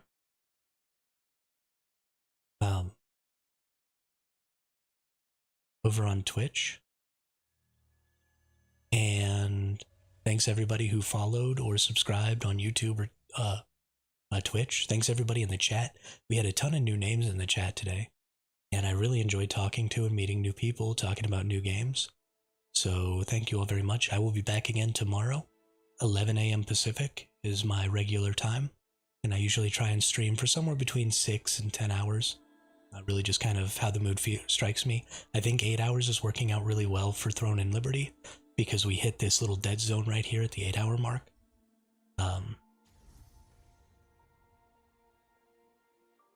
Did I say something that wasn't the word Twitch? I don't even know. I don't even know. But yeah, everybody have a good night. I will see you tomorrow. And thanks again.